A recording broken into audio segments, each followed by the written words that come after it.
Geez, come back. Everything's shut down. Yeah. We have Dr. Zink here. In the side, we got Cranky. Cranky. Hope you're doing good, Cranky. Garage Guy is here. Vanessa Kitty is here. Speaking of Garage Guy, tomorrow is UFC Freedom 250. F250. Freedom 250 is tomorrow, so I don't have to cram a chat and watch it tonight because they're doing it Sunday for a change. Just doing it on Trump's birthday. Yeah. And that. Yeah, everyone's pissed. Just Jeff is here. All the Karens are pissed. Oh, they're pissed. They want it to rain and lightning and fail. And oh my God, what a circus. Blah, blah, blah, blah. Well, let me tell you, people 14 presidents were wrestlers. Abe Lincoln was a champion. He only lost once. George Washington wrestled, but one of them was a jiu-jitsu fighter, and I'll ask that question later to see who knows who the jiu-jitsu president was. So they can all screw off. There's been events at the White House before. They act like, oh, that's private. It shouldn't be related to the White House. Bullshit. They had Barnum Bailey, I think, was at the White House. Anyway, Rollis is here. So, Andy, how you doing? I'm doing okay, I would say. Could be better, could be worse. A lot of nut hugging presidents. Oh, that's funny. I think they had boxing at the White House once too. Anyway, so you got to go shooting. I think so. My memory serves me right. It was an interesting day. Well, it looked like it worked with Zink with that twist and everything.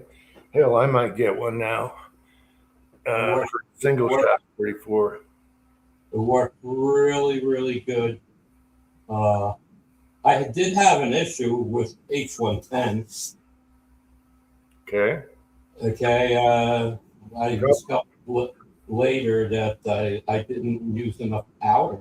Yeah, you got a H110. You got a filler. I mean, I'd have to go get the paperwork. I'm not going to get into it. That's what I was going to say. Yeah. But I don't know how full is full. In other words, you can't. Okay, yeah, you can't do light loads with H110. I'm not trying to do light, but how full? Okay, I was a little displaced by it. The first shot fizzled and popped. The bullet almost just fell out of the end of the barrel. Yeah, and the fucking powder was all inside the barrel, all over the place. That was low then. The powder was probably laying half of the shell. Yeah, you got to fill H110 up. Well, you don't have to compress it or nothing, but it wants to be full. Where but I think I'm gonna have too much velocity. I think I'm going to be pushing that thing 2,400 feet per second if I put in what they're talking about. Tortex is here. Yeah. 2,400 you can go less, but H110 likes to be filled in the case. Well, I will try that at a later date. I got to play around with the software and see what it's telling me. What it was is I was trying to make all my loads around 1,300 feet per second, and as far as like where the node might be, and so based on that, I didn't have enough powder, but I still had like 14 grains in there. It's not like I didn't have anything in there. Okay, so it's that first round, okay, so I just threw a cleaning rod down it, and okay, maybe there was something wrong. I shot the second one, it shot, but who knows where the bullet went, and there was powder all over the barrel again. Were you using Magnum primers? Yes. Okay. Yeah. So I don't know what the hell. So I didn't load a lot of them. I only loaded 15 of them. Okay. So the lowest one fizzled. The highest one barely did anything. So in the amount of powder. So it's like, okay, I pulled them all apart. So much for that. Just I have a lot of some powders. I have a lot of, and I figured, I'd give it a shot. But I mean, seriously, if I load that thing up, I forget what the numbers were. I think I go way over pressure and everything else. So that's not going to be a pattern that works. But that my Winchester WSH, that would scored again. That did the low powder charge. I don't remember the numbers, but it's like 6 grains of powder. I think it's 1,450 feet section. And it shot good. I mean, now I'm refining it. Now that I got where I loaded at work, and I got a couple of different loads, and tried. So now today I spent most of the day reloading a bunch of some 44s and some more incrementals. I want to go a little higher because the node came in at like 6.2 grains and 5.6 grains with 2 good spots or whatever it was. So I want 6.2 up to 7 and see where they come out now. See if the group gets a little better. But yeah, it shoots. And the lead lights out. Hobbies is here. Let's see. Thor's is here. Hobbies is here. Relish. I think I'm caught up. Well, that's good. Now, does it have a break on it? Is it threaded? I didn't. It looks like it's threaded. I didn't try to take it off. Okay, because I want a threaded one, of course, for a single shot. It's 2 pieces. It's definitely on there. I don't see any pins through it or anything like that. So, I was looking at that. Okay, I'll look them up. Make sure it's. I'll look them up and see what it is. I have the version 3. So the version 3 is the one that has the brake on. Okay. And that puts the price tag in that 470 range. Yeah, I think it'd be fun. I always wanted. I have the handy rifle in 357. I always wanted it in 44, but the twist was wrong. For heavier bullets. Yours has a proper twist. Yeah, 1 in 20, and it works. Again, so it doesn't. It seems like it's more of the physical size of the bullet, not just the weight. Yeah, and they're fun. They're great for experimental loads, everything, because they're single shot. You can look down the barrel each time, blah, blah, blah, like you had to do. There's just something fun about a single shot sometimes. So, I got the Contender, but I want a rifle in 44 single shot. Yeah, like that scope. I said I didn't know what the hell what it was. There was some markings on it. I replaced it. Okay, I already went and bought another CB Life bigger scope on it. That was one of the pistol scopes I bought. I have 2 pistol scopes, and I put it in the box.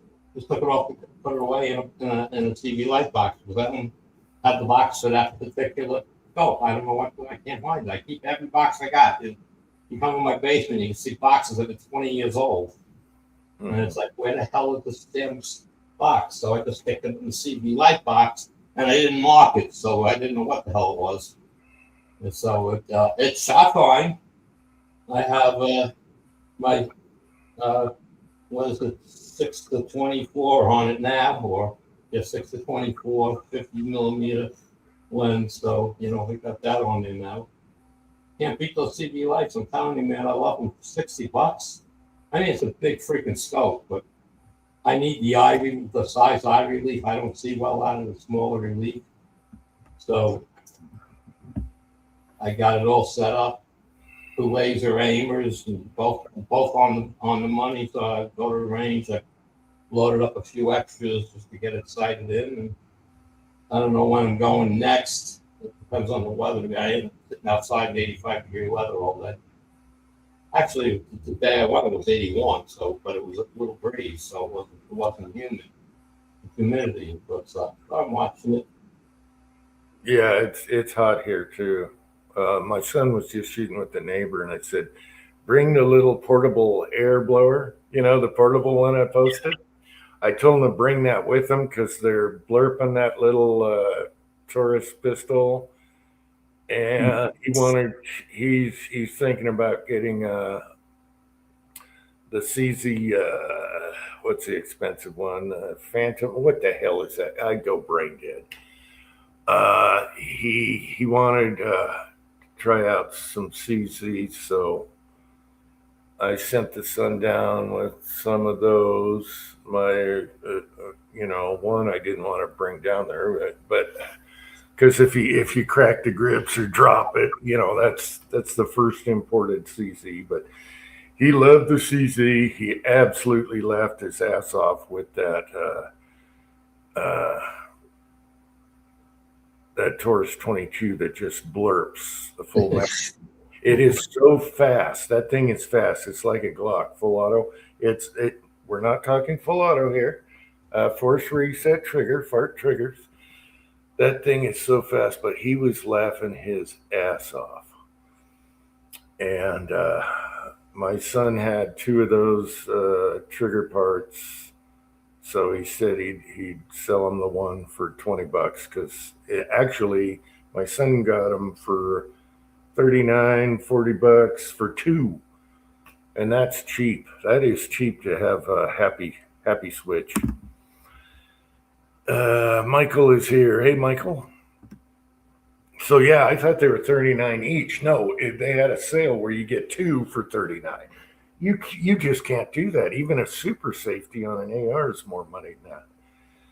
So that, to me, I'm not interested. I want to, but it is kind of cool and it's cheap. So there we go. And it works. And a little update on the Rossi, I've been playing with that IDEC, trying to make the, ejector thing blow off the bottom, right?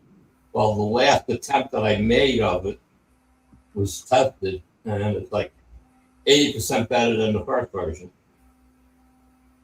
So throwing brass outside of the rifle now. If you open it easy, no, you got to hit it a little bit because we've lightened up the ejector spring, Yeah. But if you give it a little bit of force, ding, and it goes to the right. It doesn't just fall on the desk. It goes to the right and falls on the floor. The range was packed. Okay, I mean super packed, and so to the left of me, my station to the left of me, I had all my shit on it. Station to the right of me was open. They put a guy there with his slightly handicapped son. I don't know specifically, but he is diabetic on top of it. Okay. And the kid was cool. And he has a 22 that he bought. I don't know the brand. It's like a little AR semi-automatic thing. And everybody talked about everybody knew the brand. I don't have any clue. I'm not into guns that way. And he's just trying to shoot it. And his bullets are everywhere. And he's looking at it. And I said, "You sure your scope's tight?" "Yeah, it's tight. I put the rings on, torqued them down with the spec set, and I bought the torque wrench." I said, "Okay." And I said, "Can I look at it?" And so he let me look at it. The scope was moving all over the place, the wrong size rings. Oh, geez. They sold him the wrong size rings. He doesn't know. That's like, he doesn't know guns. So obviously he was frustrated with that. So he has a 410 pump, I guess it is. I think it was a pump. I don't think it was semi-auto. And it's shooting slugs out. He shot his first shot, and he's got a brand new box of, 410 gauge, whatever, shells. and they're slugs. It's written on a box slugs. This first shot comes out, it's pepper spray. It Little- comes what? It's a tiny little buckshot. I don't know, tiny little, Oh, all right. And he says, I missed the target. And I'm looking through the scope. I said, you didn't miss it. There's no way you missed it. you sprayed it. You sprayed it. You didn't. That's not a slug. And he's like, look, the box says slugs. And he bought it in the store. And so he takes the second one. He shoots the second one. Now he's got a hole. So I said, well, okay. So now he says, okay, it's close enough for my son. And he's just, a single front bead on the barrel. And his son pulls the trigger the first time. He's pepper spray. Okay, so he's upset. I missed the target. Oh my God! I didn't know you didn't miss it. Same thing. You got the shot shell instead of a slug. So he shoots it again, then he missed the target. And he go, where'd it go? And so I said, you don't see the hole I'm talking about, the one his father put in there. He goes, oh yeah, I see it now. So he felt the better. And he shot it 3 more times, didn't hit the paper, didn't hit the target. And then his father took over, and his father a few more. And the first box of shells he had, every fourth one was the shot shell instead of a. That's how bad that is. And the 410, the front nose is closed. We can't tell. What brand was it? I want to say Winchester. I want to say Winchester. I wasn't really studying it.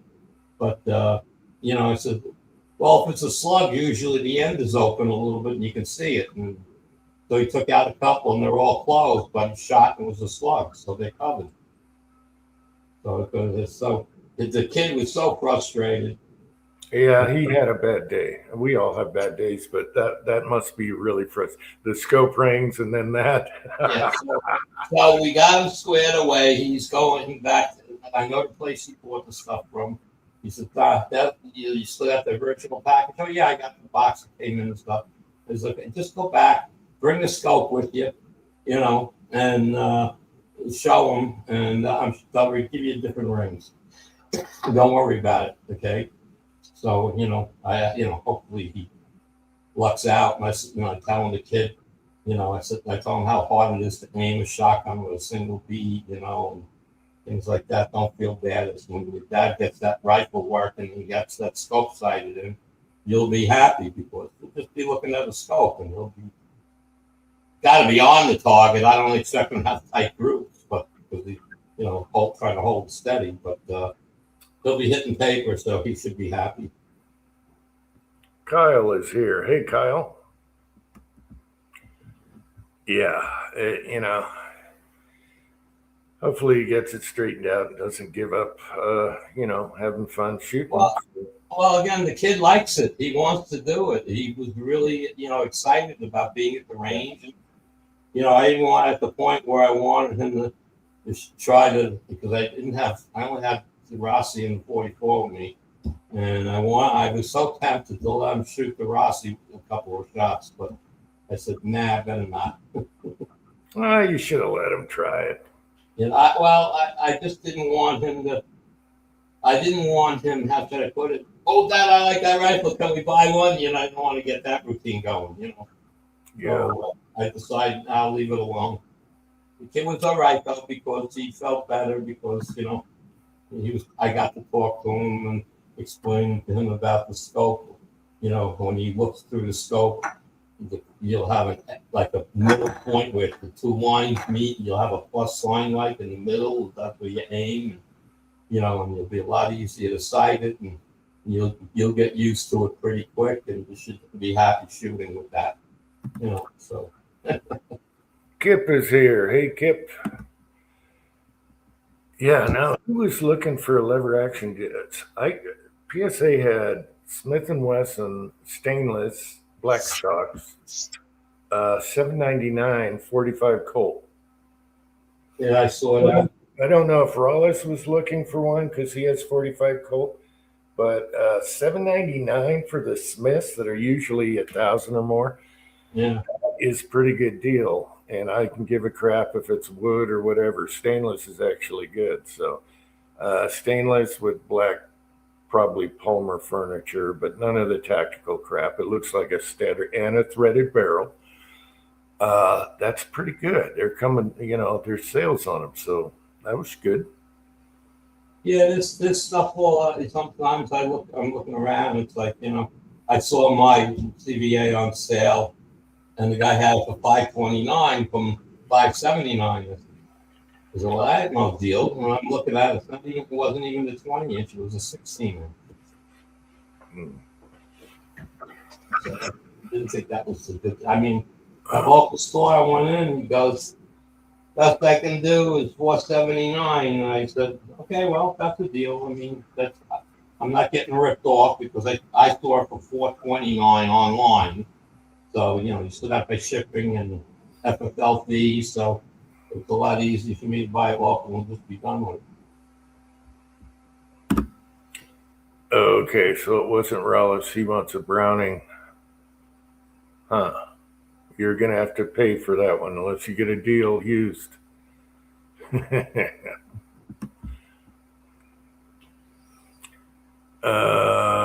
I had a Savage commemorative in 308 lever action with the counter on it and everything. And it was commemorative. I forget what, either Savage year made or commemorative to, I don't know. I can't remember. Guy sold it to me with the box. Then he wanted it back. I tell you one thing, it would not shoot. Oh well. I put some surplus in it, which was bad. And it froze that sucker up solid, but I should have kept that one. That was kind of cool. So don't forget about the Savage there, Rollis, but I'm sure they're more money now.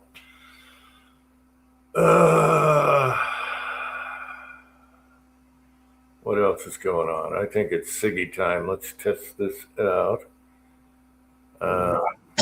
So the guy loaded up a bunch of those 357, those 170 grain lead bullets, but the snake's 100 and whatever 13. I loaded those up now because I had luck with the group at the higher end. I just made one load. Mhm. Okay, that was at least working. I mean, it's still a big group, but but it was 6 inches smaller than the other ones. So with the bull extended, so I loaded up. I got a batch to try again and see if I can get it, because those lighter bullets are shooting okay. I just I'm not 100% happy with them yet, but I'm going to still got to work the load a little bit now that I got everything working. And but the roster shoots fine. And I loaded up a bunch of those Type 3 Wakas, but they shoot lights out. If that's the bolt that's going to work in that gun, that's fine with me. Oh, I don't care.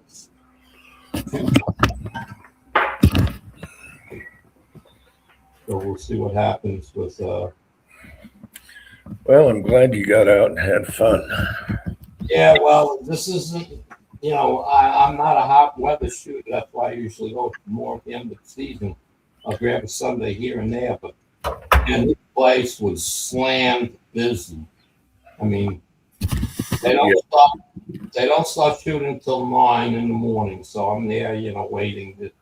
I'm all set up waiting, and they start, shooting at 10, roughly 10 o'clock, whatever it ended. Yeah, the range filled up in minutes. It was like people waiting to come down the firing line to be safe to come down to the points, and it was like, whoa, it just filled up. Crazy.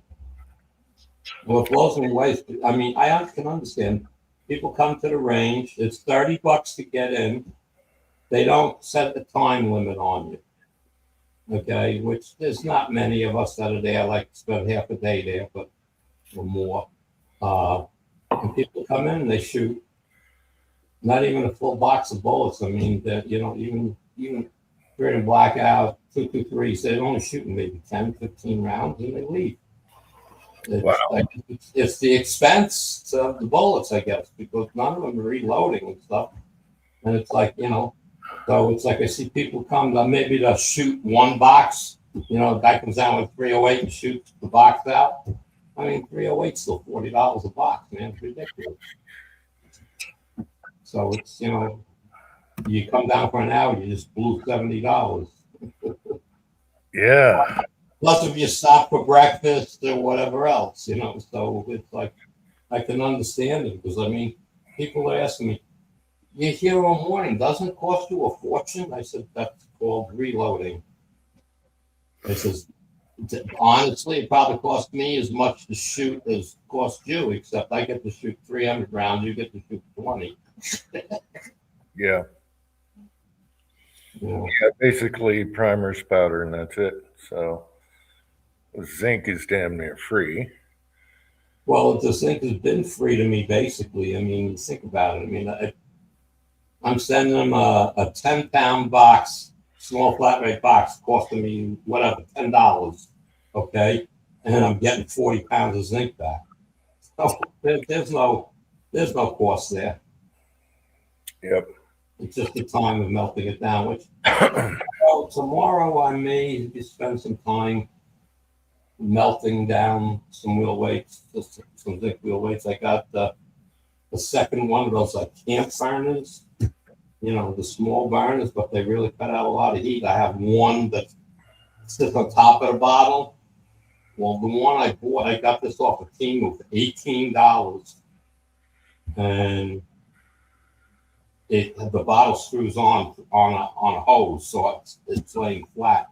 It's not elevated, which is okay because I'm not putting a big pot on it, So I could have two of them cooking maybe tomorrow and melt down a lot of zinc.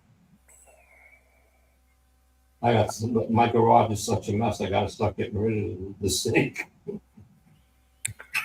Yeah, we picked up a dual burner, the big ones, Yeah.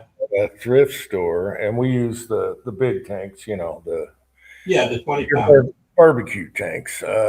But the thing was with that one, and I was thinking, hey, this is cool. I could run 2 pots at a time, right?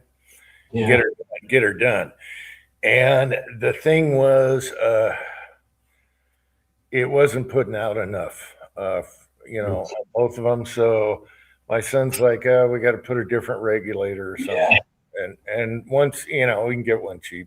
Once that's done, hell, I could run 3 at one time and just get her done. Start one, go to the next one, Yeah. stir the next one, come back to that one. But I don't know. It's too hot for that crap. Well, I'm not outside and I'm not really inside.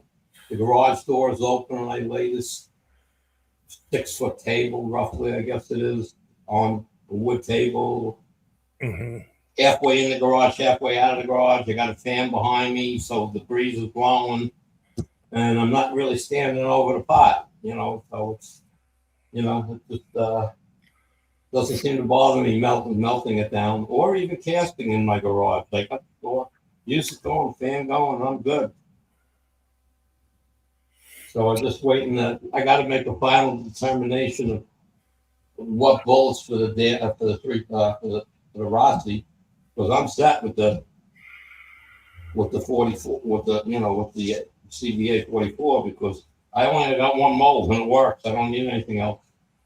And the Rossi, I'm still trying to find the round that's going to shoot good. That's why I bought the 2 other molds.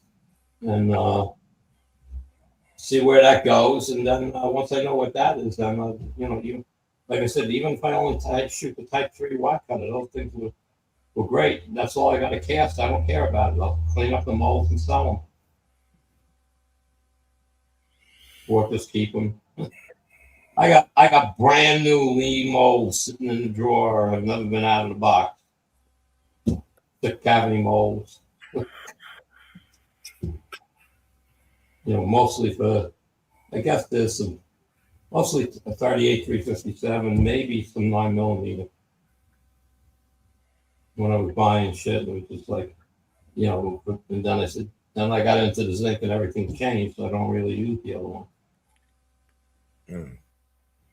You know what it is? I don't want to say I have too many guns, there's no such thing, but the calibers I have, when I go down and I shoot, I don't shoot 20 rounds, I shoot 100, 200, 300, depending on whatever, and I shoot 2 or 3 different rifles like that when I'm there.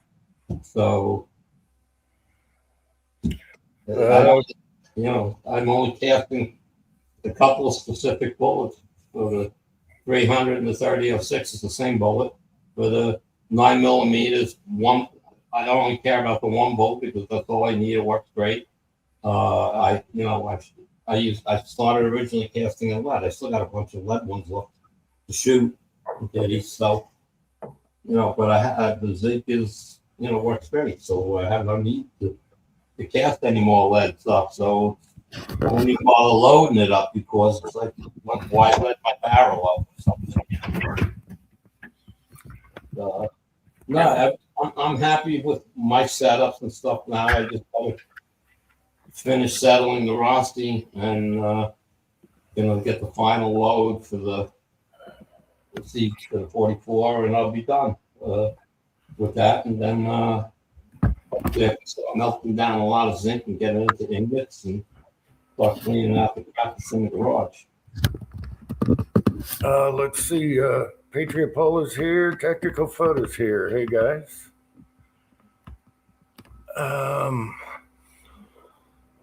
Let's see. They were talking about the Brownings issues.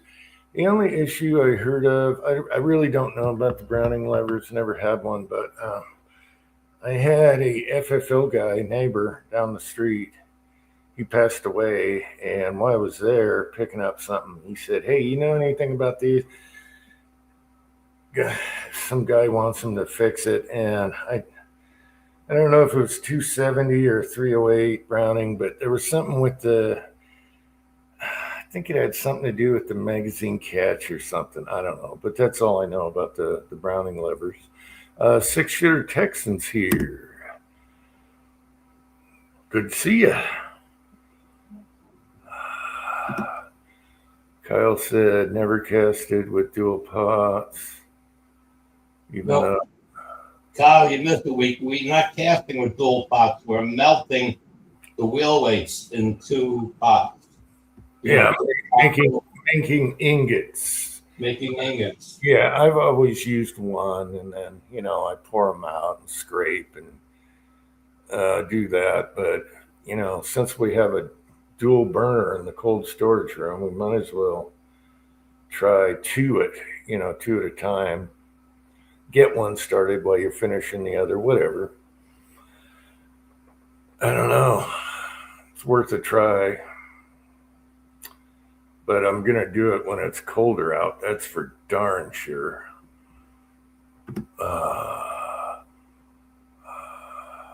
And then Kyle mentioned he looked through a safe and needs a cleaning party. Yeah, me too.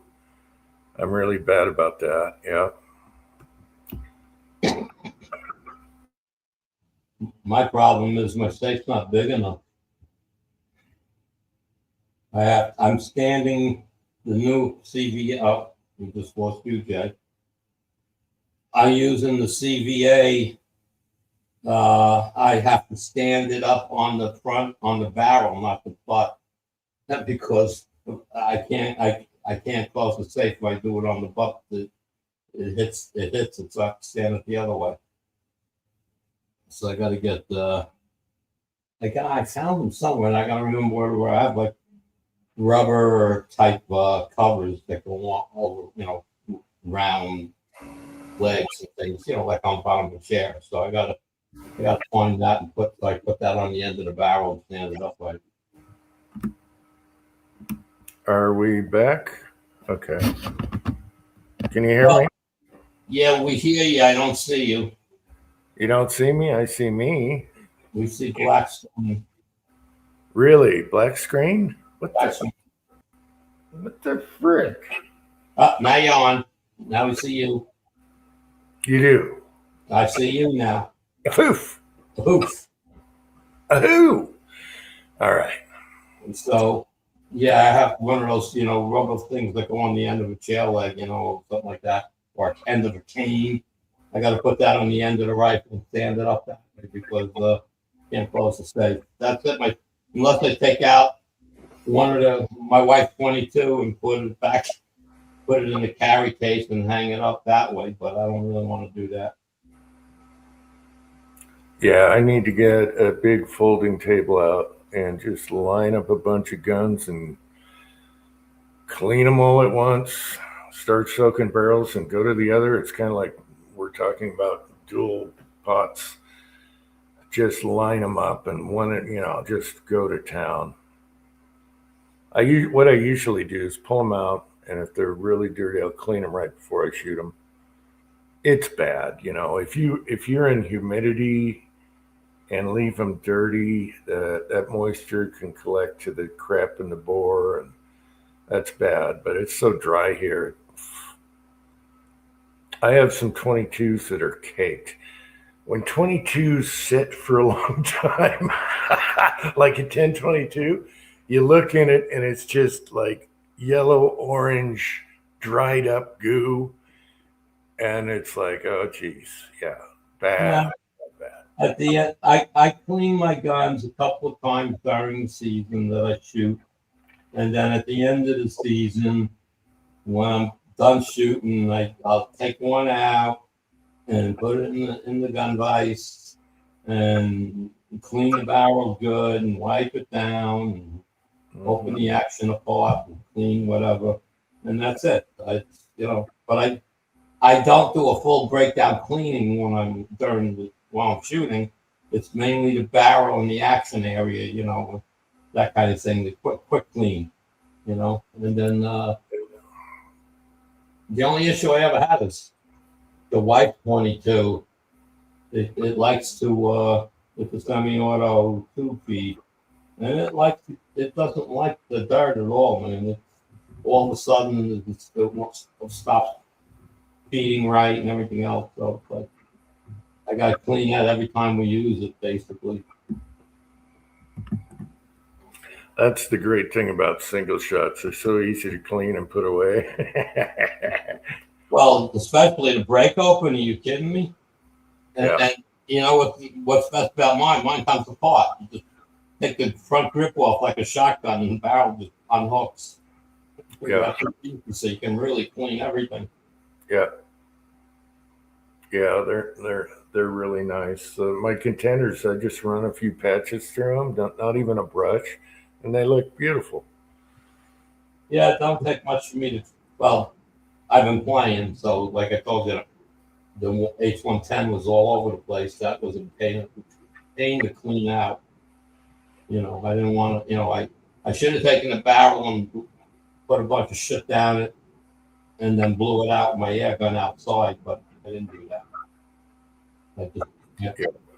I sprayed that shit that Kenny told us about. I forget what it's called, but anyway, I sprayed some of that in there, and just let it sit for a little bit, and I just pushed patches through this shit that was coming out from the gun battle. It was amazing. But that was the only reason why I could clean it like that. Otherwise, I would have been a few patches and done, because when I was shooting it, I shot the lead first, and then I went to the zinc. And it was like 6 rounds after the zinc, I just opened and looked at it. Boy, that back clean. So it was like I was really happy until the H110 disaster happened. So.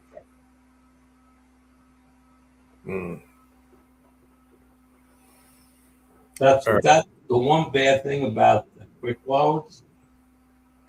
Like you can load a powder that should be hot, a larger amount of powder, and don't tell you, it doesn't give you a minimum and maximum based off of load data. You're putting in the information and picking the load you want, and it doesn't tell you like, well, that's not, you've got to use more powder or it won't fire. It doesn't tell you that. So I remember hearing something about H110 after the damage. Let's put it that way, and then I verified it when I got home. At least son of a bitch. because I couldn't shoot no more. Once that happened, once the second round and the powder was just everywhere, I couldn't shoot anymore of that, but I still had bullets left to test. So up there goes UJ again. Toodles.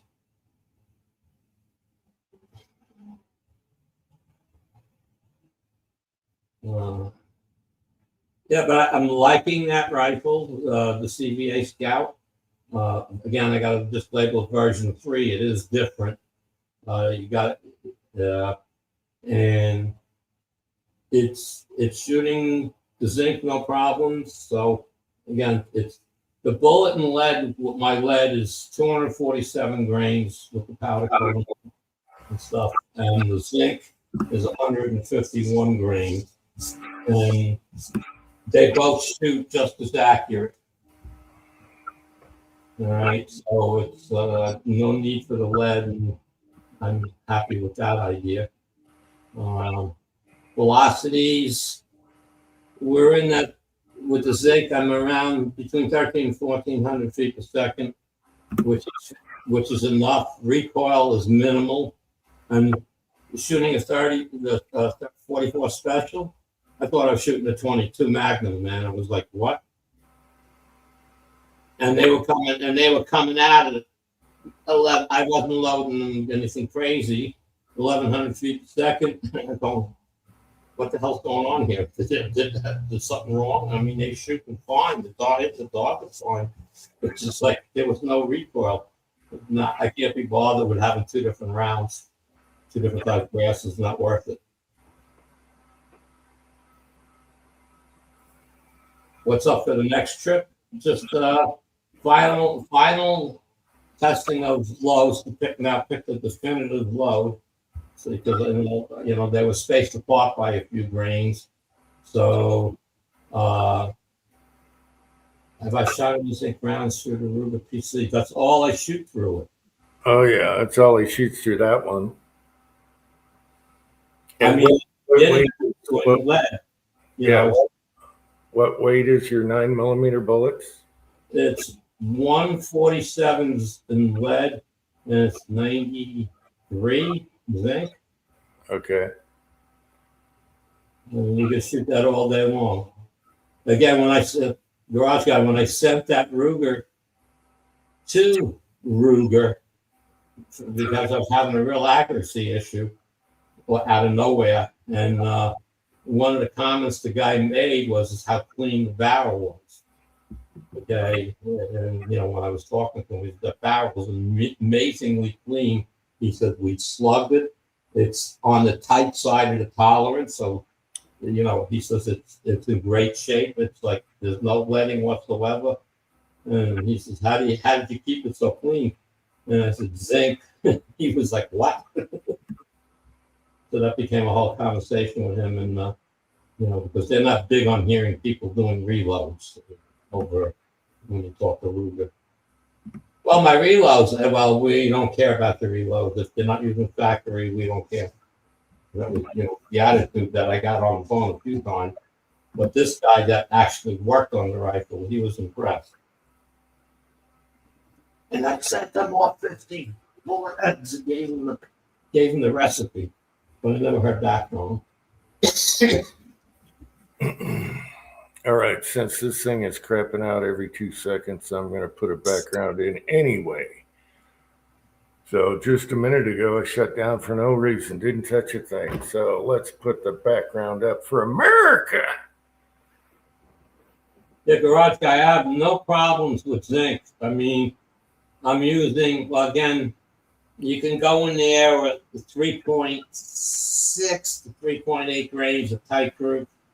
If you want that, because I'm using an oddball powder, I'm using about 3.8 grains. And the sucker just eats those things, man. I'm having no problems with it.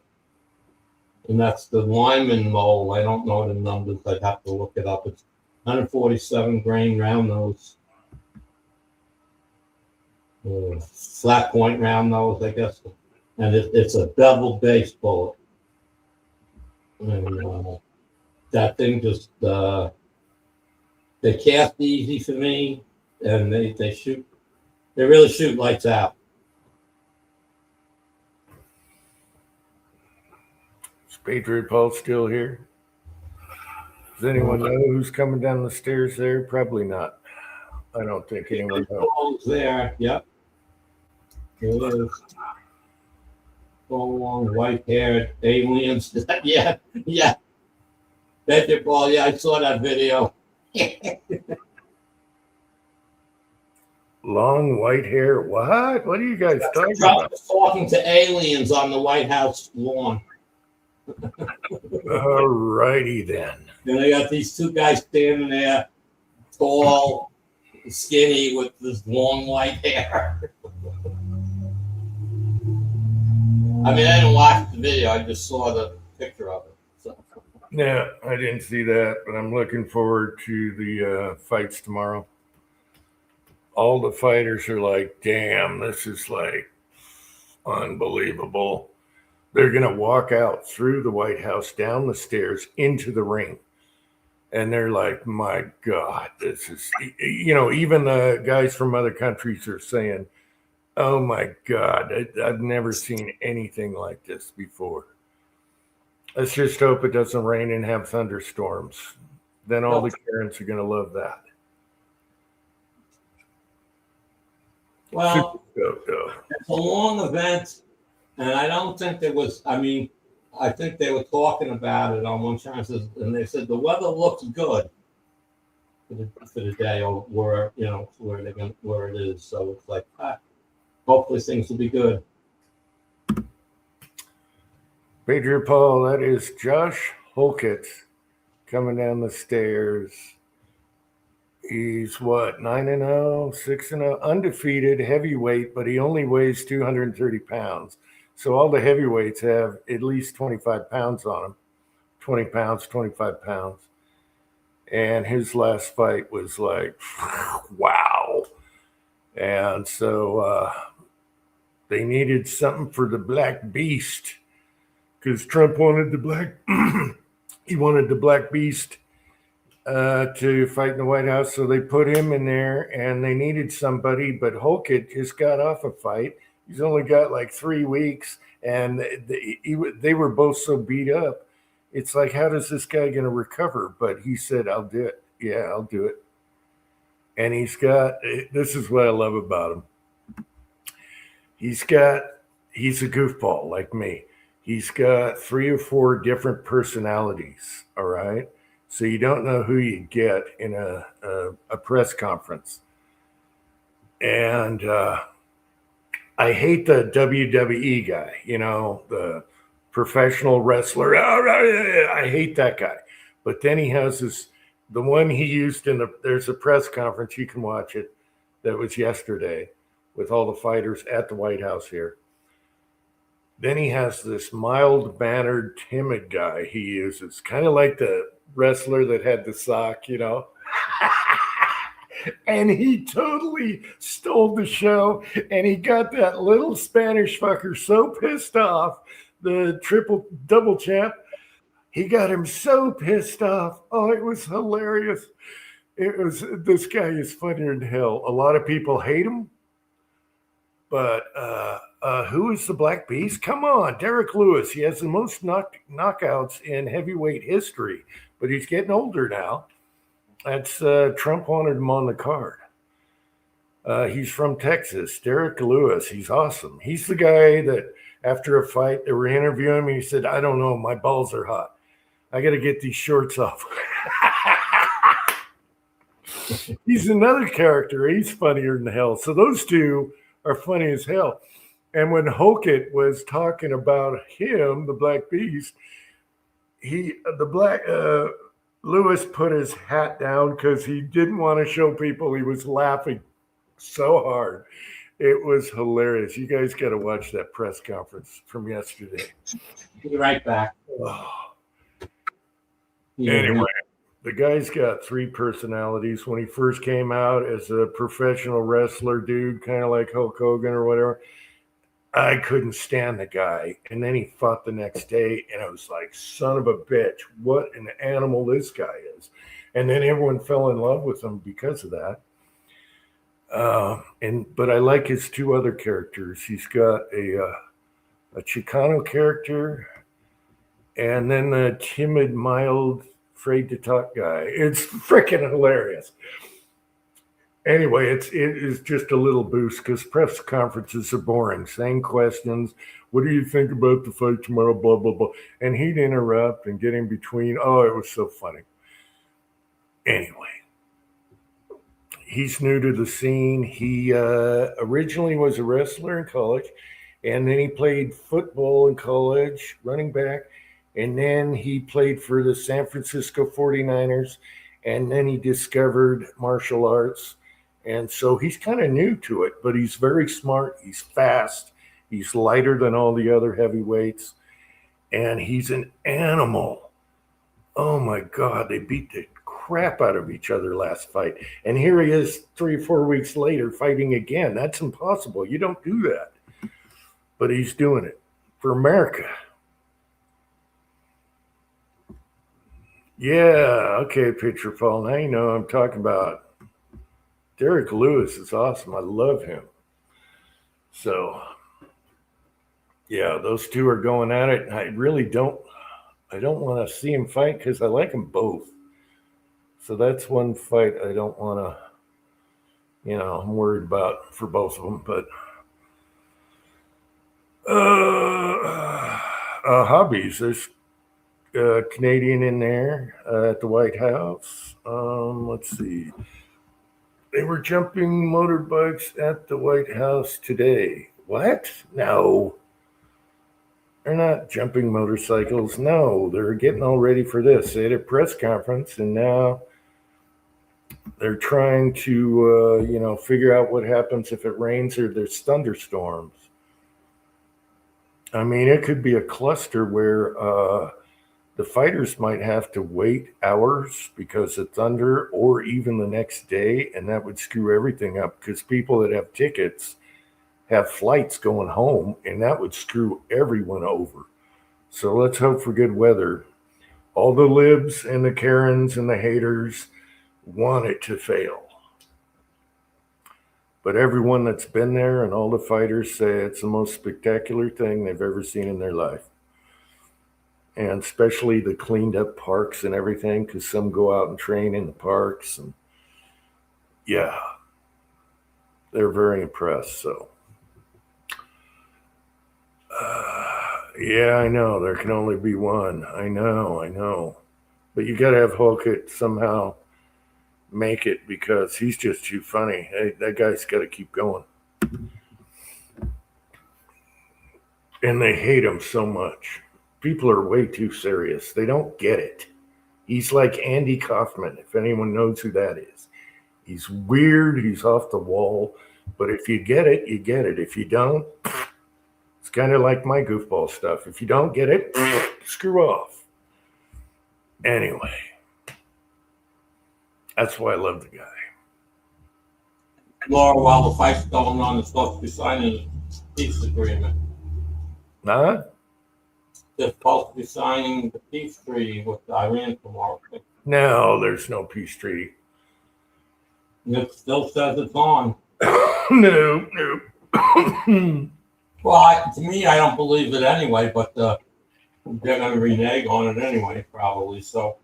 No, they're not going to agree to letting us dig up their frickin' uranium and crap or whatever. No. Actually, right now in Iran, the police are fighting the dictator. Jihad. Anyway, the police are fighting back, but they only have clubs and tear gas. So, yeah, the leaders are all over the place. They don't even agree with each other, and there's very few left. And now the police are fighting with the people, and we'll see what happens. But there's going to be no agreement. There's no agreement. Just finish it. Get it over with. Let's get our gas prices back down. We dropped gas price tremendously in the last week. Yeah, but we got to just, we got to get back down to under 2 before midterms.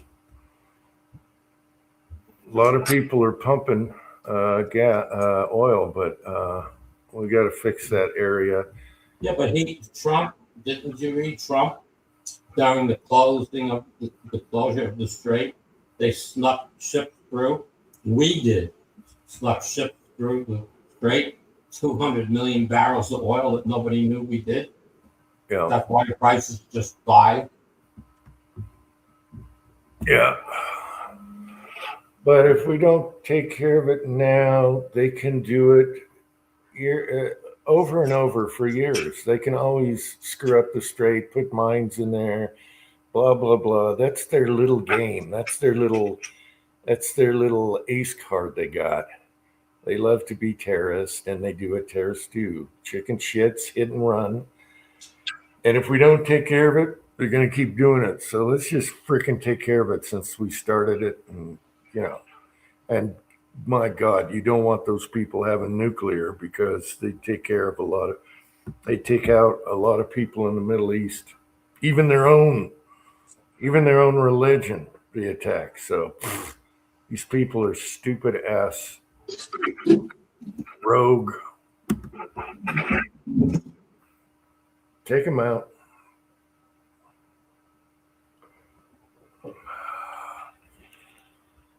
I don't like it, but just do it. Finish it. The agreement shit is bullshit. You can't trust those people. You can't trust those people at all. So let's see. Probably not the word. Yeah, it's not. Those even their own people know that you can't trust them. They lie every 2 seconds. Everything's a lie. If something blows up, they call it a gas leak. Oh, it was another gas leak. Bullshit. Yeah, I wholeheartedly believe that it's just they'll sign it in the piece of paper just to stop what's going on. They're all propaganda. Yeah, but they're all they're going to be monitored very heavily, so I don't know how they're going to get away with anything. I mean, other than they can still start shooting drones again and missiles or whatever, but that instantly restarts. At that point, they're gone. They have to know that. They're almost gone anyway. They have no organized anything. They're just chucking stuff. Like I said last week, they had mid-range missiles right at the border of another country. Why are they using mid-range missiles at close range? I mean, they're stupid. They have no. Most of the people that knew anything are gone, and the rest are going to be gone soon. So I don't know. I'm sick of it, though. Get it done. I think it's going to be that way anyway. I think that's a couple of days afterwards, something's going to happen. Trump says, "That's it, you're gone," because he ain't sitting back. He ain't going to say, let's try it again. This is it.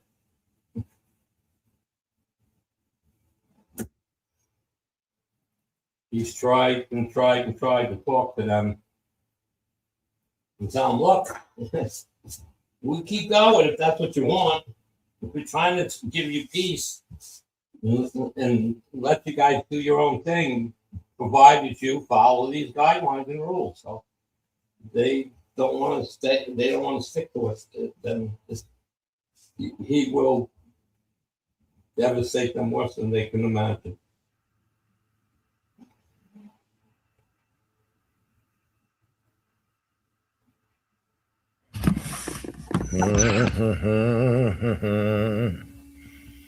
Can you hear me, Andy? We can hear you. Okay, the camera works. All right. The camera's not working now. It's not? No. Come on. I can see. Black. You got black face on. No picture. There you go. You're in the garage. Okay. Just a delay.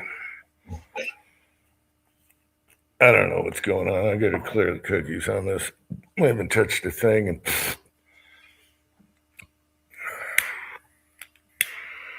Well, they don't have any real respect for life. I mean, let's face it, their religion says strap a bomb to you, blow up, take 50 people when you pull the trigger, and Allah will give you 72 virgins when you get there.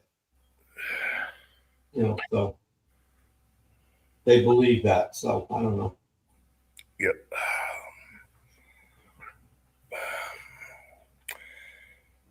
Eat those cookies, Uncle Jim. Yeah.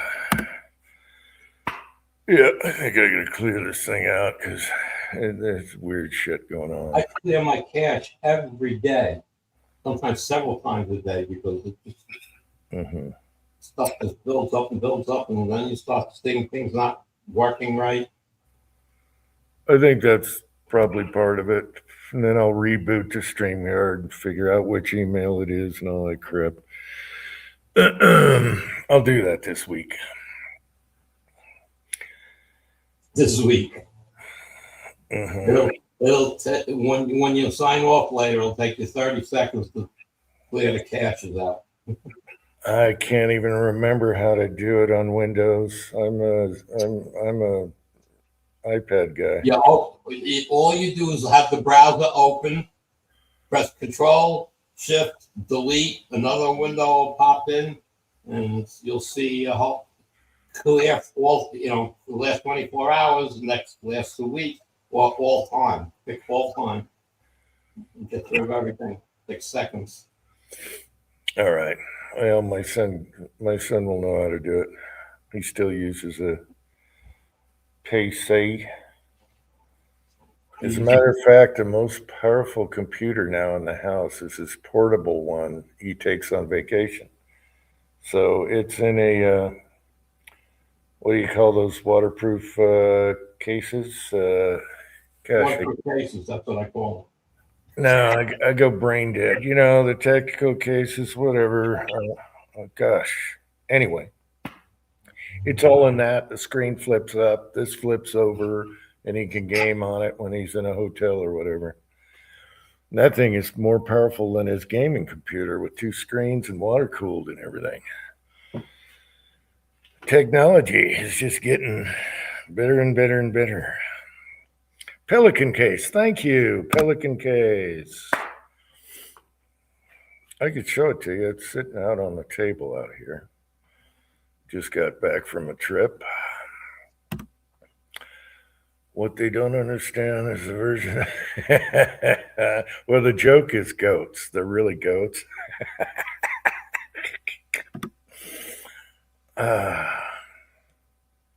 There was the funniest meme. I forget what it was.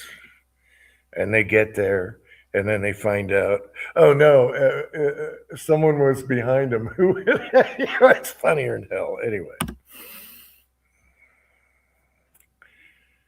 It's all BS. Oh.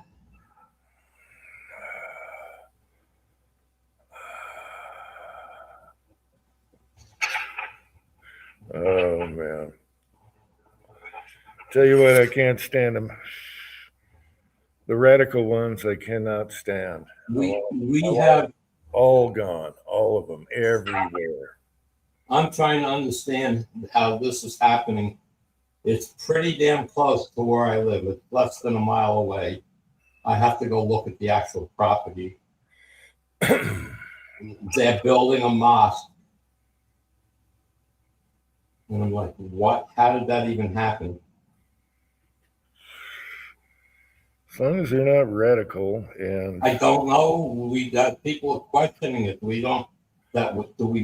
This is a very. The neighborhood is mixed. I want to say, we got white, we got black, and we got a lot of Spanish. And I would almost have to say it's like 20%, maybe less black. All right, 40% maybe, 40, 50% white, and the balance is Hispanic. And that there are many issues in this area. I mean, we do have our crime like any other place, but it's always every crime that's happened here. There's either been some loony here on drugs in this town, okay, that's like or 80% of it is somebody from outside the town. So I don't know. Yeah, I'm fine with. Oh, I don't mind mosques, but this came out of nowhere. I never saw anything about, what your opinion of this or anything like that. The deal's done. The land's sold, and they're going to start breaking ground. What? I'm totally fine with everyone as long as they're Americans and have the same ideals, as far as, okay, whatever you are, religion, creed, whatever, it doesn't matter. Just be a stinking American. For God's sakes, is America. I can't stand Somalians. I tell you that right now. Man, this thing's going to get old. I can't stand them. I can't stand them. Here we go on the rant. Oh, well. But it was on all the news today. It was never on the news before. It's one thing that people don't know about it. But how could, the news decides not to report on it at all until it's, deal's been done and they're going to break ground very soon. What? Where did this come from? I just, not that I'm against it. I don't know who they are. I just don't, I'm trying to, and they're saying it's going to be one of the biggest mosques on Long Island. I go, what? So, hey, as long as they don't bother me, I'm not bothering them. That's all. Just be Americans. That's all I get to say. You came here for a reason. Why not be one?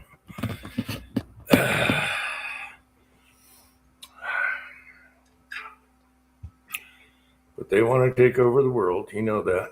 That's in their book. So we're infidels. Yeah. I always have a firm belief. I treat you the way you treat me. You treat me the way I treat you, and that's the bottom line. Yeah, the John Wayne Code. Let me plug in here. The John Wayne Code. All right, what else is going on here? Patriot Paul, was it you last week that said you're tired of casting? You're just going to buy bullets. Was that you? Because I want to say it's fun to cast in powder coat, but you got to do it where it's easy. Any DB? No, but I want to talk Bigfoot news. Okay, no DB Cooper news. There is a suspect out there, but no one's talking about it because somebody has exclusive rights to this guy, which is BS. Yeah, okay, it was Patriot Paul. Come on now. You can do it efficiently. But he says when his lead runs out. Okay, but you can do it efficiently, okay? Where it's easy. It's actually fun and it's quick. There's a slow way and there's a efficient way to do things. But yeah, I hear you if you don't want to... Don't eat my pets. Okay, on the Bigfoot news, everyone knows the Patterson film, right? Patty, the Patterson film in the 60s, right? Everyone knows? Yes? No?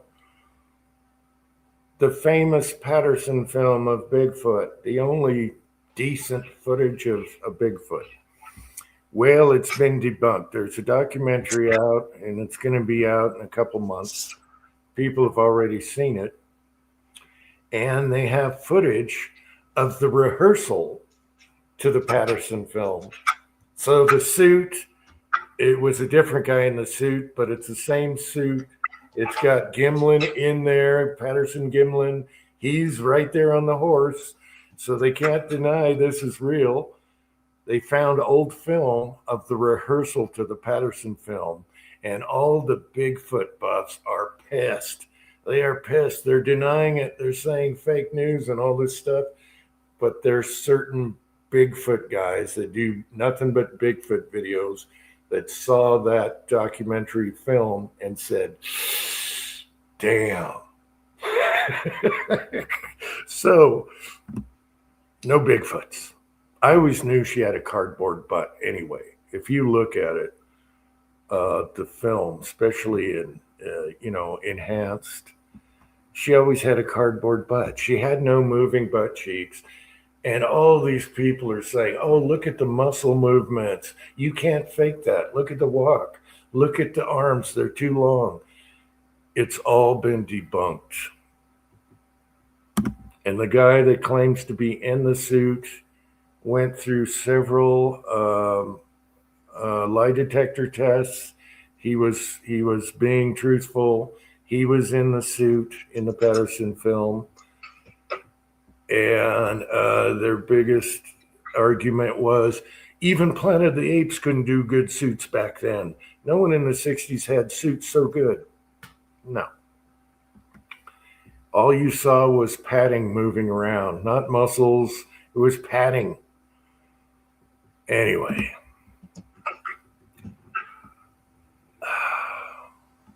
So.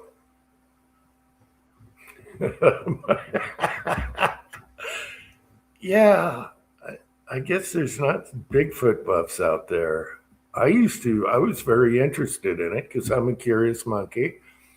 I was very interested in it, especially being in the Northwest and hearing noises and crap. There's supposed to be some up north here. There was one sighting in my backyard one time, but I've never seen sign of anything. They'll see a few trees like this. Oh, Bigfoot did that as a sign. Bullshit. They just make up bullshit. It's debunked. Show me a good picture of a Bigfoot. How many game cameras are out there? Billions. How many hunters are out there? Billions. No Bigfoot. Except for an old 60s film. So it mainly started 2 years earlier when they found footprints around logging sites. Well, the guy did the footprints so guys would quit stealing his diesel because all their equipment was up there logging, and people were coming up and stealing their fuel and everything. And so he put footprints around to scare them off and did the Bigfoot thing. That's how Bigfoot started in the 60s. I know it goes way back, and the Indians claim to see, but all this stuff. Well, the Indians have all kinds of folklore. Yeah. Show me a Bigfoot. Show me one good picture. Show me a body. Show me anything.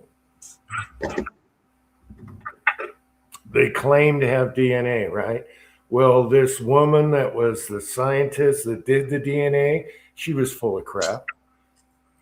All right. No one else, no reputable lab has had any DNA on Bigfoot hair or anything else. Show me. Bigfoot and D.P. Cooper are living in a motor. Yeah. So anyway, I can't wait to see that film. Hopefully it's on something you can watch without having to pay for it, but it should be out in a couple more months. Oh, another thing, Patterson, who did the film, Patterson Gimlin, Patterson's son and his wife admitted it was fake. And the wife didn't want to admit it because they were getting money every month off of the film and other stuff. But the son couldn't stand it anymore. He's like, I can't live this lie. And he came out and said it was false. And him and his mom did not get along because of it, because she wanted to keep it going. And now she admits it with this documentary. So fake. Cardboard butt. I knew it the whole time.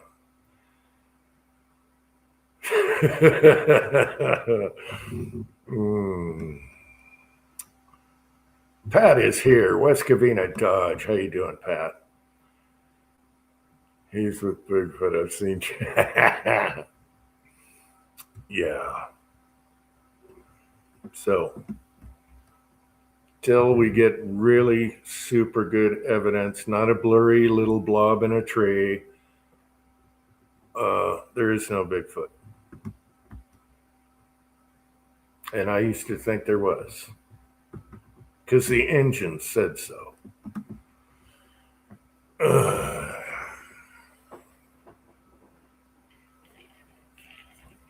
You got to go like 10,000 years to see a big ape, Gigantopithecus. You got to go 10,000 years to see a 10-foot ape. All right. Enough with Bigfoot. What else? Oh. Someone should make a round. Yeah. 458 Bigfoot. Someone should make a bullet round called the Bigfoot. That's a good idea, hobbies. Unless someone already did. 458 Bigfoot. There we go.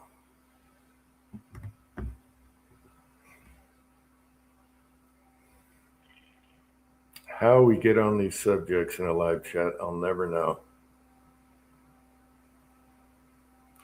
I can't stay long. Can't stay long. A big reboot in power. Hey, Andy Paul. Big reboot in power. Okay. We have, let's see, we have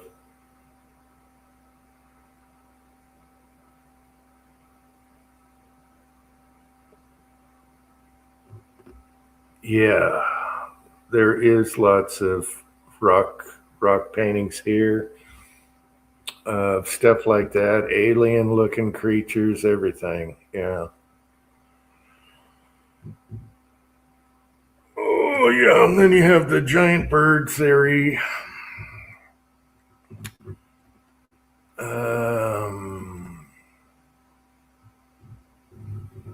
I did see a big ass bird in the backyard, but they flew up because of the windstorm. What are the biggest birds out there? The Thunderbirds? What are they? Anyway, saw one of them. It freaked the hell out of me, but it wasn't 20-foot wingspan. Chessboard is here. Hey, Chessboard.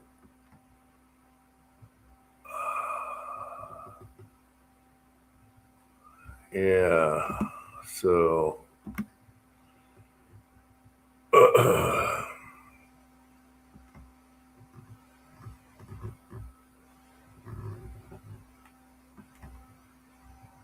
okay, time for the quiz.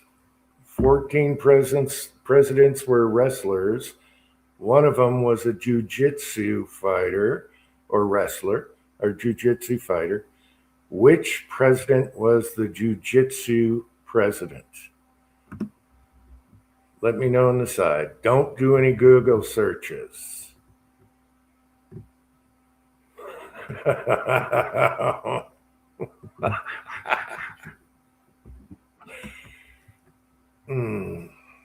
right, so which president of the United States was the jiu-jitsu guy?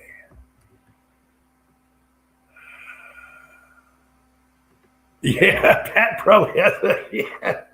I should have put some feet on Pat and have him run around the backyard and filmed them. I would have had tons of YouTube hits on that one.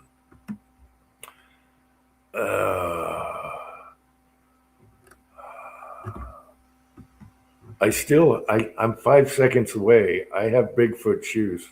Okay. Remember, I'm 5 seconds away. You guys want to see it? From when I did the video, I'm 10 seconds away. They're probably, in a cluster on the shelf. Oh, chessboard did the Google search. It was Theodore Roosevelt, jiu-jitsu president. What a character that guy was, huh? All right, chessboard got it. Joe Biden. I was talking about Holkett earlier. You know, he's fighting a heavyweight fight tomorrow, and he said to the one of the fighters is, "I'll put you to sleep like Sleepy Joe." Oh, it was right there at the White House. Oh, it was hilarious with the Lincoln Memorial in the background. Oh, freaking hilarious! Like Sleepy Joe. Guys, I'm going to bail out. Okay, Andy. Cleaning lady tomorrow, so gotta get up earlier. So everybody have a great week. I hope you get to see your wrestling tomorrow, the fight, or whatever. Well, And- mixed martial arts, not just wrestling. Yeah, okay, mixed martial arts. Yeah. So it's going to be on Peacock. I'm told. Peacock. It's going to be on Paramount Plus. Paramount. Yeah, Paramount. And then you could probably watch what happens in reruns on YouTube, but it's only going to be on Paramount Plus. They should have made it totally public for everyone. That's another thing that Karen's bitch about, all the haters, you know. It should have been. Have a good one. All right. Good night, Andy. I'm glad you went shooting, and thanks for coming on. We'll see you guys next week. Okay. Take care, Andy. Oh, geez. I'm on big screen now. Should I go grab the Bigfoot? All right. Everyone's saying good night, Andy. Okay. Hang on, people. Oh, I got to get rid of this quote. Hang on. Hi, comment. Oh. All right. I'll be right back with Uncle Jim's Big Feet. All right.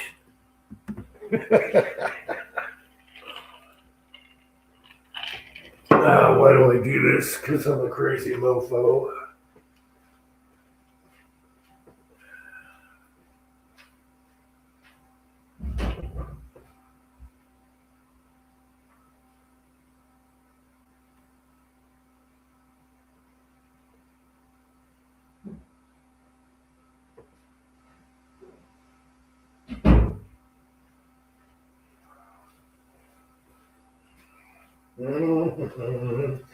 Maybe that was 7 seconds. Okay, maybe that was 7 seconds. All right, you guys ready? There is the shoe device. And there you go. I'm a goofball. Oh, how big is this? This thing is huge. Anyway, there's one. I just grabbed one. Look at that. I carved that up pretty quick. Look at the detail. However, I should have had this concaved. And it's not flexible, and it's a pain in the ass walking around in the snow with this. But I should go down, and I have it, and it's uncomfortable as hell because I'm walking on screw heads. Anyway, there you go, people. I should go down next winter when I plow, and where people drive around the road and just start walking around there. What do you guys think? There's Scotsman.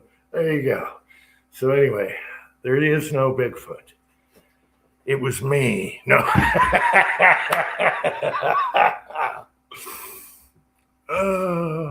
I'm sorry, I couldn't keep up with the quotes here.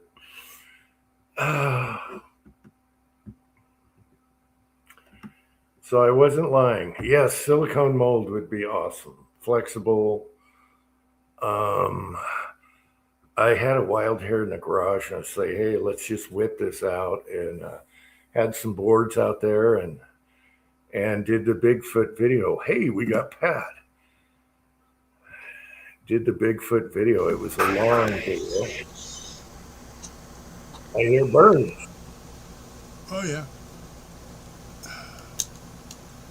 Let's see, I think we got crows here too, but I got to confirm. There you go.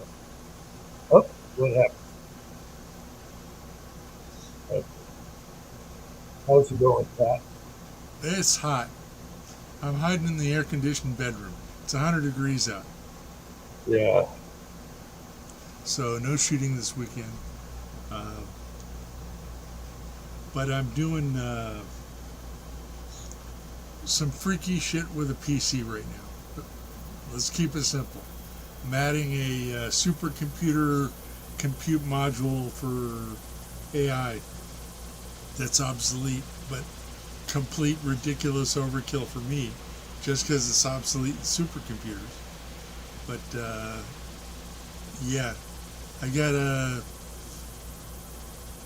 fish a power cable through a slot, and the cable's too big, Oh, so it's gonna get powered down and brute forced. Anyway, that's what I'm up to. you can't just drill a big hole and. There's no place for a big hole. Okay. Yeah, there is no place for that.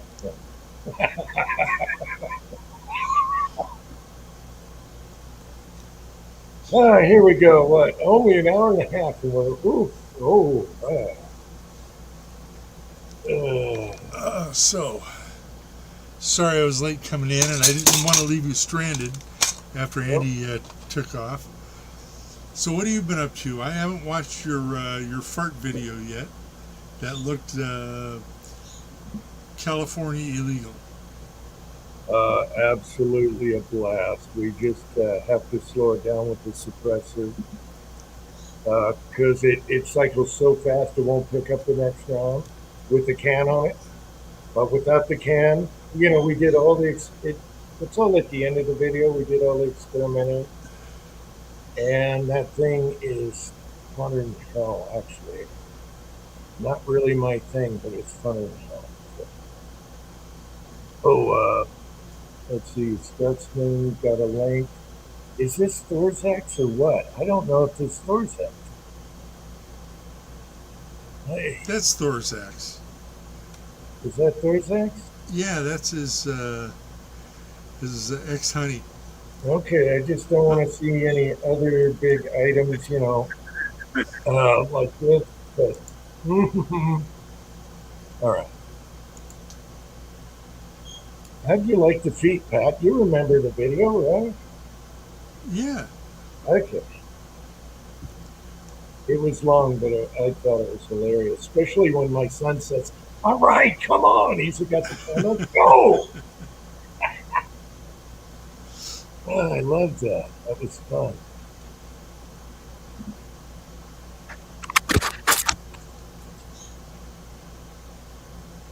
All right, Scotsman, are you there? You're muted right now. I am here. Okay. How's it going? Hey, Scotsman. What's up, man? And Thorzak is here. You can see him now. All right. So what's up, fellas? Oh, this guy.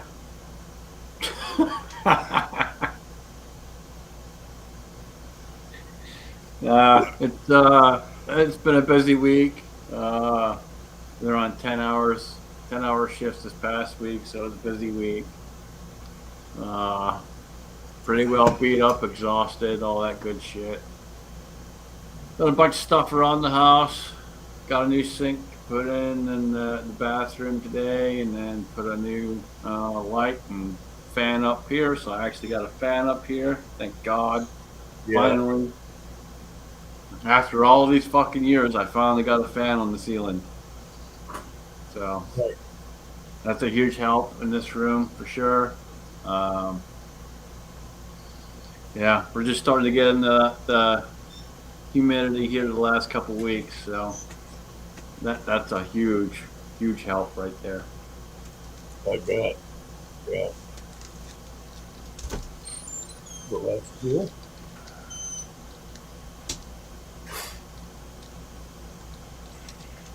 Thorzak, what's How up? you doing, Pat? Doing good, doing good. Good. I did some ribs. Ribs are on sale lately, so it's $3.99 a pound, and I did up a rack yesterday. Pork ribs, beef ribs. Pork ribs, baby backs. Kind of hard to go wrong with those. They seem to turn out good every time.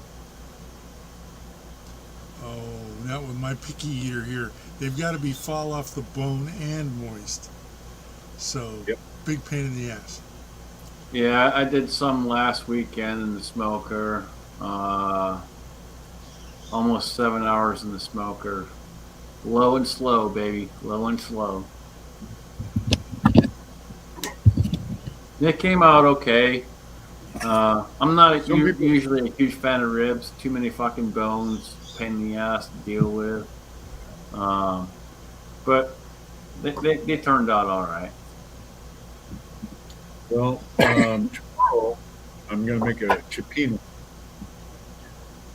If you know what cioppino is, I think Pat knows. Oh, yeah. So we're gonna. I'm gonna go to a friend's house. I got all the ingredients, and we're gonna throw it together. So it's gonna be pretty good. Yep. Yeah. But I don't know. Provolone. I don't know if the seafood chowder is gonna go over real good tomorrow because it's supposed to be like 90 degrees. It's supposed to be pretty hot tomorrow. So All right, Dave, I got a question for you, man. okay, Are you feeling okay? yeah. I only ask because we don't see a beard anymore. No. Kind of. Well, to tell you the truth, I was trimming my mustache. I was trimming it with a trimmer, and I must have slipped or something. Anyway, I cut half of it off, and I couldn't make it look right, so I just went ahead and just zipped it right off. And said, We've all been there, man. We've all been there. I've had it happen in the past. I'm trying to just take a little off and go through, and yep, been there, done it. They still giving you a bunch of crap about your beard down at work. Yeah, they're still doing that shit, and they're gonna get a life lesson here pretty quick if they don't stop. So, I'm not the guy to fuck with. I'm not. Like, you want to come at me for something that I done or fucked up? Okay, that's different. If you got some proof of it, throw it at me. Boom, we'll roll with it. But you come at me for something like a fucking beard, no. Your ass is not gonna fucking survive. I looked into this back when all this shit started, and this has been going on for fucking almost a year and a half, back and forth. I looked into it, and because they didn't disclose this when I was hired, they have no fucking basis to tell me shit. None. Period. None. So if they really want to fucking go this route and push this shit out, we'll fucking take that. We'll roll with it. I'll fight their asses. And if they really want to be that dickish about it and all the rest of it, and hey, I'll lawyer up. I'll go to court. Fuck y'all. I'll win. Was it about respirators or just looks? So they came out.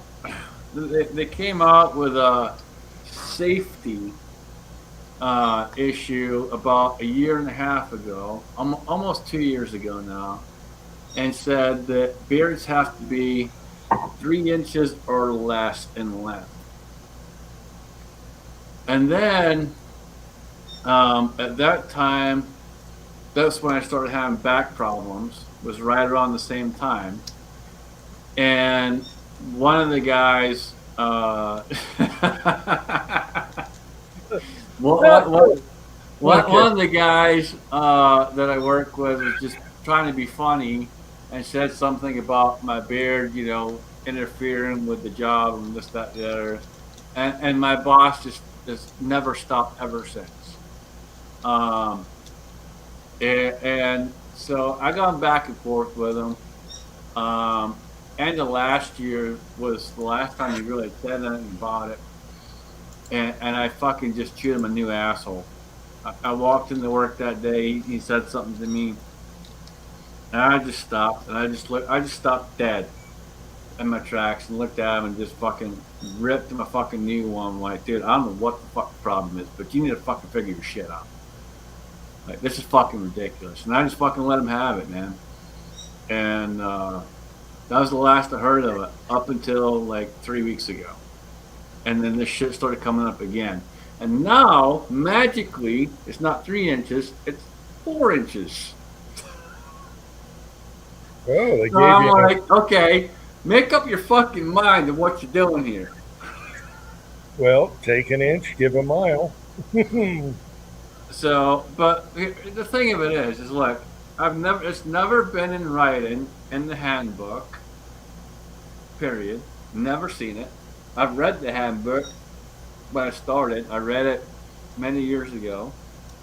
I read it a couple times over the years after I started because I had some other things going on and I wanted to make sure I was where I need to be. Still never saw it then. And now here we are, almost 8 years into working here, and we're still getting this shit of, hey, you know, says you gotta show me in the handbook. And I keep saying it, show me in the handbook. And no one can. No one. The only thing they can produce is something that was produced 2 weeks ago when I said something to my boss about, hey, I've never seen it in writing. And he pops off, and the next day shows up and hands me a piece of paper, and he's all proud, like he's handing me this piece of paper with a smile on his face as he hands it to me. And I look at it, and I look at the dates, and I literally just burst out fucking laughing. It's literally dated the week beforehand and the day of that he printed it. So literally it was dated a fucking week prior when they fucking wrote it up. Like, get the fuck out of here. Let's see. Edward is here. Hey, Edward. How's it going? Yeah, I didn't shave for a week or so, and I can finally grow a beard, but I look like a hobo. It's bad. Yeah, so basically, it's pretty simple, Dave. I you know me, man. I stand my ground, and these fuckers ain't gonna win. You know, I'll do what I gotta do to fucking win and be done with it.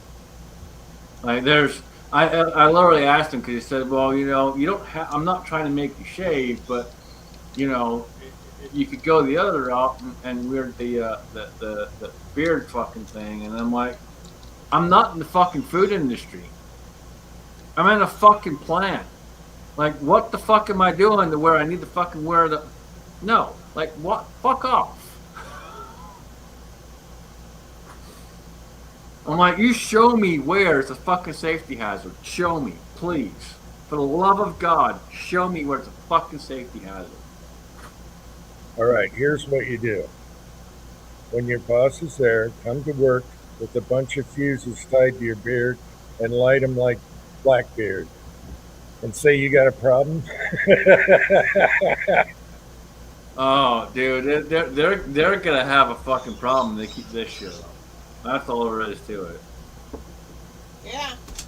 Me and Mom are getting Charburger. Do you want anything? They're fucking with the wrong motherfucker. Yes, I want chili. Well, one thing you could do is you could stick OSHA on them. Chili. You Well, know, that's they're what not I'm supposed saying. to. So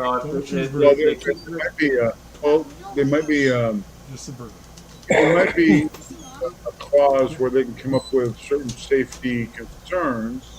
However, they have to be published, and they have to be published as, you know, safety policies that you have to understand. You have to have training on it and all kinds of crap. So, well, you know, so here's the thing on that. if Here's you the can thing produce on a that, case, too. you can write OSHA. You can go ahead and write OSHA. If you can produce a case and say, look, all of a sudden out of nowhere, they just came up with this. This is just something they dreamed up overnight. I can show you the memo that they went and generated, and there's nothing in our manual. There's no training on it. There's nothing. We haven't had any training on it or anything like that. So, yeah, you can probably show it up with that. Well, and the thing of it is so, like, the other part to it is I'm the only person that's ever been talked to, and I know this because I've talked to everyone else in the planet that has a fucking beard. and no one else has been talked to. And there's people there with way bigger beards than mine, and no one's been fucking talked to. So if you're gonna implement something and sit there and say this is the fucking standard, then why the fuck has no one else been talked to? So as I was looking up and doing all my research, again, you know, I research stuff. I'm a big on research. You know, don't sit there and tell me something when I can sit there and go back and research and look shit up and I'll throw it right back in your fucking face. They cannot tell me that I have to do anything if they're not talking to everyone else and making sure everyone else is aware of it as well. So they're putting themselves in a predicament where literally, if I want to, I can go lawyer up and sue their asses. Scotsman, Yeah. all I'm trying to tell you is that if you get an official government agency such as OSHA to back you up on this, okay, they go ahead and they generate a memo and they investigate it, then if you win that over your employer, then what you do is you go ahead and you call the U.S. Department of Labor and you file with them as a hostile work environment. And then the U.S. Department of Labor will go out there and they'll send agents and walk in with briefcases and sit down and say, hi, we're going to get legal because you're harassing your employees. And they will shit their pants. They will. They will come out, they'll shake hands, they'll get down on their knees, and they will kiss your ass. They will be so sorry they screwed with you. That's the way you deal with it. Yeah, no, I've done something like that in the past back home. I had an employer try and withhold pay from me, and I told him straight up, I was like, dude, I'll have you shut down in 5 days or less, and he just laughed at me. And I made 2 phone calls the next day, and within 2 days they were out there and they shut his ass down. Like, don't fuck with me, man. I'm not the guy to fuck with. Let's see. True Grit is here. Hey, True Grit. Pineapple pizza. Yeah. Well, yeah, if you don't have to wear a respirator, if you're not working with food, what's the big deal? It's just appearance? No, and it's not like, I can understand it if I was putting my head in places where potentially, you know, it could get caught, whatever. I'm not. No, even fucking close. So don't sit there and tell me it's a safety issue. If it's literally, there's nothing in my job that's a safety issue. Nothing. Yeah, that wouldn't be good working over a lathe. Yeah. No, I mean, I work around all kinds of different machinery. You know, I work with big presses and all the rest of it. But nothing to where, literally, you know, anytime, even when I'm leaning into a press, number one, the press is shut off, it's locked out. If I'm actually in there working on something, it's locked out. So there's no energy in it, nothing's moving, there's no way anyone can fucking turn the thing on because I'm the only one with the key. So tell me how it's a safety issue, please. For the love of God, show me it's a safety issue. That's it. If you can prove to me somehow or other it's a fucking safety violation, then okay, we'll talk. But until then, no, kiss my ass. Well, you could braid it, stuff it in your shirt. I'm not braiding it. I've had other people say tie it up and this and that. No, ain't gonna fucking happen, dude.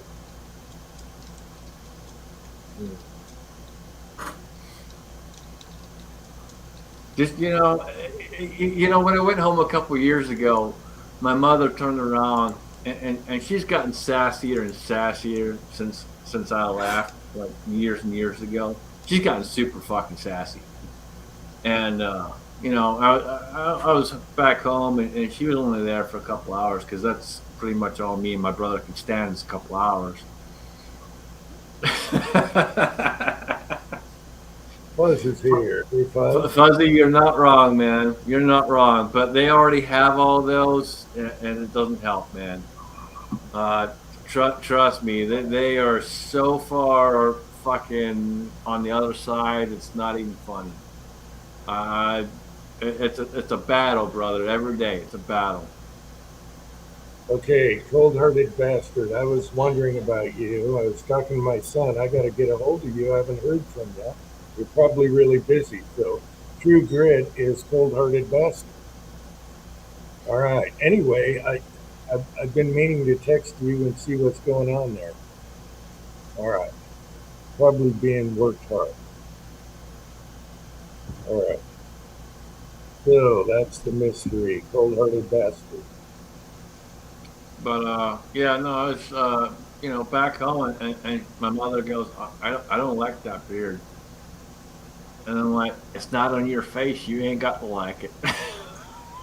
Oh, She's like, you should cut that. I'm like, ain't gonna fucking happen. Ain't cutting shit. Good luck. I'm like, you ain't gotta look at it. So what the fuck you worrying about? how's Fuzzy doing lately? Hey, Fuzz.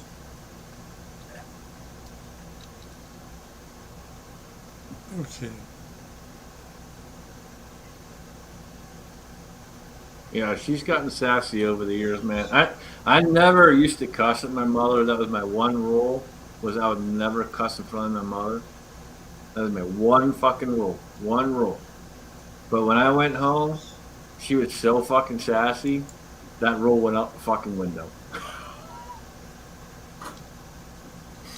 Oh, also, cold-hearted bastard. Cold-hearted bastard. He couldn't find the file for that. That cooler thing.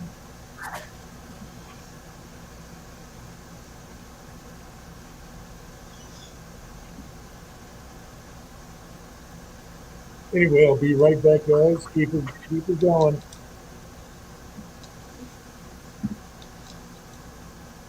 How you doing, man? I'm doing okay. Just farting around with this thing. I was trying to type in fuzz. I did a capital F.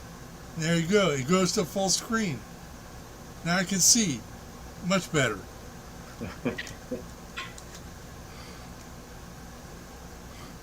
So that now some computer crap right now There you go.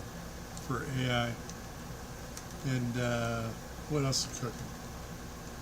How's the little woman doing? Oh, she hates me right now. Matter of fact, yeah. That's no different than any other day. So Well, got that going. What else?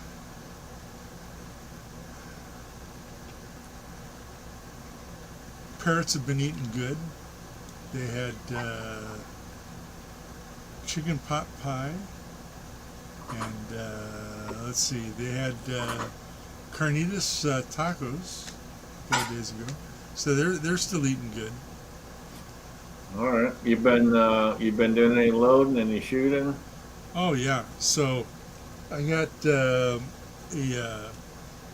trapdoor carbine, an 1884, Custer gun, soldering carbine, and so I did up 200 rounds for it. I got 100 rounds of black powder, 485s, and 100 rounds of smokeless 350s.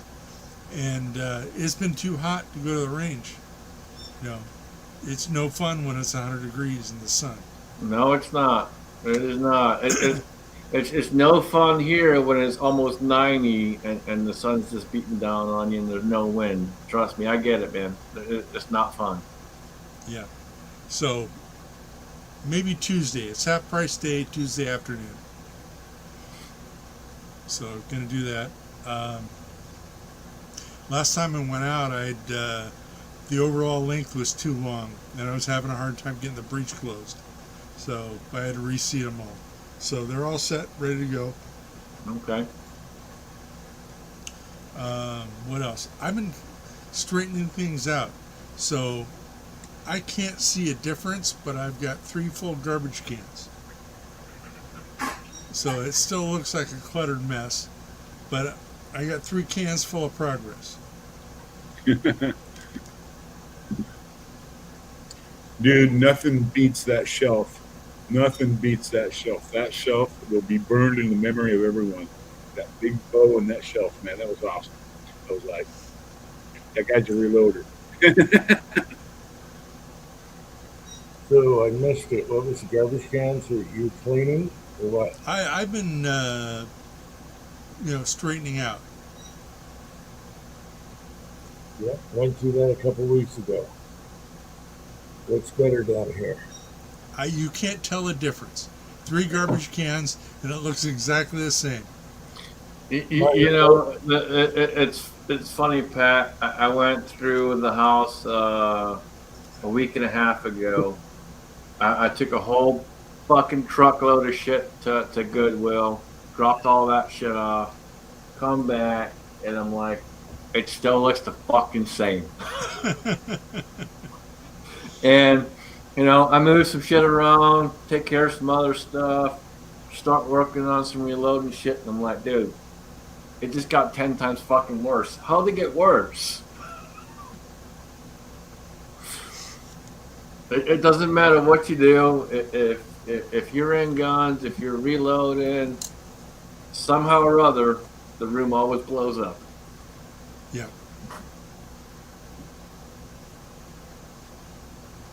And essentially the whole house, because I only have 1 floor of the house, and it's 90% of it's all reloading shit. So, yeah, 90% of it's just blowing up. My scroller's screwed up. Somebody.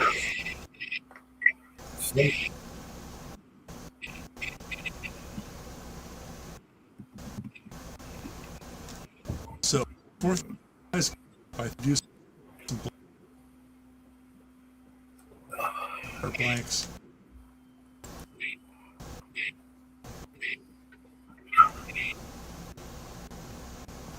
You kind of cut in and out there, Pat. What'd you say? I said for 4th of July, I'll probably do some blanks. Okay. All right. Yeah, that's a good thing to bring up. Folks, don't forget, Let Freedom Ring, 4th of July, 5 o'clock Eastern, blow up YouTube. Get out there, get a video done. You guys got plenty of time to get one done now, between then and now. And every 4th of July, 5 o'clock Eastern, we blow up YouTube. So, even if you're not a content creator, go out, shoot, make a video, and post it. The more we can do, the better. And remember, hashtag Let Freedom Ring. That's it. Don't worry about putting in the year of 2026 or any of that bullshit. Just hashtag Let Freedom Ring. All right.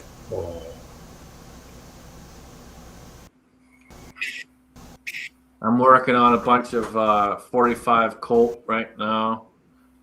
And it is 45 Colt. I know some people love to call it 45 long Colt. It's 45 Colt. long Colt. And it's fucking 45 Colt. But I got 1,000 pieces of brass over here on the bench, and I'm working through those, getting those set up. Okay, I got converted for the Remington, and yeah, that's fun. But 35 grams, 240. Chessboard, I love you, brother. But don't sit there and lie to me and say it's only been a few years you've been shooting blanks. You've been shooting blanks for a long time, man. Somebody got snipped. He's a snipper.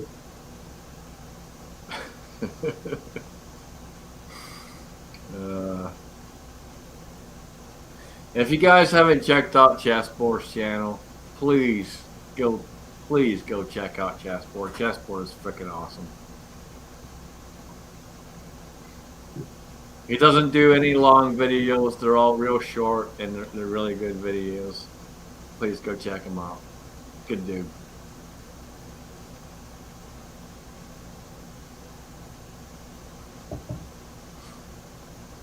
Yeah, we got 45 Colt going on the bench right now, and I got other couple of videos planned to come out this week. Um, Trying to get back in the swing of making videos. I took a little bit of time off of making videos there.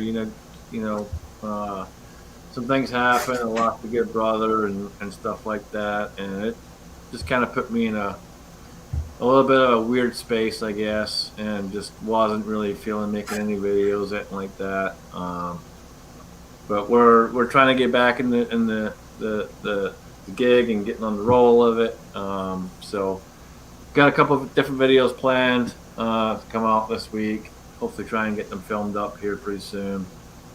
And yeah, hoping to get out, do more shooting videos. Everything is good on the range in the back of the yard, so we're good to get out there and shoot whenever and all that good stuff. So it's just hoping that the temperature kind of levels out to where it's not like roasting to where I'm dying out there for the 5 minutes that I'm gonna make a video, because I don't do long videos. But yeah, it's just it's good that I definitely in a better spot than I was. Definitely good to get back in the swing of things. Good deal, Scotsman. Me, I haven't made a video in a long ass time, so No, I was just that video I made here this past week, I kept repeating myself, kept saying dumb shit, and I'm just like, I sound like a fucking amateur. Wait, I am an amateur. I took 3 months off.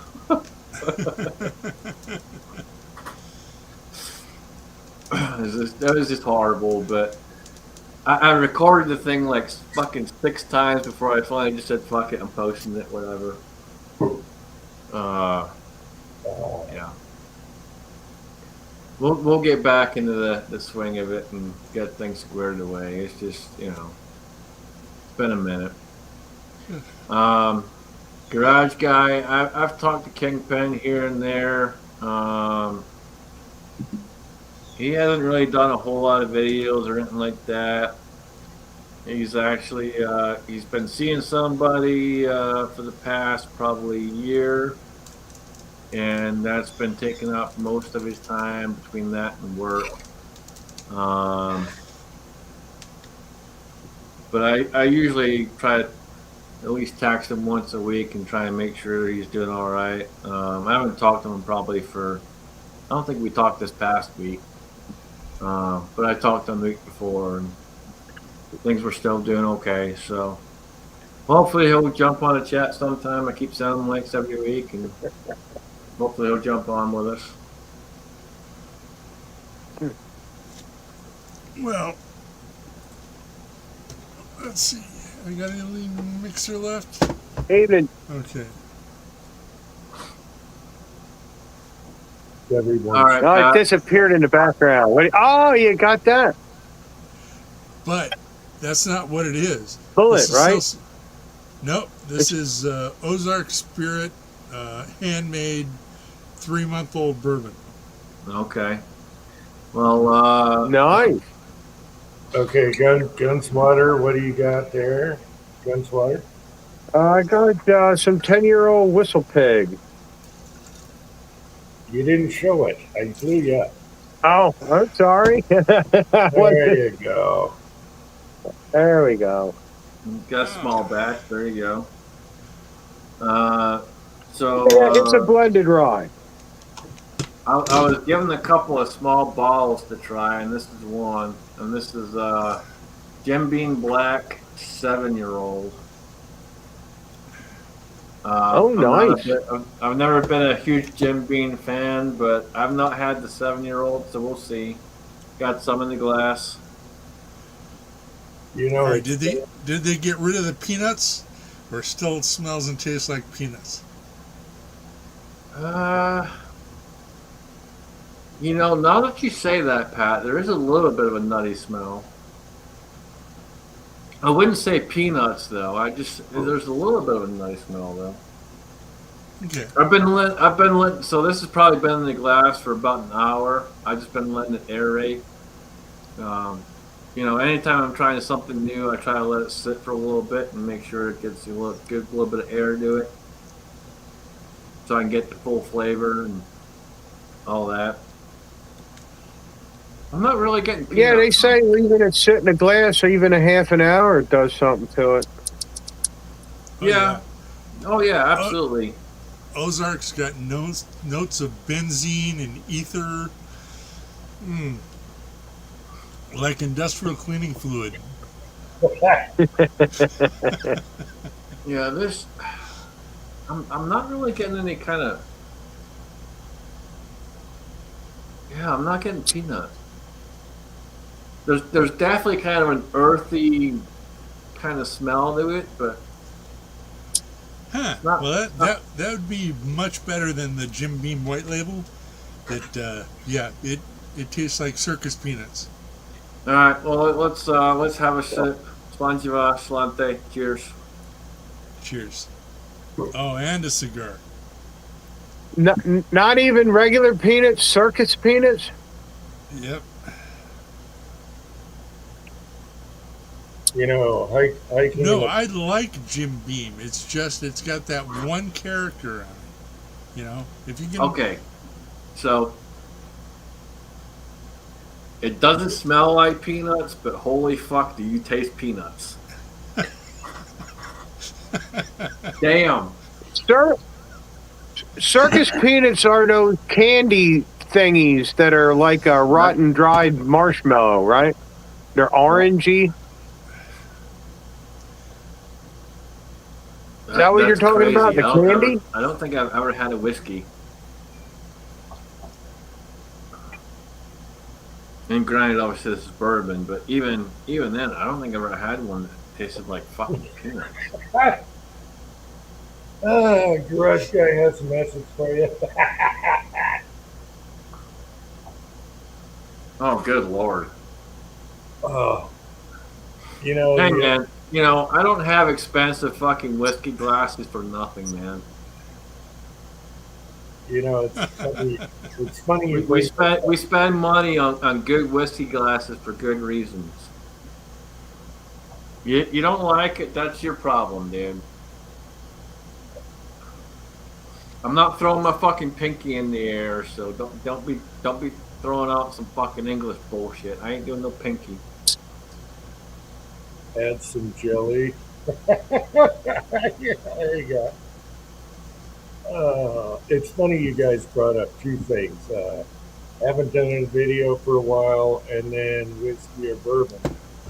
The other night, I haven't been doing videos either, and I usually did 3 a week, right? And we did the blurb video, the fart trigger, and I did it all backwards, and I had to add some things, and I'm like, son of a bitch. I asked my son, I said, hey, you got a shot of anything? Give me a shot of something. I like to edit when when I'm trash. And I was totally, and I was getting pissed off because everything was backwards and a mess. And he gave me a shot of something. It was really good. I got to figure out what it was. Big old shot glass. Boom, I hit on that, and the editing went so smooth. It went so smooth after that. It's always was, I forgot. It was good. Okay, there's my story. It was good. I forget what it gave me though. And yeah, I like clear drink, but Fire water. yeah, I like clear because That's an interesting taste to it, though. Trying to figure out what else is on there. Again, you don't get the smell of the nut, but as soon as you fucking taste it, it's right there. But I'm trying to figure out what else is in that. here's the link for Thor's. He got bumped. Anyway, I found when I was hiking in the backyard, I went up on the east upper side, and I found a broken bottle, antique bottle, and it was all sitting, it was all broken. and somebody up there was drinking a bottle. And anyway, I looked up the bottle because it looked really old, and it was the company that uh, sold their company to Jim Beam. So it was pre Jim Beam bottle, and I left it there in a stack. I put it in a stack. I got to go find that, just like the bonsai tree in the middle of the boulder. I have to go up and find that freaking bottle now. So there's that. Yeah. I think it was 30s or 40s, something like that.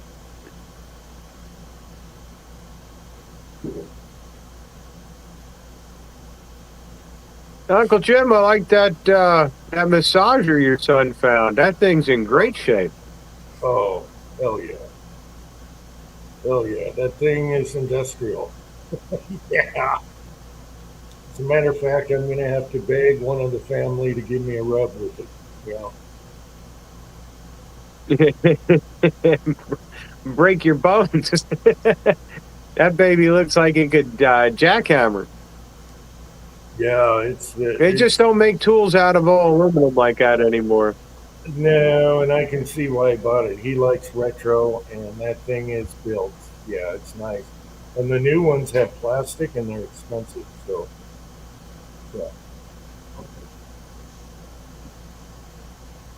yeah. What? I got a few hand tools that are all aluminum from my grandfather. Hmm. What's the name of that stuff? You pour it into a cloth and you stick it over someone's face and basically knocks them out. What's that shit called again? Chloroform? Yeah, that's what Chloroform. this fucking shit. This is what this fucking shit. It's like fucking chloroform and fucking peanuts.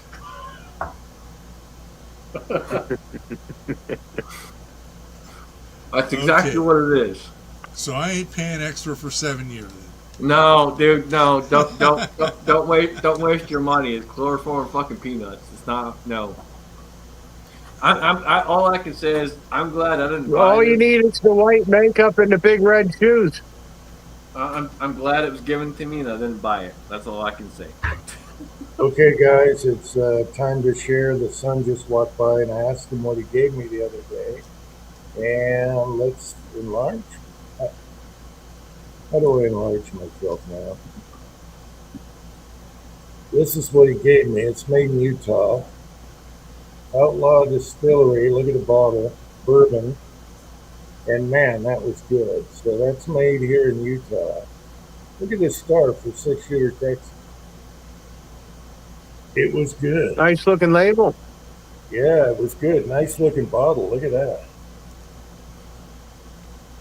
Anyway, it was good. So there you go. Right here in Utah. Yeah. Honestly, Pat, I've got a bottle of regular old Whistle Pig, and it's better than this shit. Oh yeah.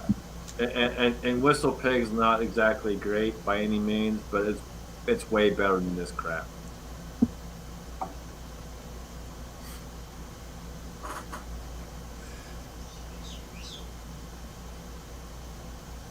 So next time I head to Costco, I think I'm going to get a bottle of whatever the, Kirkland bourbon of the month is. And sometimes you get really lucky because they don't tell you where they got it. But when somebody's unloading, high dollar bourbon, it ends up in a Kirkland bottle.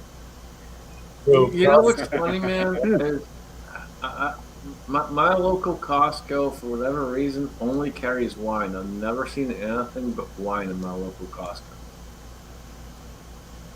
I didn't know Costco had a whiskey, a Kirkland. Really? Yeah. And so what they do is they do the old Costco thing and they go, get barrel lots and stuff and bottle up, something that's just Yeah. good but cheap. Awesome. Thank you.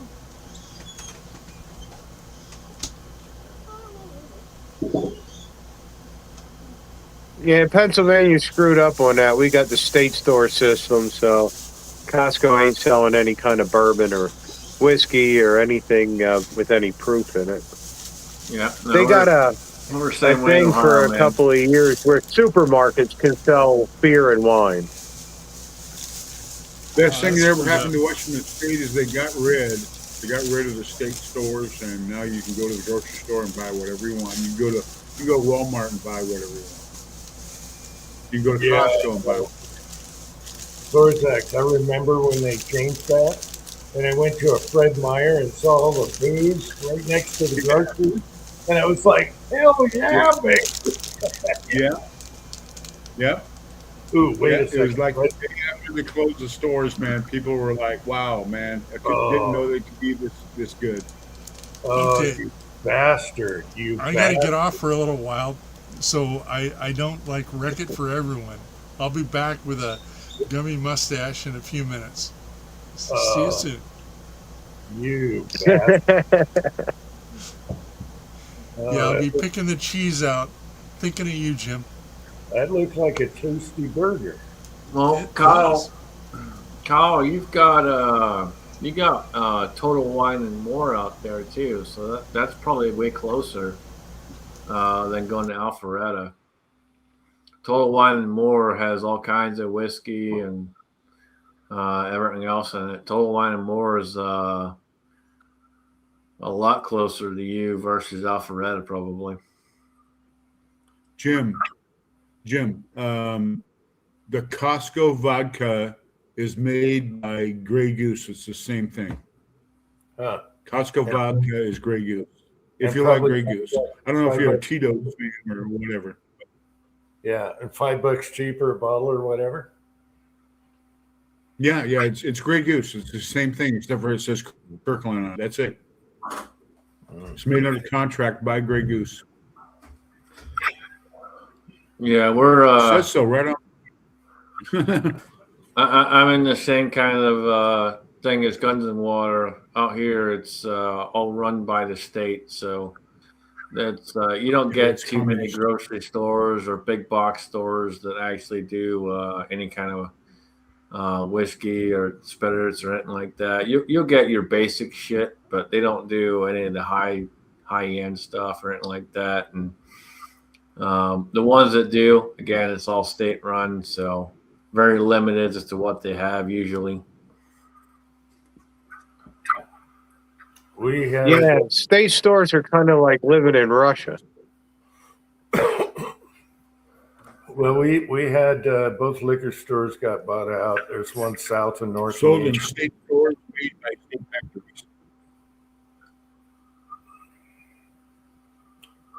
But our local liquor stores got bought out. And I'm like, What kind of factory? oops. Hmm? What vodka is your favorite there, Jim? What vodka is your favorite? You have your vodka crayons. Well, I like good old Utah's Five What Wives. vodka? I like Five Wives, made in Utah here with mountain water. They do a corn and they do a potato. Five Wives vodka.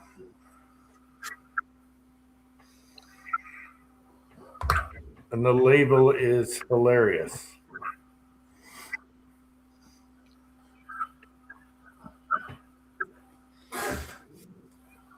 I think Smirnoff Silver ain't bad. My son likes imported, of course. You know, he doesn't drink much, but when he does, he wants to taste it just like the movie. My wife buys crap. I want to taste it. You know, just like the movie. Anyway. No, I'm real picky when it comes to whiskey and bourbon and stuff. And I drink more whiskey than bourbon, proper Scotch whiskey. And my typical thing is at least 12 years or older. And some people will, they question that, but it honestly, 12 years plus is a really good solid mark for a really good Scotch whiskey. You're gonna have really good flavor to it. It's gonna have a nice time behind it. If it's a nice sherry cask, you're gonna have a phenomenal flavor to it. As long as they did it right, and you'll be happy. So, depending where you're at, you may be able to buy some that are $60 a bottle, and then some may be $90, $100 a bottle, depending on what it is. But there are some bottles out here. Most expensive one I've seen out here so far is probably like 170, 180. Hey, we got Mock. Mock is here. MCK. You know what, MCK? You gave me some Russian 22. The real greasy match stuff. It actually shoots good. Steel case. We're gonna run that thing with the fart trigger and see what happens. Yeah. So stay tuned for that. I went through all the 22 drawers.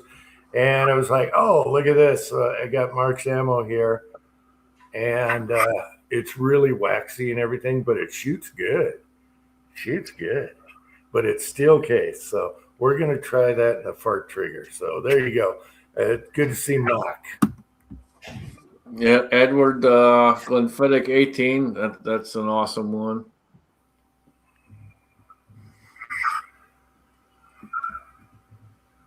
Like I said, for me, it's at least 12 years. Anything older, perfect, but 12 years kind of my base minimum. Every now and then I'll do a 10-year, but very few and far between. 12 years is typically where I keep my level at.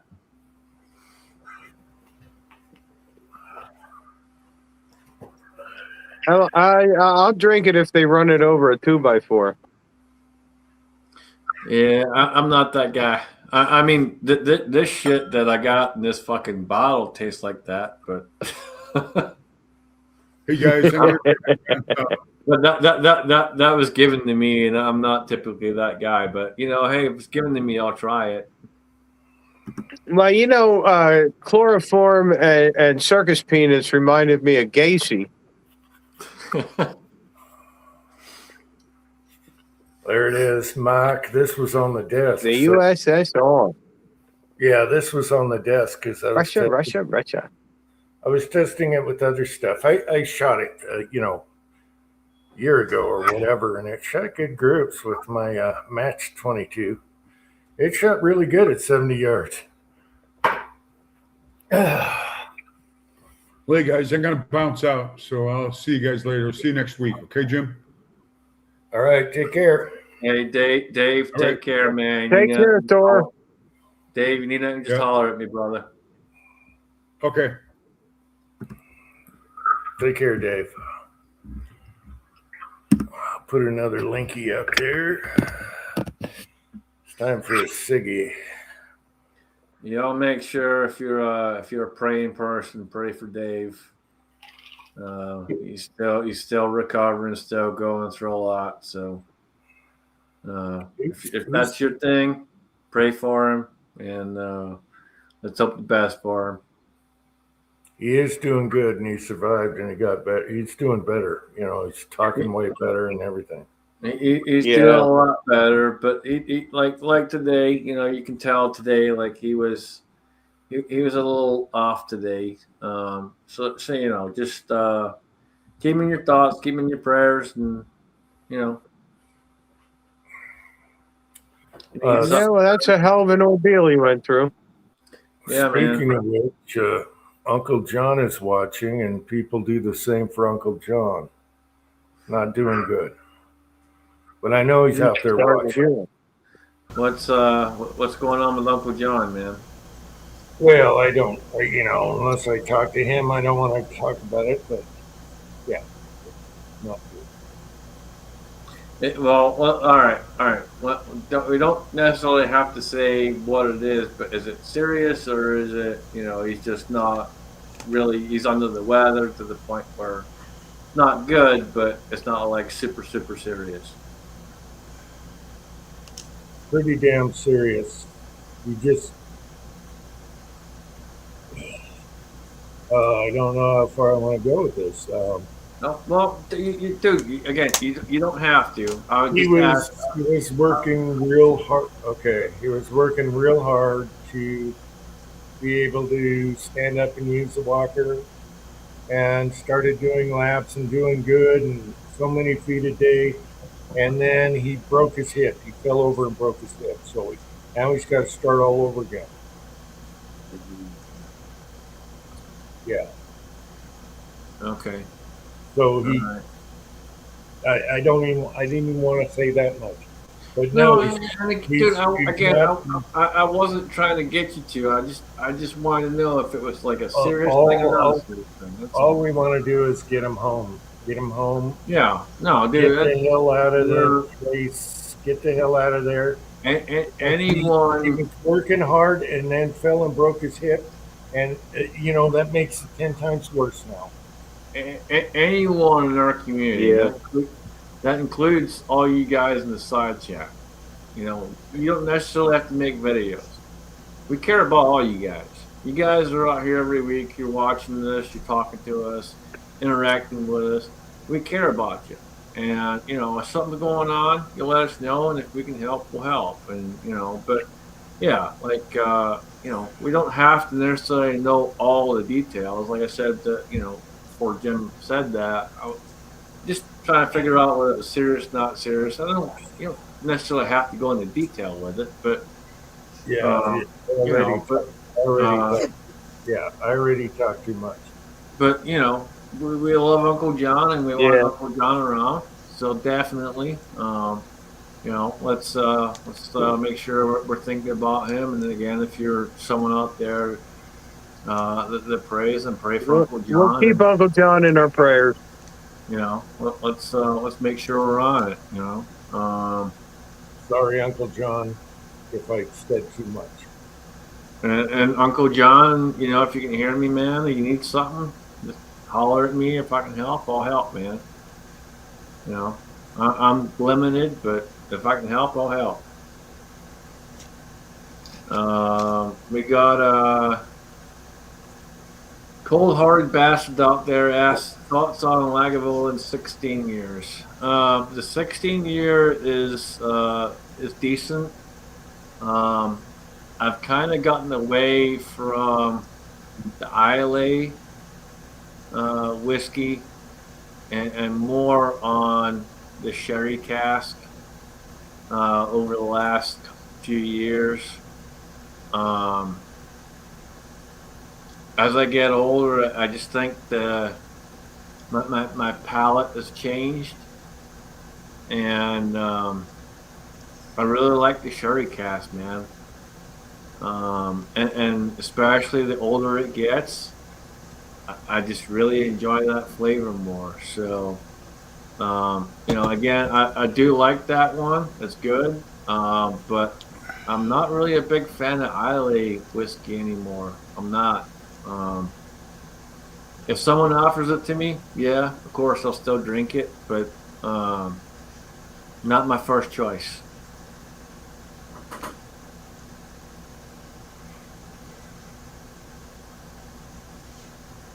But it is good. Just again, my tastes have changed, and as I keep getting older and all that, just not my thing anymore. Yeah, I can get by with Benchmark, Foolproof, and Sazerac Rye. Hell, they're $20-$30. Yeah, I'm not that guy.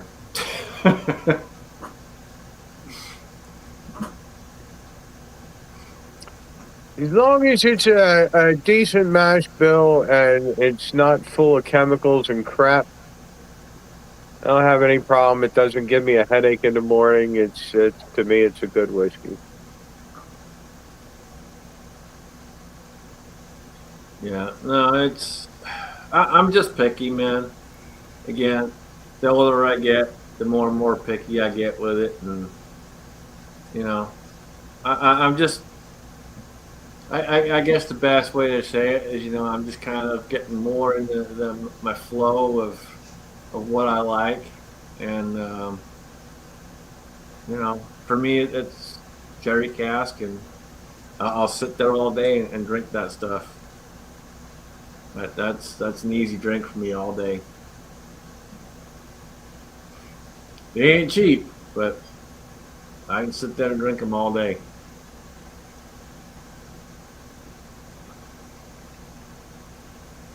I like to drink when I edit. I don't know why, but it makes things flow so much easier. Well, no, it's pretty simple. Editing is frustrating. I absolutely hate uploading, trying to edit anything, and I really don't edit a whole lot. Typically, depending on what the video is, I may splice this or splice that, but in general, typically it's just one straight upload, and any editing is just adding some text here or there, or adding a picture, or doing this or doing that. I still hate editing. I absolutely hate it. I'm no good at it. Never have been. Never claimed to be. Yeah, I get it, man. I hate editing. I don't mind it. It goes quickly for me. However, it's better when you're a little bit juiced. I don't know why. Also, like 3 to 6 in the morning is when I come up with the best ideas for videos, and that's how it works for me. And then I got to write it down so I remember in the next day and do the video. And my favorite videos most people don't like. So there you go. Oh, I don't know. I'm down for any time I see the hillbilly teeth come out. yeah. I was up till 7 a.m. this morning before I went to bed, and I hit a song, and I'm like, okay. And I have a whole video all planned out, just drinking and being up at 4 in the morning. And it's like, okay, yeah, I better write this down, otherwise I won't remember. So that's coming up. Maybe I do that on the Let Freedom Ring. I don't know. So let's address a comment out there. Chessport says he hasn't had alcohol in over 40 years. Good boy. Yeah, Chessport, more credit to you, brother. Yep. You know, I stopped drinking quite a few times over the years. And I've been drinking a long time. Well over 30 years. Yeah, it's been a hot minute. But you know, I stopped here and there over the years. I really couldn't tell you why I go back to it, and it's not an addiction. It's not. You know, when I stop cold turkey. I don't sit there and just, you know, I don't fight it. I just stop cold turkey. It's just like smoking. I stopped smoking years ago. You know, I don't do cigarettes. Yeah, I smoke a pipe. But, you know, I stopped smoking cigarettes years and years and years ago, and I just, you know, cold turkey. I don't have to have a vice necessarily, if you want to call it a vice, but I don't know, man. I just enjoy whiskey. I do. I enjoy my whiskey. I like it, and you know, every now and then I like a cold beer, especially on a super hot, humid fucking day.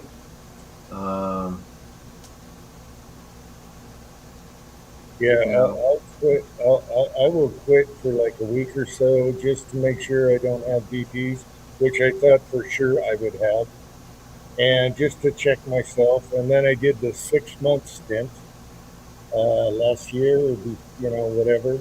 I went 6 months, but to be honest with you, I like getting hammered. I just love getting hammered. I'm sorry. I'm sorry, people. That's just me. I love getting hammered and doing videos and shit, and that's my favorite thing to do. But I will check. I will go a week or 10 days just to make sure I'm not nervous or anything. And I know it's a problem. I know my liver's probably totally shot. But I love getting hammered. What can I do? I'd rather be happy. I'm sorry. Well, I can tell you, Well, you know, my liver is not shot. I'm Scottish. It's built like a tank. But If you only knew how much I drink. no, I have a very good idea. I've been well informed. We call it brekkie, okay? I've been well informed. Yeah. We're not going to get into that in video, Yeah. but I've been well informed. But anyway, yeah, no, it's yeah. I'm totally I amazed. think my liver is good. Like over the years, I've gone to I don't go to the doctors very often. I hate going to the doctors unless I'm really in a need to see a doctor for something that's really causing me a fucking problem. Like when I started having back problems 2 years ago, I don't go to a doctor. I don't. I'll figure it out. I know natural pathways. I know natural different things to fix this, fix that. Um, so I avoid doctors at all costs unless it's 100% necessary. And like with my back, it was 100% necessary because I was struggling to walk. So that was okay. We need to see like what the fuck's going on. So that was a whole different story. And even then, after seeing all those doctors, they still couldn't figure the fuck out anyway. And it took well over a year, almost a year and a half, before I finally found someone that was like, "Oh, hey, it's this, this, and this, and not this," and now we're on a better path. So it's just take it with a pinch of salt when you go see a doctor. Take it with a pinch of salt when they tell you this and that and the rest of it. You got to remember, 99% of them are all invested in making money because they all get paid to sell you more fucking drugs and sell you this and sell you that. So just take it with a pinch of salt. Yeah. Many years ago when I was in Washington, we had a family doctor who was awesome. He delivered my son. And I go in and I said, "Hey, doc, I quit drinking. And can you do blood tests, check my liver and everything?" And he comes back, he says, "I'm really proud of you for doing that. And you're good to go." That was probably 15 years ago. And I'm like, "All right, good to go." Oh, jeez. Yeah. Yeah, chessboard's up there. He says he hates hospitals, but when he saw his foot dangling, he had to go. And I get that, man. Yeah. Again, like And, you know, I avoid them at all costs. But I woke up one day, 2 years ago, and I could barely fucking walk. And I'm like, okay, what the fuck is going on? And as much as I didn't want to go to a doctor, I had to go to a doctor so I could get some x-rays, I could get a CAT scan and whatever to try and figure out what the hell's going on. And again, end of the day, they still couldn't figure it out. But, through the entire process, I finally found different people that could help figure out what's going on. And we're a hell of a lot better than we were 2 years ago. I still got issues. I still got pain here and there, but hell of a lot better than I was. And we're still working through it, and we'll keep working through it. But yeah, all the doctors wanted to do was stick me with fucking needles. I'm not that guy, man. You're not just sticking a fucking needle in me and making shit disappear and making me think I'm okay. No, fuck you. Not that guy. Not how. Right? And I had people at work going, "Oh, you should just do it, blah blah blah. You get back to normal." No, that's just covering the fucking issue. I'm not trying to cover it. I'm not trying to mask it. I need to know what the fuck it is so I can fix it. yeah, the very same doctor I was talking about. I show up and he goes, "All right, what's wrong? Because you don't come in here unless something's broken." And I'm like, "Yeah, I broke my finger." And he says, I only see you if you broke something. Oh shit! Yeah. They don't do much for fingers and toes. They just tape it to the one next to it. Well, you know, it's funny. Like about 6 weeks ago, I smashed the living shit out of this finger. Here, you can still see some of the remnants. I'm not trying to give you the finger. I'm just showing you. Oh. But like you can see my finger now, like it's bloody and black and blue. I smashed the living shit out of it like 6 weeks ago, and the guy I worked with, he's like, "Oh, did you break it? Did you break it?" And I'm like, "Dude, it's fine. Like it's just it's sore, it's swollen, whatever." He's like, "Oh, you Yeah, should probably go to the doctor, this stuff." And I'm like, "Dude, I'm fine. Like literally, I'm fine." Yeah. And I go to the break room. I get a cup. I fill it with some cold water, and I stick my finger in the cold water for a little bit. Chill it off a little, or get some of the swelling down. And a couple days go by, and he's like, "Oh man, are you sure you didn't break it? Are you sure you didn't break it? You should probably go see a doctor." I'm like, "Dude, fuck off. I'm fine. Like literally, it's fine. It hurts, but it's fine. There's nothing fucking wrong with it. I can make a fist. If I couldn't make a fist, then we'd have a problem. But I can make a fist. Nothing wrong. Just swollen, bruised, and all the rest of it. And then I think it was Wednesday. This past Wednesday, he saw the color of my fingernail, and he's like, "Oh, is that the finger you smashed?" He's like, "Holy shit!" And I'm like, "Yeah, it is, dude. Like, it's fine. It's just just the fingernail. Fingernail will be fine. It's just gonna take a while to heal, but like seriously, my finger's fine." I'm Yeah, I good. got one here. It's almost grown out. And that's a trigger finger. Yeah, this one's not the trigger finger, but it's the trigger finger for some people. Yeah. Any Karens out there, here's your trigger finger. You're welcome. I had to get a chest X-ray for work a long time ago, and I remember the doctor I was talking about, our family doctor. He's like, "Yeah, you should quit smoking," and he's real casual. He's like, "Lungs heal, believe it or not, lungs heal really good."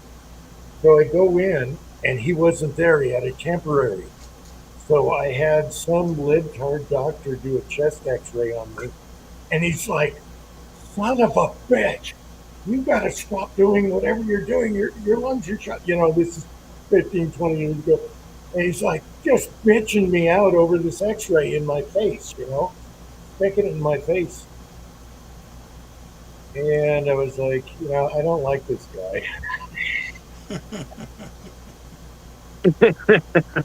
Oh, he was all over my ass. Where my other doctor is casual. Hey, just quit. Lungs heal. You know. I don't like hospitals. So, no. Well, it's just like originally when I started having the back issues, right after the RIP, they were like, "Oh, we want to do back surgery," and I'm like, "You still haven't figured out what the fuck's wrong, but you want to do back surgery? Wait, what?" Okay. I don't know anybody that had back surgery that was happy with the result. No, and as soon as I talked about back surgery, everyone was like, "Dude, no." Everybody. I mean, everybody. I had phone calls, I had text messages, I had emails, and then obviously a shit ton of comments from people like, "No, avoid it at all costs." And trust me, I didn't want it. Absolutely. I didn't want it by any means. And so I went to, I saw different people and all the rest of it, and they couldn't figure out what the issue was. So then we went to physical therapy, tried physical therapy, that wasn't working. And then I got recommended to a massage therapist who specializes in different types of massage, and I went and saw her. And I was seeing her for probably 6-7 months. And she helped me a lot. No happy ending there, Pat. I wouldn't have complained though if she did. She had really good hands, and I'm not lying when I say that. She's got really good fucking hands. I would not have complained one fucking bit. But anyway, she asked me one day, she's like, remind me again why you wouldn't see a chiropractor? And I'm like, I never said I wouldn't. Like, I've seen multiple chiropractors and they all couldn't figure it out. And she recommended a chiropractor to me. And I've been seeing him for the last 6-7 months, probably about 7 months. And I'm way better because of that. Way better. So I still got a lot of issues here, back and forth, depending on what I'm doing at work. But in general, things are a lot better. But yeah, just, don't take what they say right off the rip as the thing to do. Just think about it, take your time, plan it out, try to figure it out, and look at other avenues, man. Don't just take fucking drugs because they tell you to take drugs. Like, I'm big on not taking anything. I mean anything. I don't take pain pills. Pain pills don't do a fucking thing for me unless I take a shit ton of them, and I hate taking any kind of pills. Just don't do them. Just stay away from all that medication crap unless it's 110% fucking necessary. Yeah, I take multivitamins for old men. I take a liver pill and a small aspirin every day. That's it. Carter's Little Liver Pills. Remember them? No, I use a herbal pill that's really good for your liver. I forget what plant that is. Anyway, yeah. Just to, it's like Frankenstein. Just keep them alive.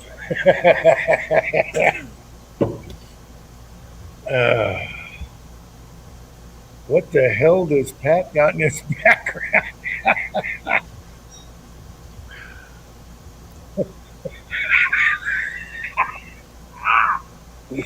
Hold on. Are you making fun? Are you making fun of Pete Hexteth? He's making fun of the steel team versus the outdoor. Well, you saw a video was posted this past week of Pete Hexteth out training with troops, and he's trying to do bench press, and literally he's doing like this.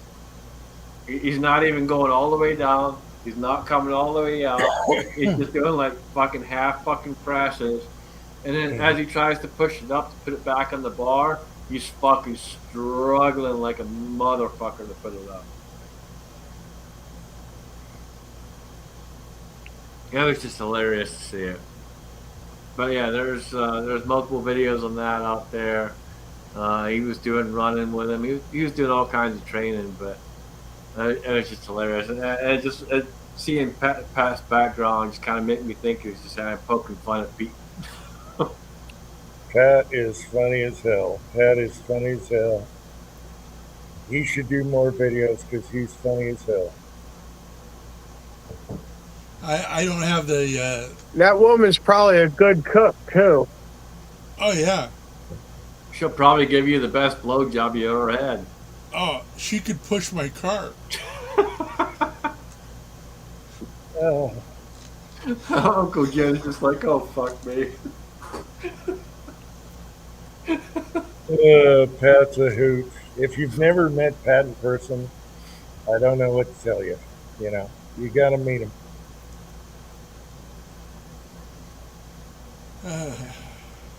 Yeah, chessboard. Just unless it's 100% necessary, stay away from medications, man.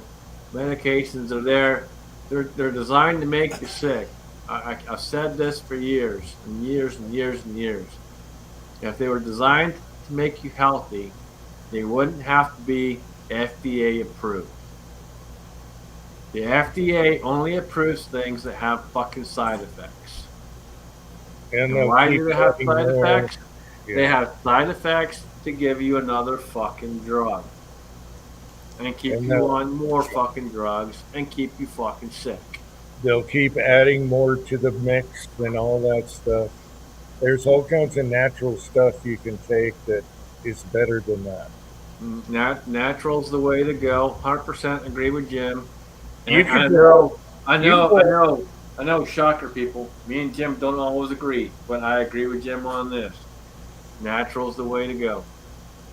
You could go out in the backyard and eat dandelions and get so much benefit just from dandelions, the weeds, than you can with prescription drugs. My brother made dandelion wine one time. Boy, that was some nasty shit. Yeah, I know. Yeah. You ever but- tried dandelion wine? Believe it or not, speaking Man, of, it tastes like lawnmower clippings. yeah, Yeah, if you Take the sickle bar off your lawnmower and lick it. it's you can get it here, but you have to pretty much order it online. But dandelion and burdock, that's an old school drink from back home. Dandelion and burdock is pretty fucking good. And that's I something. finally found a wine I like. I went into Lancaster County, and it's a little town in there that's all set up as a tourist trap. And I'm thinking to myself, who vacations in Pennsylvania? Well, Jesus, mine. But anyway, they had this winery there, and they let you taste their stuff. So I actually found a wine that was really good. Not too dry, not too sweet, just a nice, pleasant wine. is But it I had red? to taste a bunch of them to find out. Is it red? Because red wine is good for you. Yeah, it's what do they call that? A blush or a? I don't know. I'm not a wino, so I don't know all the crap about wines. But I remember one time in the Outer Banks, I got a strawberry wine, and it tasted like a tire inner tube. It was just a nasty. It smelled wonderful. It smelled like strawberries, but it didn't taste like strawberries. no. That's like Amish root beer. Oh my God. Vinegar. I don't know if they wash the bottles in vinegar. I don't know what the hell they're doing to it, but it tastes like vinegar with a Yep. hint, hint of Vinegar. root beer. Vinegar is really good for you. Yeah, you know what? I tried drinking vinegar straight for that purpose, and my God, it said that if vinegar would cure heartburn, and at the time I was having a lot of reflux and stuff. Yeah. That shit burned all the way down. I felt every bit of my throat, my intestines, my stomach, everything was on fire. You talking about apple cider vinegar? Yes, sir. Yeah. A lot of people will tell you take a shot every day. Ooh, It's not Yeah. that bad. And you want the natural apple cider vinegar, not the. With the mother. Yeah, you want the authentic, whatever. I gotta try that kombucha stuff. The organic apple cider vinegar. Take a shot a day. It's good for you. I just wanted to do that for hobbies. I'm glad they chimed in for a little bit. Then the AC kicked on, and now they're silent. So I don't. Hey, Kyle, how you doing, buddy? I'm here. Yeah, the tone of your voice says it all. I took me a nice little nap out here on the back porch. I was gone for I don't know about an hour and a half. It's You about got time a to go to screaming bed. frog? Yeah, hobbies wanted to hear the frogs, so I hopped on. I've got multiple screaming frogs. I have a backyard full of screaming frogs. It was so bad last night, Jamie muted me. And I was just about to go back inside too. Weird. I love the frogs, and I like Elvis Ammo's roosters. Yep. That was funny during the eclipse. You remember was that the video? greatest God, video that was ever. what was that? Hell, that was 10 years ago, probably. Yeah. Wow, that's been a minute. But yeah, it went dark, and then it started to come back daylight, and the rooster started going crazy. That was killer. Yeah, at his old original house, the rooster was always crowing every time he did videos. It was awesome. The good old days, back I when like YouTube the- was fun. Yeah. And the nuts on the tin roof. Yeah. All right, Hey, well, I'm gonna you hop off guys here. I gotta follow- go to bed. Any of you guys follow Mike Bellevue? Yeah, damn shame about him. Yeah. Yeah, he's a hell of a nice guy, too. All right, I just did this for hobbies. I'm going to bed. All right, good night, Kyle. It's good to see you. Good to be seen, Pat. Good to see Good you to hear too, you, Kyle. Thanks for coming on, Kyle. bro. All right, y'all be good. Your frogs Take can care. cook anytime here. Yeah, when I got that target from Elvis Ammo, remember I did a video and I'm in the bed and I got guns everywhere, and then it shows Elvis shooting one shot and the rooster crows, and he shoots another shot and the rooster. Hilarious. One of my favorite videos I ever did. It was called what is it? It's a powder. It was called Long shot. Lung Shot. Thank you, Pat.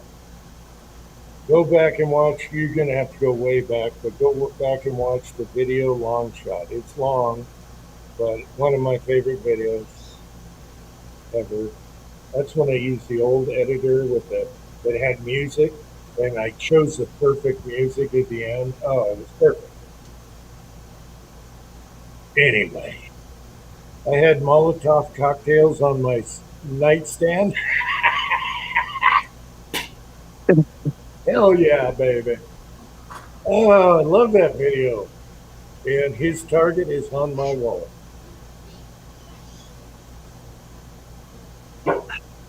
Oh, and he signed it, of course. I can grab it. It's 5 seconds away. Anyway, I miss the rooster so bad. And I love the frog.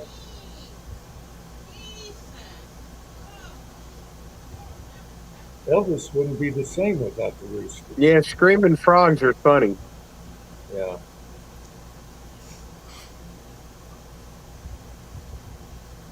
Two things about Elvis videos was the rooster and then the washing machine while he's doing a video inside. Oh. And then he quit. He quit on us. Bastard. Oh well. Yeah, sometimes life gets in the way. I think he was tired of YouTube screwing him over. And I don't blame Yeah, him. I mean it's easy to get that way. I mean, I can understand it. You know, I typically get a video removed once every 3 to 6 months, and it's typically a video from fucking 10 plus years ago. And they accuse me of the dumbest fucking shit, and it makes zero fucking sense. And you try to go ahead and appeal it, and they immediately fucking deny it. You cannot tell me in less than 15 fucking seconds that someone watched that to actually say they watched the fucking appeal and then fucking turn around and deny it. You're fucking full of shit. You're just no. Uncle Jim figured out the secret code on them fucking appeals. You just put in a blank appeal. Screws them right up. No, it doesn't matter, dude. I've tried all different kinds of things when it comes to this shit, and it doesn't matter what you do. They want to fuck you, they fuck you, dude. Have you submitted a blank appeal? Have you submitted a blank appeal? Just go through the appeal process and send it without putting anything in it. I did it by accident because It's a cheat code. I did it by That's accident. God mode. For me, it was accidental. It was, That logarithm don't know what to do with it. yeah, it was accidental for me. But they took away a lot of history because when they killed my first channel, there's a lot of videos I'll never get back. I hope they're still savable in case they change and I can get old videos back. I don't know. Tin Man is here. Hey, Tin Man. Is that your wife walking behind you? No, that's I don't know what rank I am now, but definitely not husband. If you say that, you're gonna get killed. Yeah. He's been downgraded. Come on, Tin Man. There's a link right up in the top of the chat there, brother. Come on in. What time is it for Tin Man? Oh, I keep thinking that picture's coming alive or something, and the log is moving. I see it out the corner of my eye. I'm watching on a phone, and all of a sudden there's movement.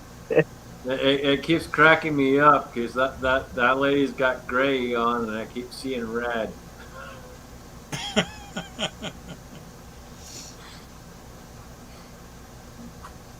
But I keep seeing Pat kind of stop for a second and go, "Oh shit."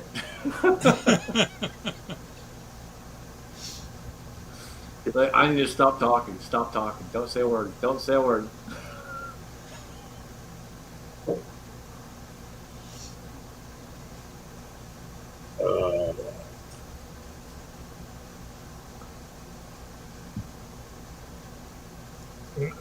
I fixed all the lights out on the deck. I had to replace the sockets. They went to hell. I was surprised you didn't just. They all corroded up. Yeah, I was surprised you didn't just buy some LEDs and throw those up. You know. Well, after I found the sockets and they were the exact same socket, I was surprised. And stuck them in there. Then I thought about it. I went, you know what? LEDs probably would have been better. But Yeah. I added aluminum foil as a reflector, and now they're twice as bright as they ever were. The housing was painted black on the inside, nothing to reflect the light. Mhm. So I just cut some aluminum foil out, stuck it up in there as a reflector, and they're twice as bright as they ever were.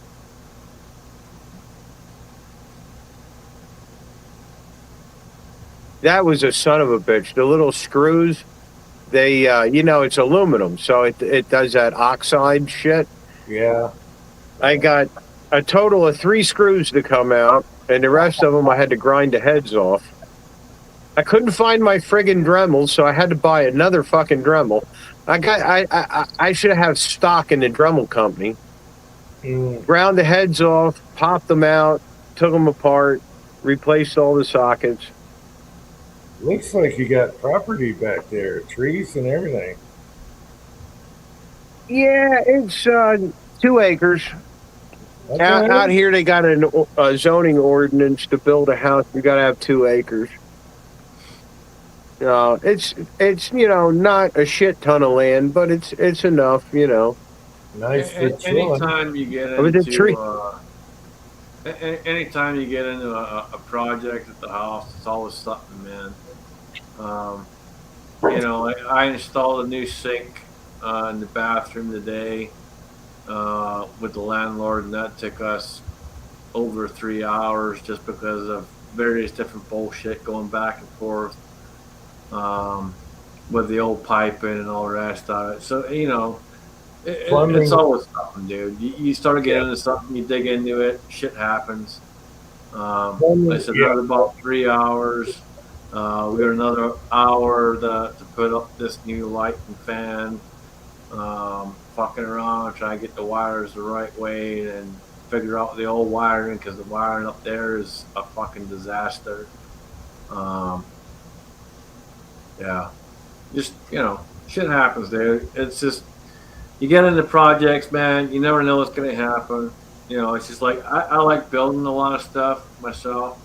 You know, I'm a woodworker. I've always been doing that since I was a young kid. I've been a woodworker, so I like building my own things if I can build them.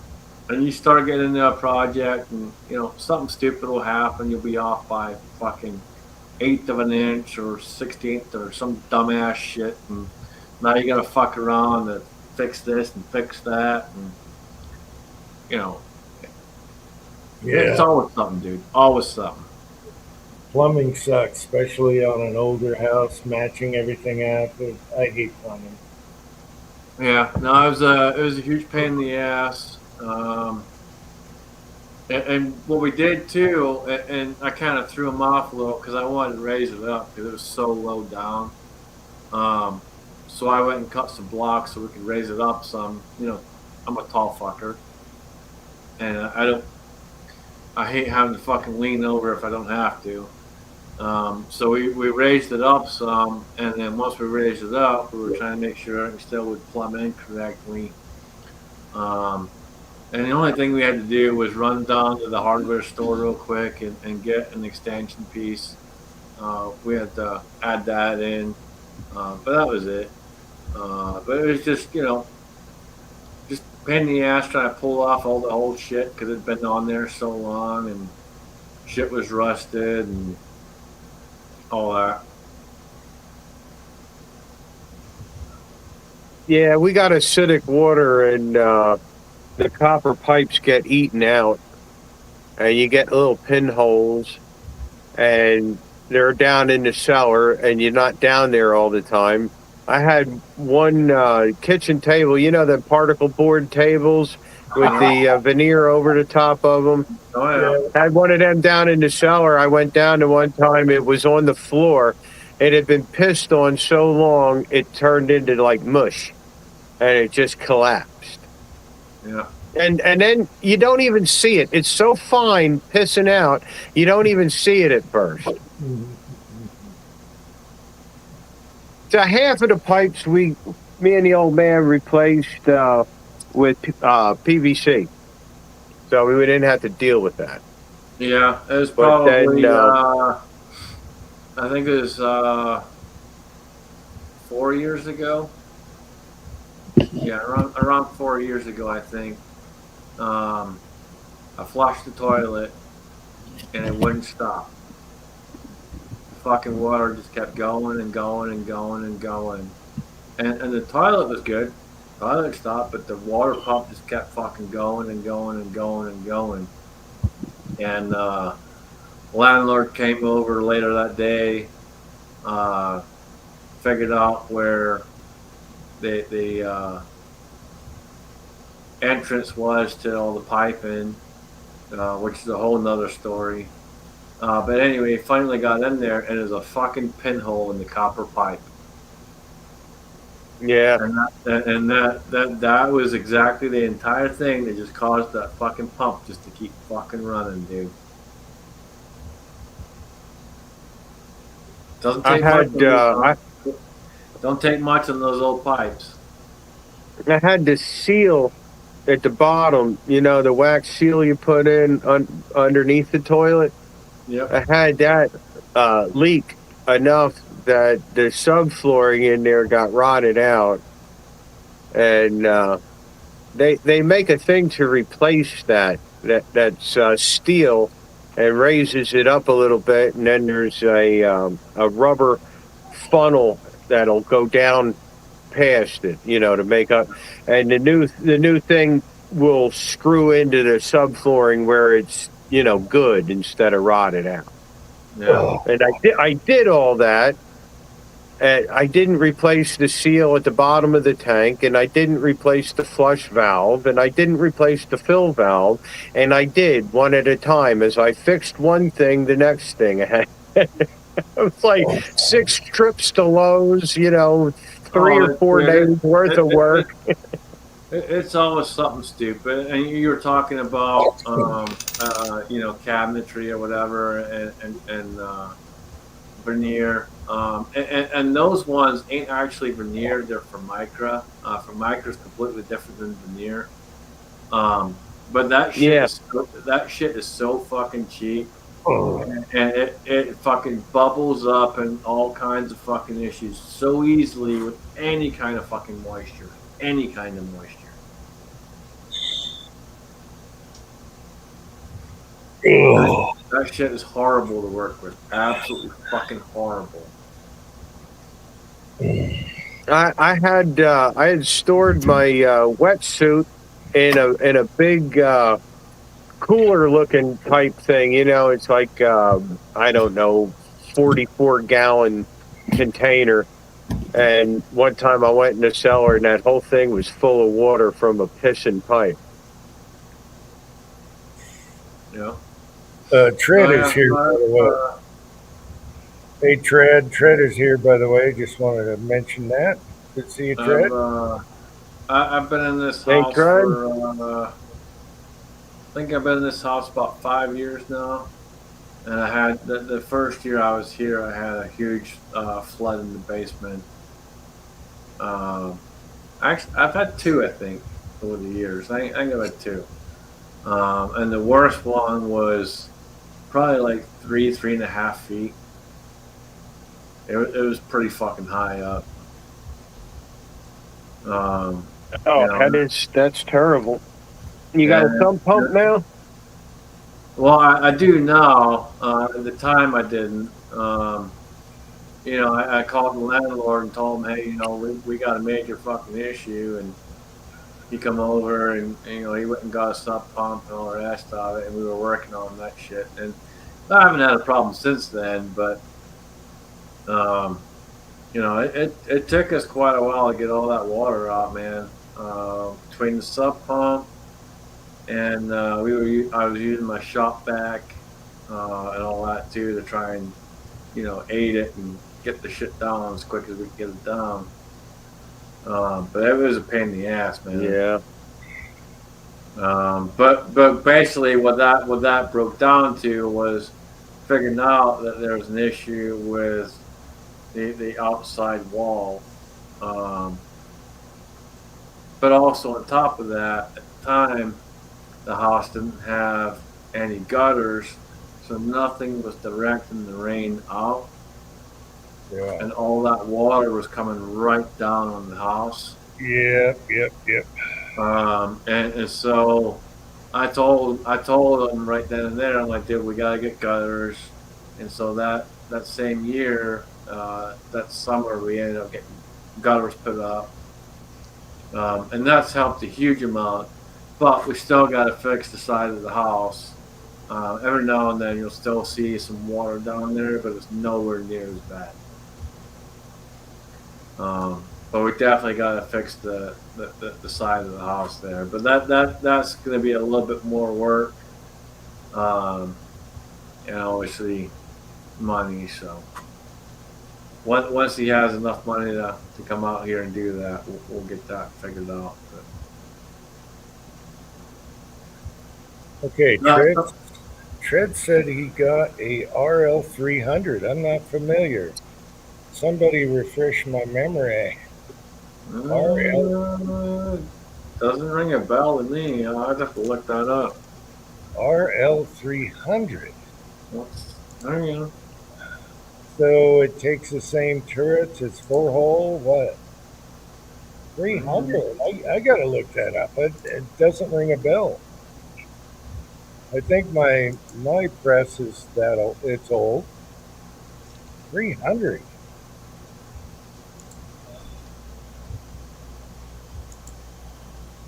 Okay. 550 conversions. All right. All I'm seeing is conversion kits. Wow. 300. I'd like to see a video on that, Tread. You want an Uncle Jim nub? I'm 5 seconds away. Tread, you got my information, man. Send me a picture. Yeah, 300. Send me a picture because I tried looking it up and all it brings up is the 550 conversion kits. But it will do a 4-hole on top, right? Then you're good to go. Weird. Yeah, that'd be cool to see, man. That'd be cool to see. Send me a picture.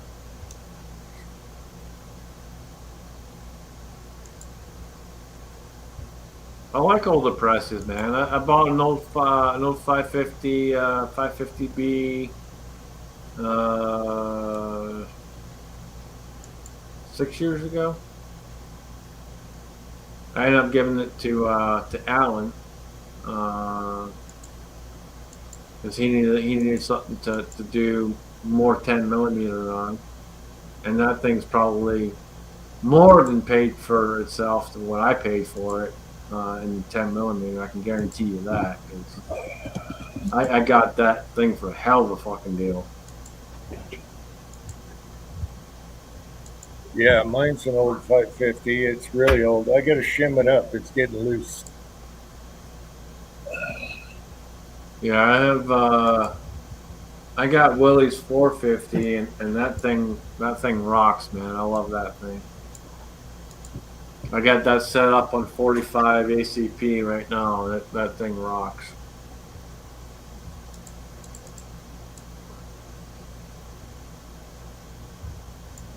I need to try and get a video on it. It's just that room's so hard to do. The lighting in there is terrible. My reloading room is in the next room over, and the lighting's fucking nowhere near what it is in here, and it's just a pain in the dick to fucking video in there. We'll try and get a video done on that though, but You need a knob there, Tread? It fits right on. You know which way to go and how many numbers. There you go, Treddy. 5 seconds away. Now I got all this shit I got to put away tomorrow. I got a Bigfoot. I have 22 ammo. Every time I do a live chat, I got this bourbon and a knob. All right. Cluster. It's a cluster. Eagle Eye Shooting is here. Hey, Eagle Eye. Kenny. so Trad said that's a pre-450, and they only made under 1,000 of them. Kenny, That's have pretty- you ever heard of a Dillon 300? It's new to me. Tread has one. You can convert it to 550. Wow. Yeah, like I said, I know. Kenny had a vintage 1000 from his uncle that Dylan wanted to put in their museum or whatever, and they traded them. Yeah. like I said, he put out there in the side chat. It's a pre-450, and they made less than 1,000. That's cool, man. Yeah. What the? He put a Facebook link out there. I don't know if you can pull that up or not, Jim. Oh, that's hilarious, man. I was trying to. I had an image on the RL 350, but I couldn't put it as a background.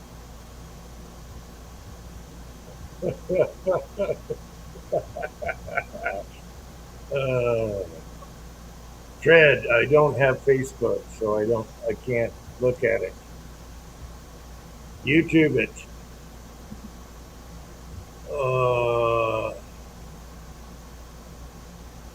Break 100. What does that mean? I'm not sure. Golf score. Oh, golfing. Yeah. Oh. I haven't gone on the course yet. I've been working on different clubs. I got things kind of set in motion. Right now, like I said, things are better with the back. We're getting to the point where we can probably go hit the range, hit the course. The local one to me They are not cheap as far as per round. As far as the range, just to hit a bucket of balls, they're not bad. But as far as the course, they're not super cheap. So it's going to be a minute. I've sat on other chats and stuff, but I'm not on an off shift anymore. I'm on first shift, and I'm not making what I was making. So I'm in a little pinch at the moment of having to do what I got to do to get by. Yeah, I have a couple of golf courses here, north and south, close by. And I wanted to do a video golfing for the first time after 25 years or whatever. Total disaster. But I don't have a set of golf clubs. But it would be funny to set the camera out and just watch a disaster after all those years and playing a golf course for the first time. I think it'd be hilarious. So Tread sent me an email with some pictures, and that Dylan RL300 is basically like an old school Lyman. You know how the skinnier dies for the old school Lyman? Same thing with this RL300 for skinnier dies.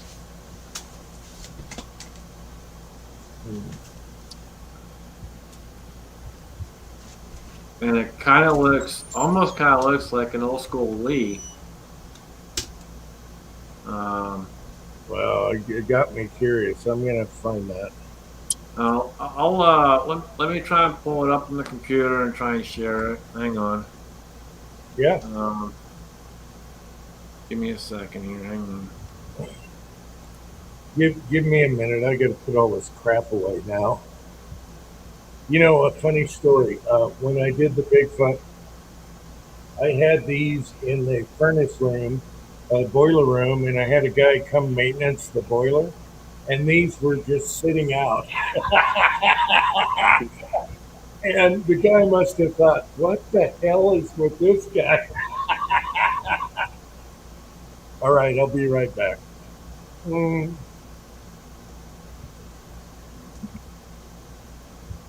All right. Well, Tread says I use standard dies.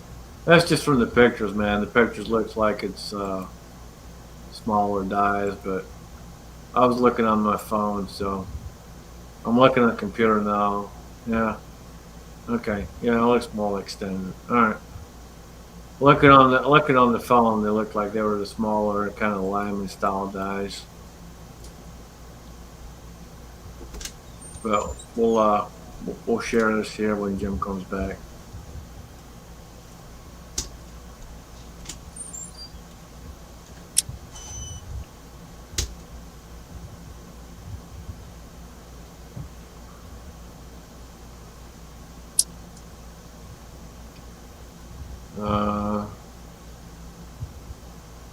All right, Chassport, I'll look into that, man.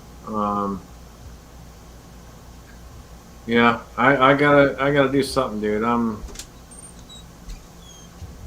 If you just take your you could text it to me, or just take your cell phone and show it on the screen.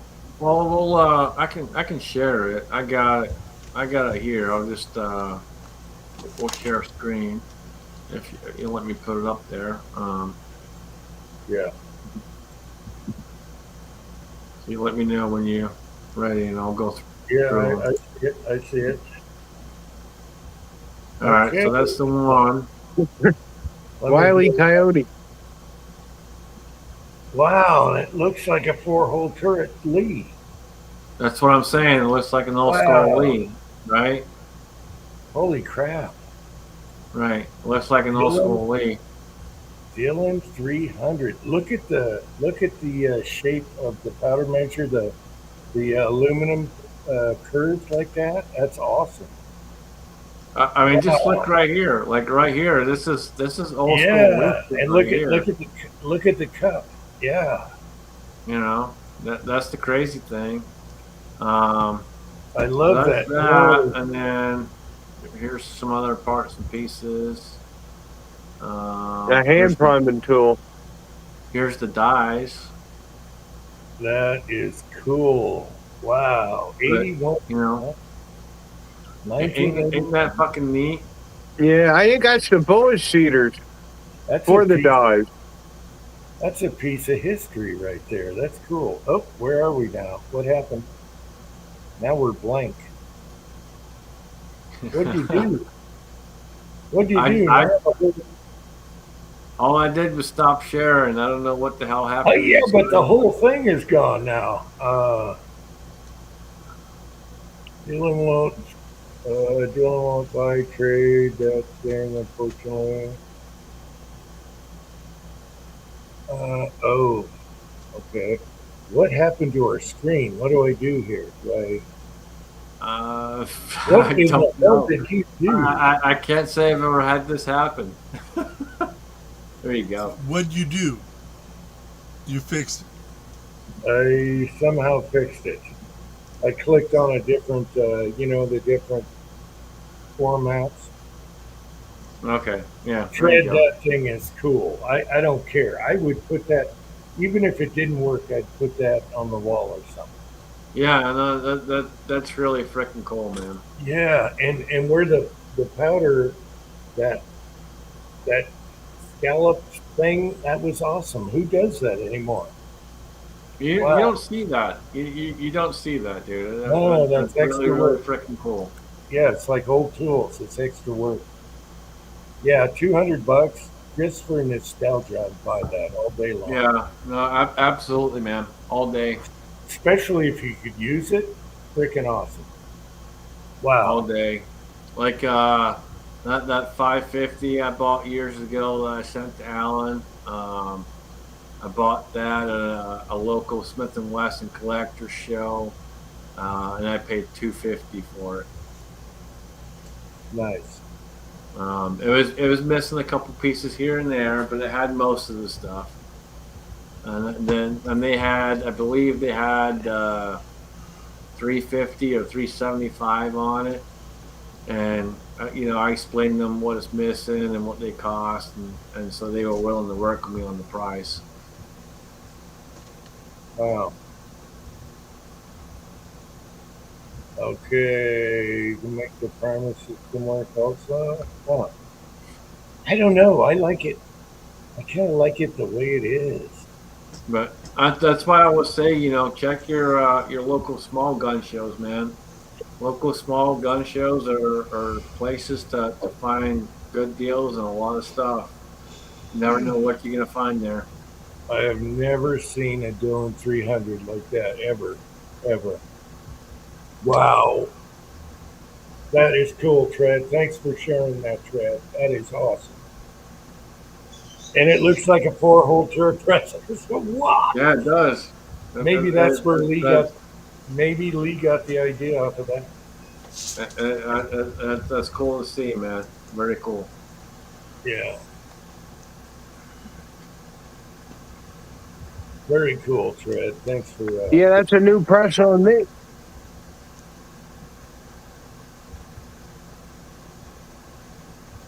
Very, very cool.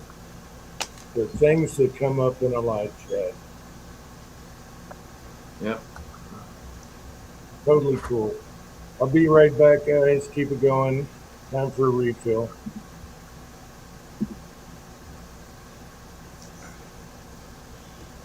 It looks like it was built to run forever.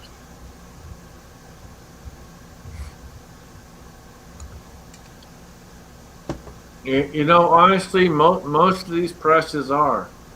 I say most, not all, but most. They genuinely are built just to run.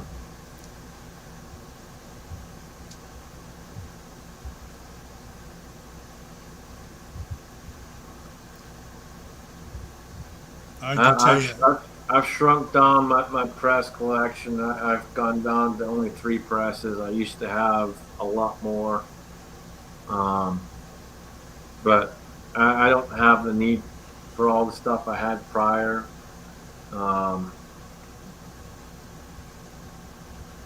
It's not that I'm not shooting as much, it's just lack of space, and I just feel I can do more on the 3 presses I have versus having all the other ones. So I only have my 650, I got Willie's 450, and I got my single stage. That's it. And Yeah, I you can do anything you need to do with that. yeah, I do 90% of it on the 650. The 450 right now, like I said earlier, set up for 45 ACP. Once I get my 45 Colt load figured out that I want to do, we'll get that set up on that press too, and we'll run 45 Colt and load up a bunch on that. But right now we're running all the brass through on the single stage, getting everything fully sized, and kind of set up. And then once I figure out what I want to do with it, we'll set it up on the Dillon.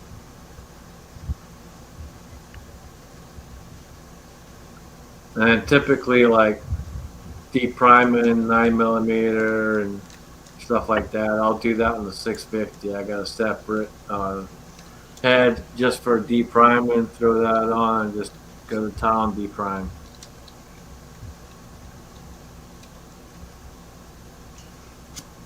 Oh, cheeseburgers are fighting back. The only press I've got is a Lee Classic Cast, single stage. All I've ever had and the only one I use.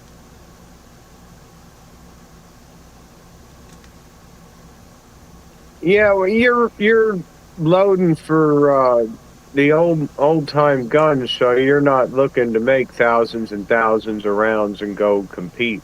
So No, you couldn't shoot more than 100 rounds if you put your mind to it. Your shoulder's done at about 100. yeah. Chessboard, thank you, brother. I got your email. Appreciate that.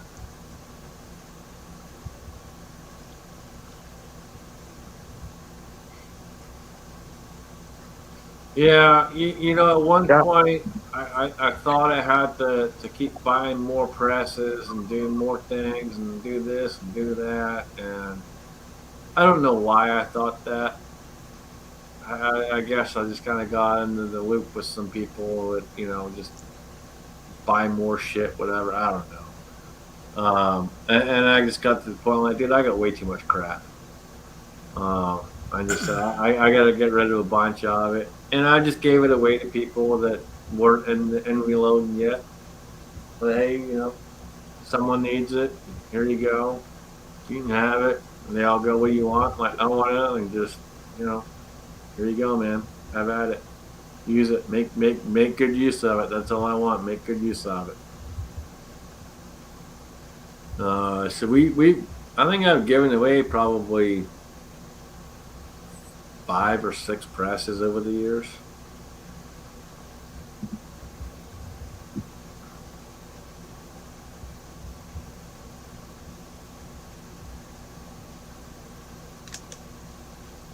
Yeah, there's something to say about getting rid of the clutter. I have a really old, what is it, a Lyman press, really weird, maybe Cap remembers.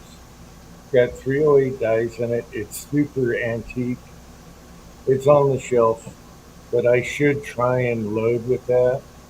However, you need adapters for the bases or something. I don't know, priming, whatever. I don't know. The shell holder. Okay. I've got an old Hollywood that's like that. You know, it's like a 8-position turret that's kind of like on a little angle and all sorts of weird shit. But yeah, the shell holders are different. They're on like a little pedestal. But they make adapters. Yeah. Yeah, you know, I bought it at the auction with the dies, with some other stuff. It's got to be a Lyman. It's yellow, orange. Remember the old one? You know, and it has two dice. Two dice. You remember that? I'm 5 seconds away, but it's dusty and it's up high. Anyway, it's the weirdest dress I ever saw.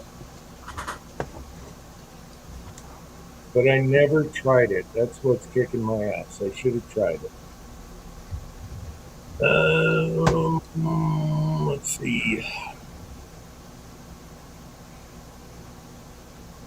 Tread, no, I'm not, man. I've only got, I think 5 or 6 days left of vacation. And, you all know, my good brother, took his life here back in March. And that, funeral ceremony is coming up, sometime in the next month. And so those days are reserved for that. That's pretty much all I got left. So I won't be able to go anywhere else. That's what it's reserved for. Just waiting to find out when that is. Go out, see sisters, pay my respects, and they've asked me to speak at it. I'm not big on public speaking, but like I told his one sister, you know, she said he wouldn't want a preacher, and I told her, I'm like, I know he wouldn't want a preacher. He'd want someone who's gonna tell it how it is, tell him he's a fucking asshole, and lay it on the line. So, you know, it's not gonna be an easy thing, but you know, we're gonna do what we gotta do, and we'll say what we gotta say and make things happen. But yeah, I'm honestly looking forward to getting out there, seeing the sisters again, and putting them to rest. And that might sound funny, but to some folks, but I just, you know, he needs to put to rest, and I think it'll help a lot of people.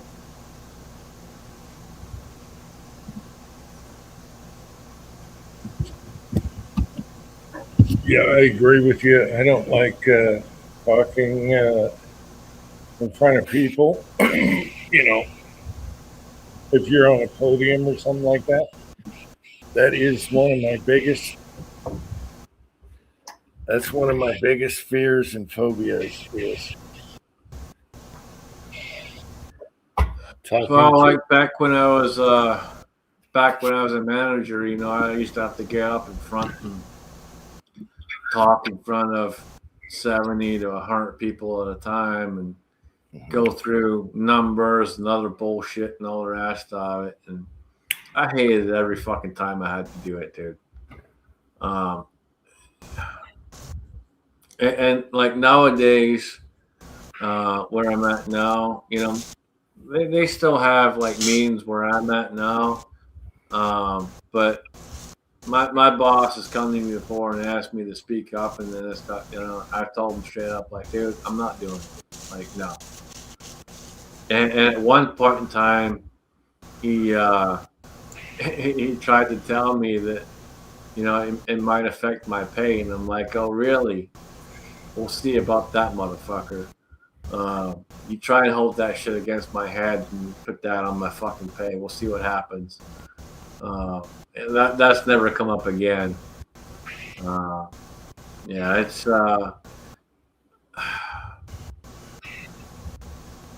you know, branching out and doing YouTube was never a thing for me, and when I got into doing YouTube, it was really strange.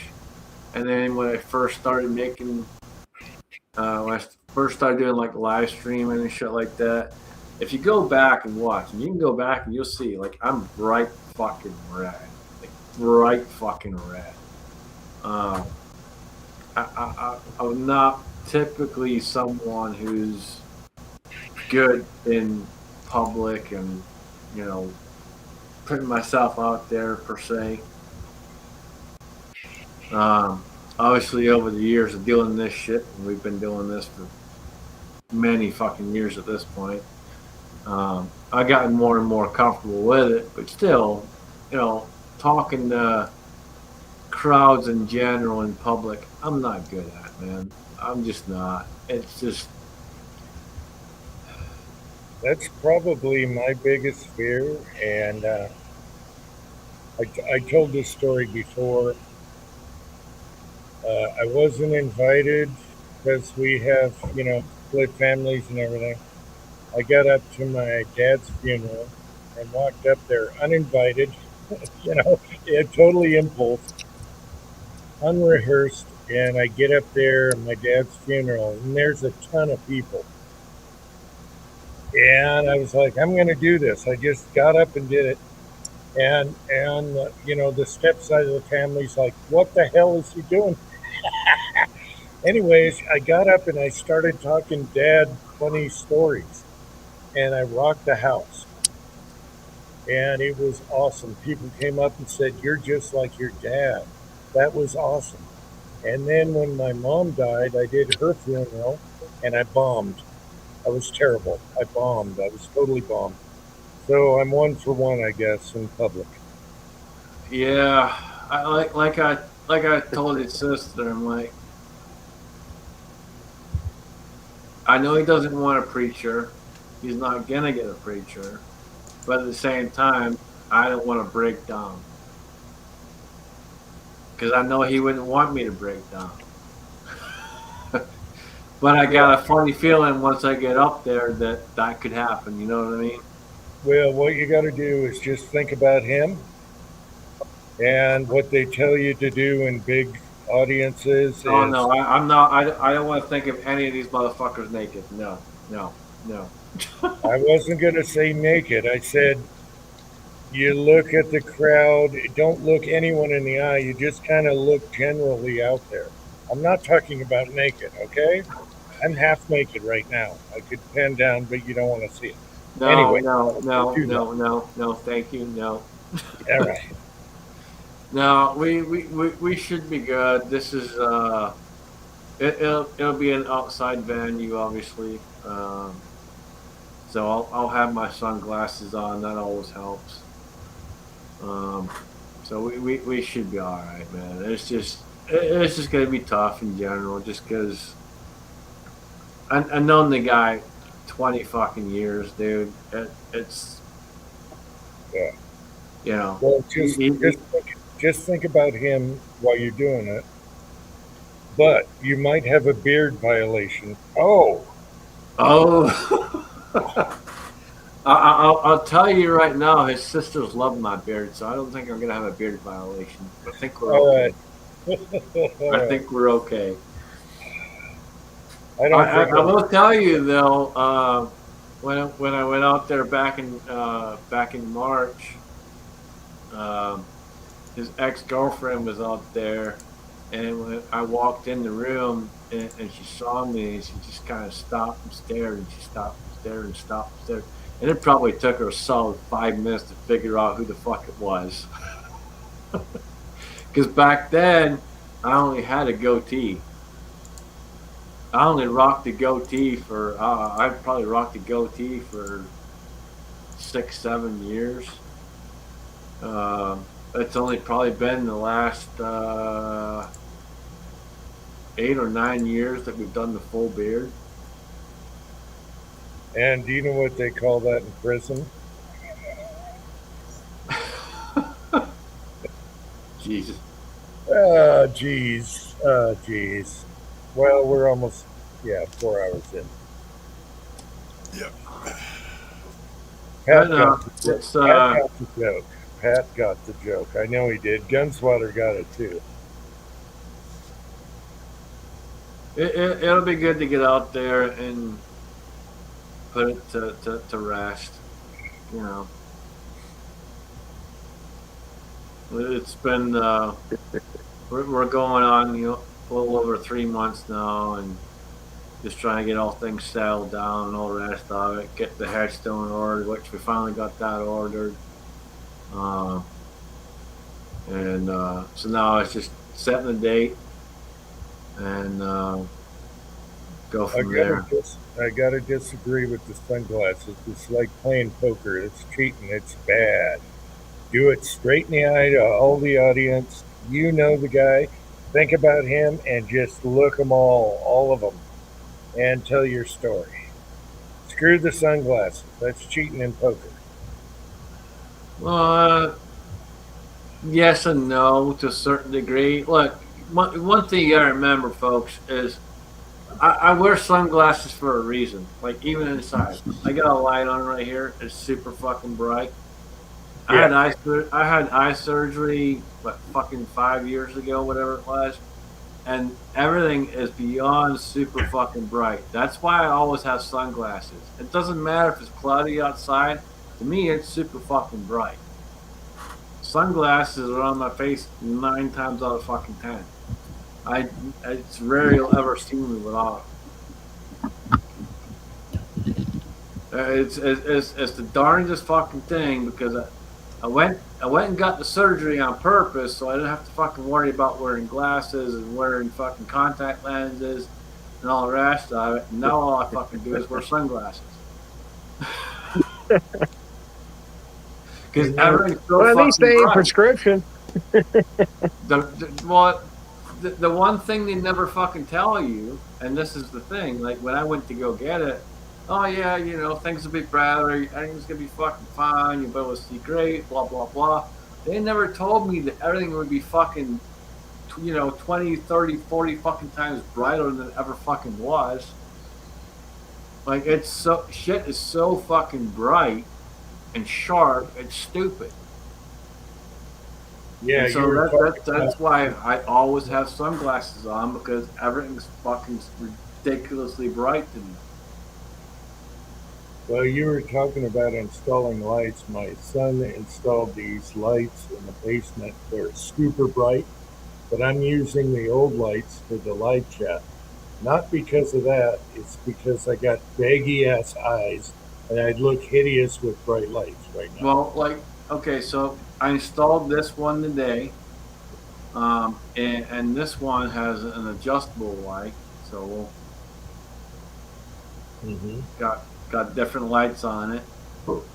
Yeah, you got blue and natural. Yeah. But even doing those, it doesn't matter. They're all super fucking bright to me.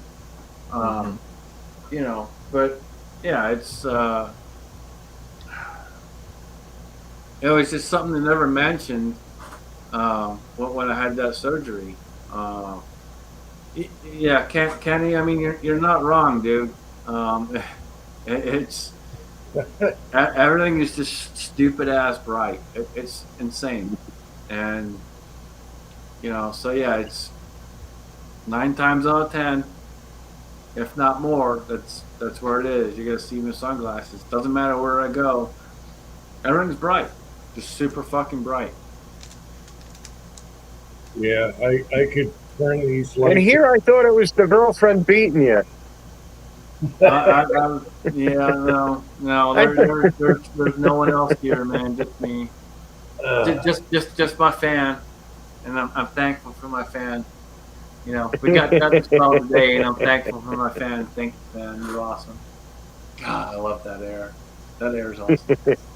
I know. I got a little fan on me right now, even though I'm in the basement where it's cooler. But Dude, yeah, this thing is so quiet too. That's the other thing. Yeah. I've bought other fans for this house, and they are so fucking loud. This thing is quiet as a fucking mouse. Yeah, I got a fan going right now, and you can't hear it. And you know what? The funny thing is I paid way more for the other ones than I paid for this thing. Yeah. I only paid like $60 for this thing, and it fucking rocks. I should go hit the bright lights and you'll see how hideous it is. No, not doing it. I keep it dark. Hide the face. Pat, who's in back of you there? That ain't James Dean, is it? No. That's I was Uncle Jim was smoking in the garage, and it just brought back Sterling Hayden Mm. There you go, Pat. And there's a stogie for Gunswatter. There's your stogie. I like the Wile E. Coyote. You know, Yeah, that's a good one. speaking of stogies, I like Lampoon's Christmas, where the guy lit up the stogie and the Christmas tree went on fire, or whatever. It was hilarious. All right. Two.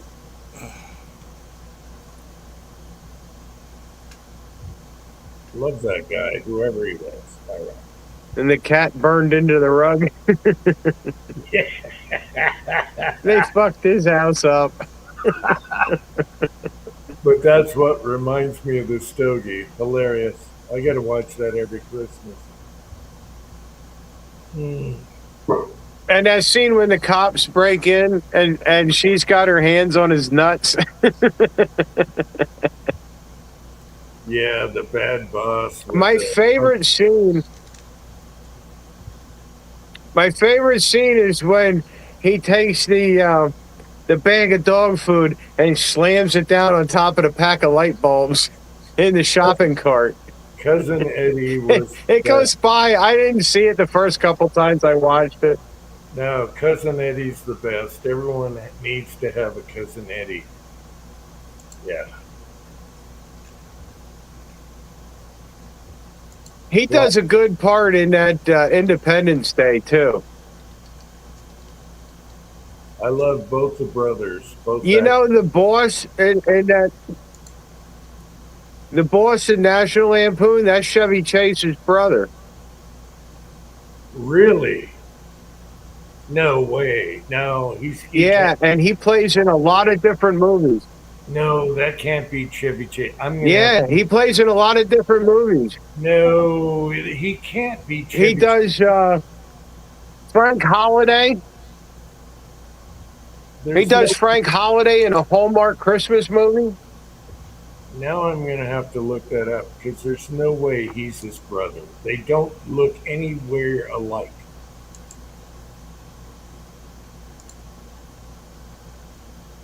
I'm going to have to look that up. Somebody prove that in the side chat. There's no way that's Chevy Chase's brother. They're totally different. Height, everything.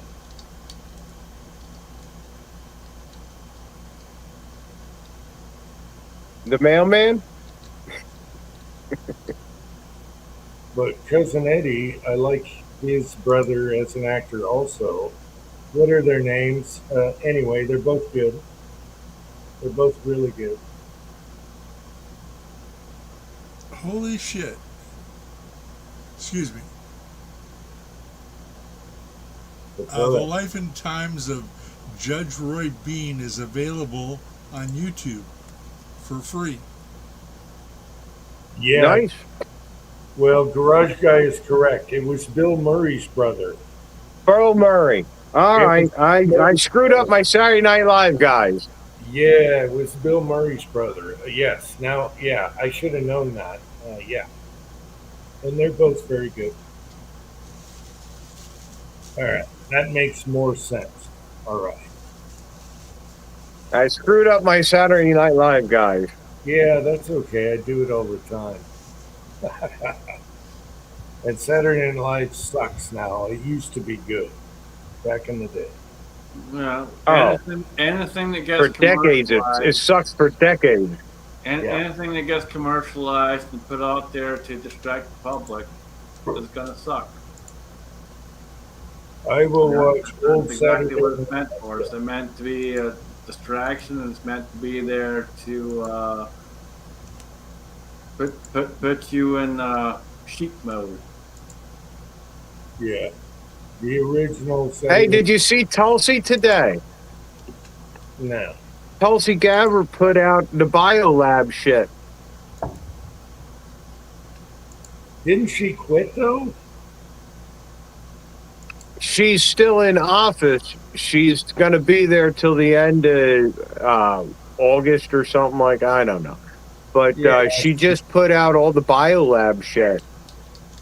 Yeah, she's COVID in a biolab that Fauci paid for. That's all coming out.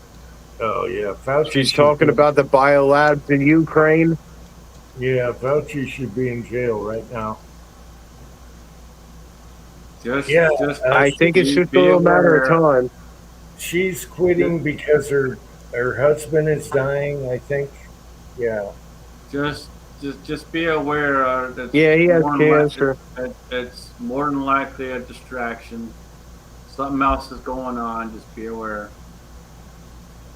Well, her husband is dying of cancer. Yeah, he is, and I'm not denying that fact. But you got to be aware when these people put out all these different things and drop all this different stuff out there. It's typically a distraction from something else that's going on. Either something they're trying to pass and pass while you're not able to see what's going on. Yeah, they're not. There's always something else behind that door. So don't just sit there and go, oh, that she's releasing this and it's magical because she's doing. No, look behind the curtain, people. Look behind the curtain. Well, Scotsman, you know all the files that were taken off her desk by the CIA. They took the files off her desk. Oh, It had Jesus. to do with JFK and brainwashing people all these years.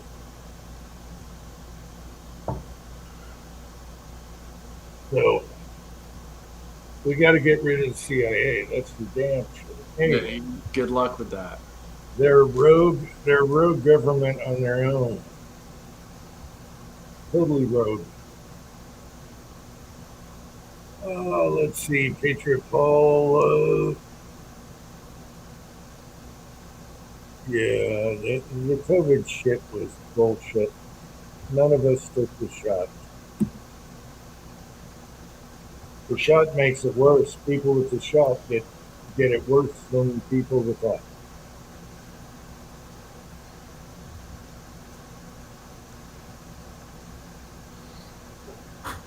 Well, I think they tried to kill Trump too many times, and I think he's got a lot of shit coming out. We'll see. CIA is a rogue government on their own. You can't even if you're president, you can't get to the meat. So CIA needs to be, it's pitchfork stuff. If you really want to clean up the government, you got to do pitchforks.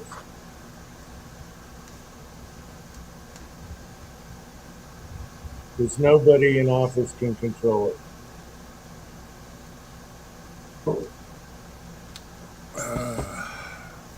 Corrupt to the core. Yeah.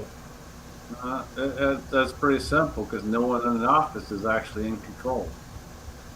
That's what I'm saying. When you got the CIA and all these other hidden, agencies, they can do whatever they want in the road. So, anyway, we go all over the place on these live chats, but that's okay. We're just guys sitting around in a bar talking, and that's how I love live chats. That's the way I want it. Say what you want, do what you want. We always end up having a good chat, Uncle Jim. We always do. I'm enjoying this one. I'm glad you guys came on. I was going to quit it in about an hour and a half. Couldn't let you do that. No, and I'm fine with that. Having fun. Yeah, Patriot Paul. Yeah, I heard Newsom wanting Hunter Biden for his sidekick to run for president. No, come on. I would love that because he has no chance in hell against Rubio. Zero chance. I would love that.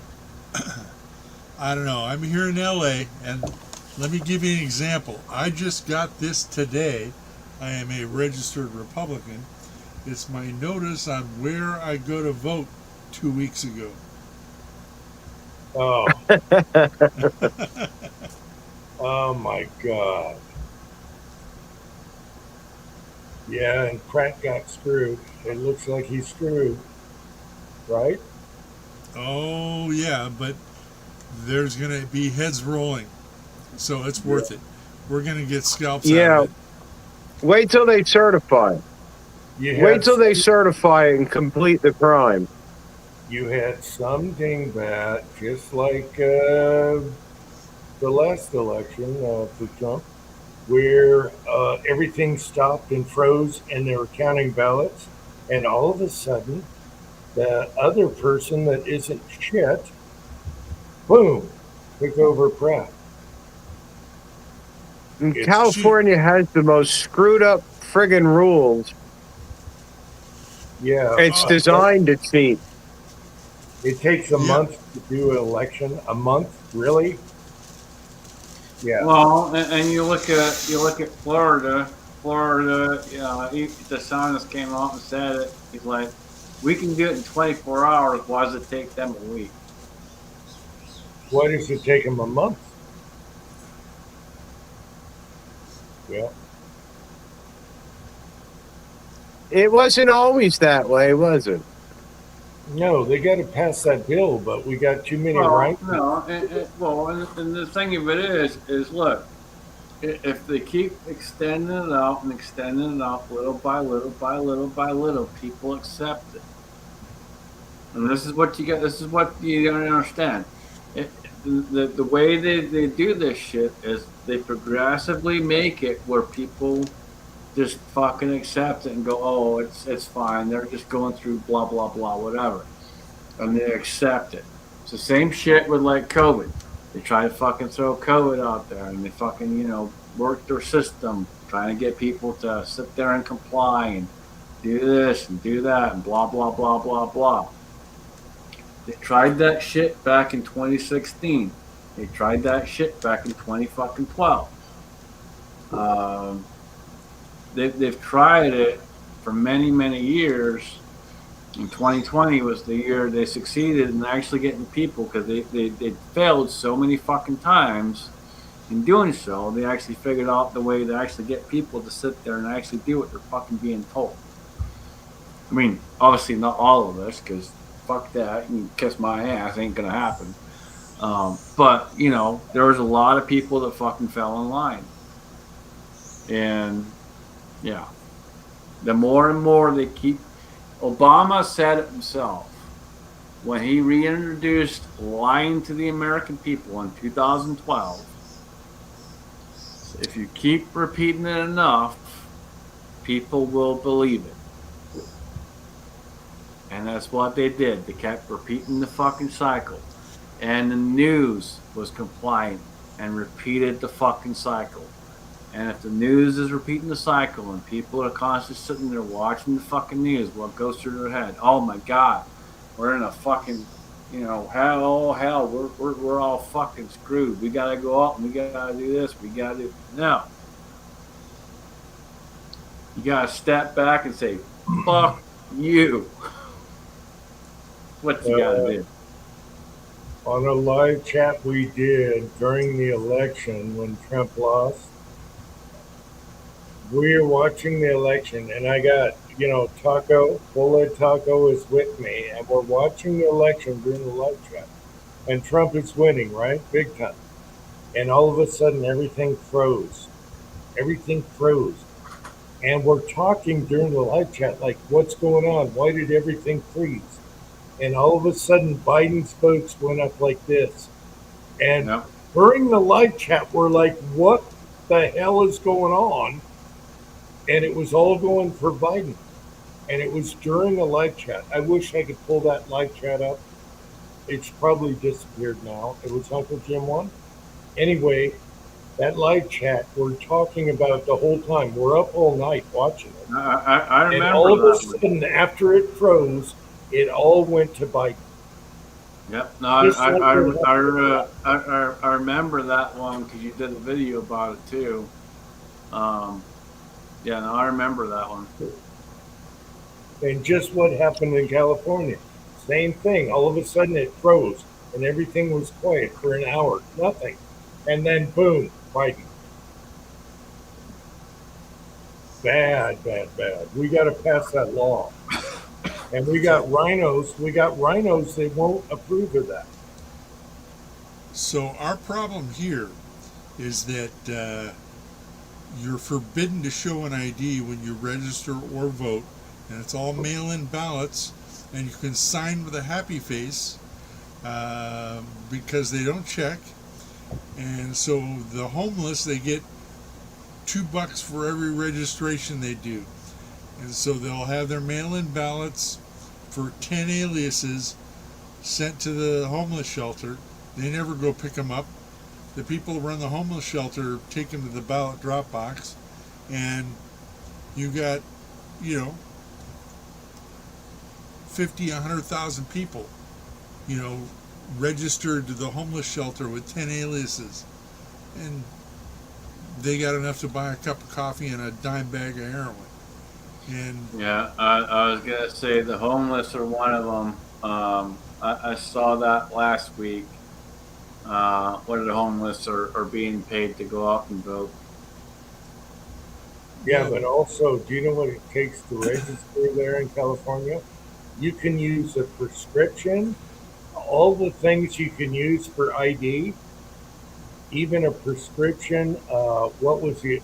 There was like 3 more that were ridiculous that could make you be valid for an election. And yeah, but that's on the same day of the election. If you're like a month ahead of time, you don't need anything, and so you get $2 to $5 per time you register to this one place, and yeah, And this is crazy to me because back when I first moved to the States, when I moved to the States, I first moved to California. You know how hard it was for me to get a fucking ID in California?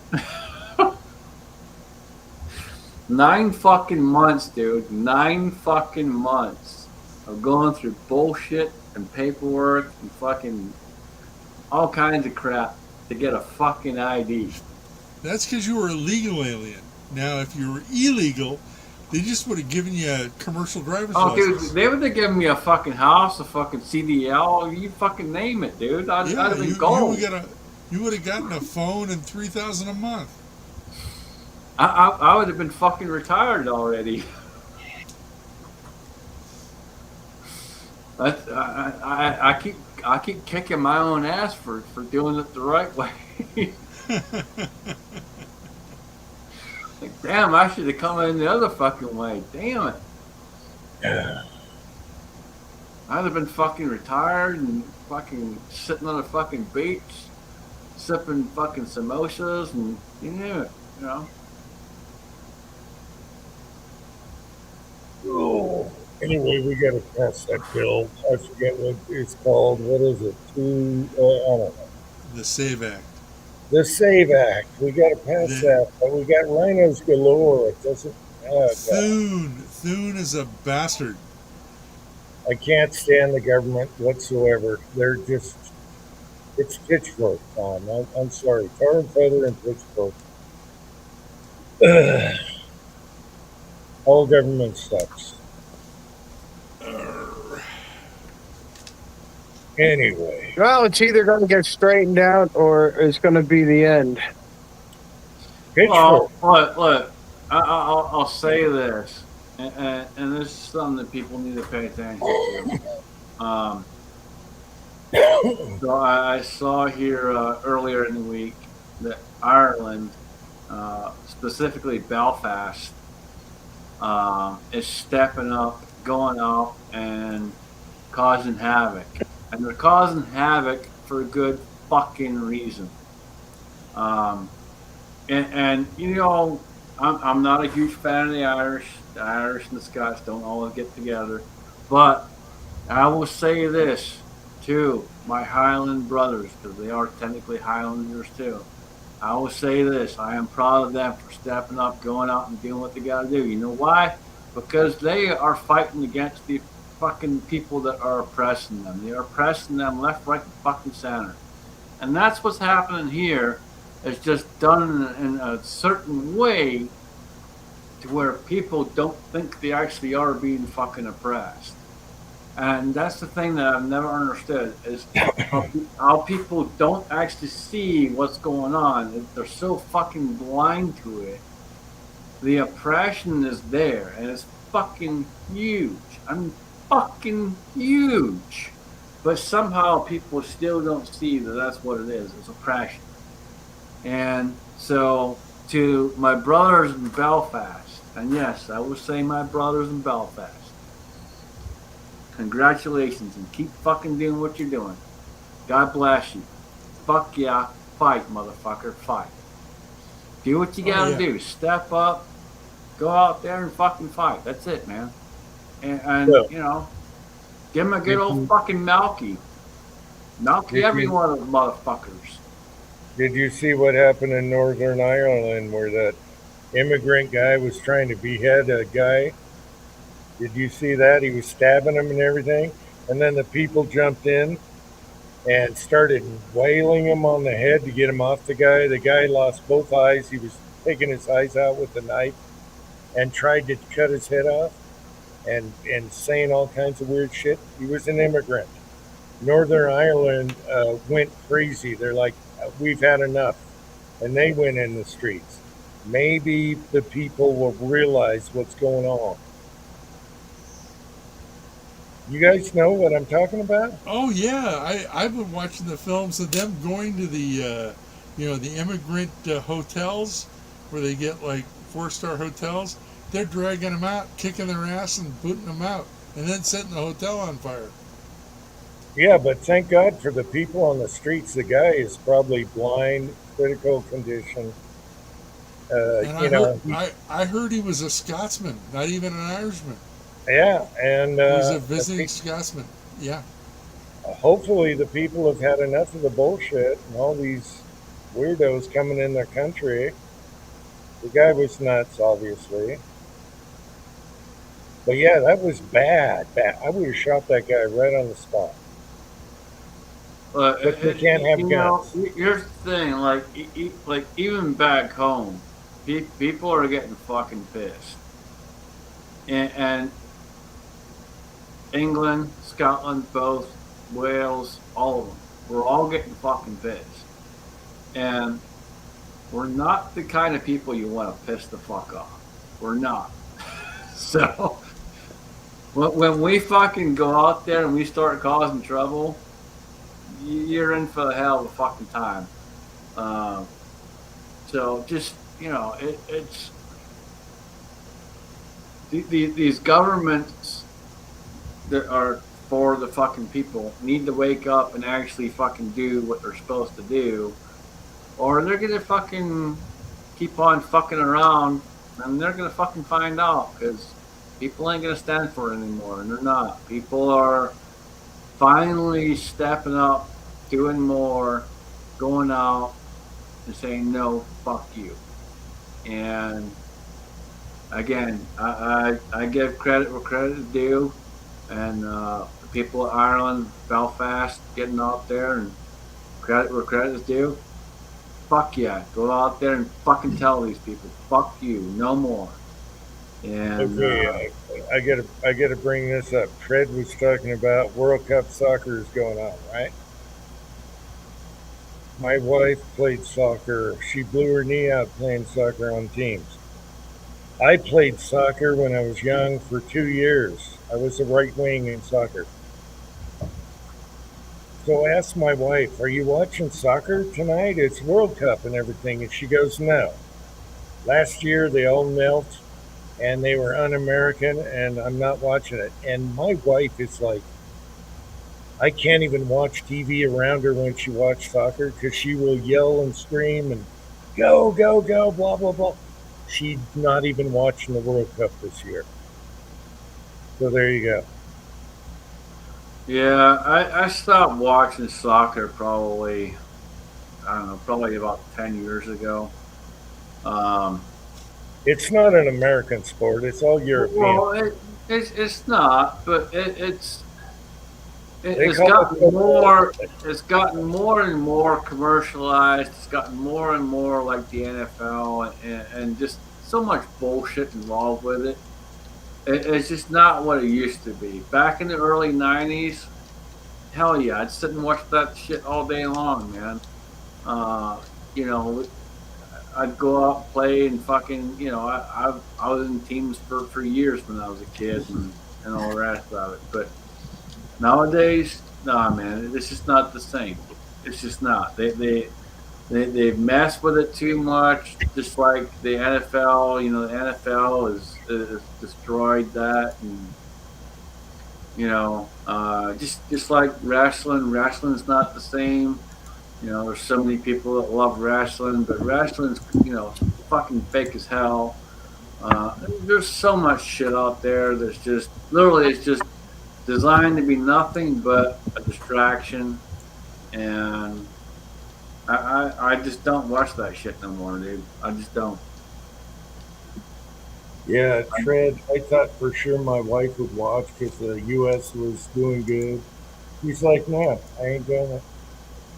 But as far as wrestling goes, have you watched the RAF? The RAF is new, and it takes a bunch of UFC fighters and wrestlers, and that is really good, Scotsman. It's not fake. It's really good. You see what it is, and I'm digging the RAF. Actually, it's a lot of retired UFC guys and other wrestlers, and anyone out there that's interested, watch the RAF. Right now, tonight, there's some bouts. So there you go.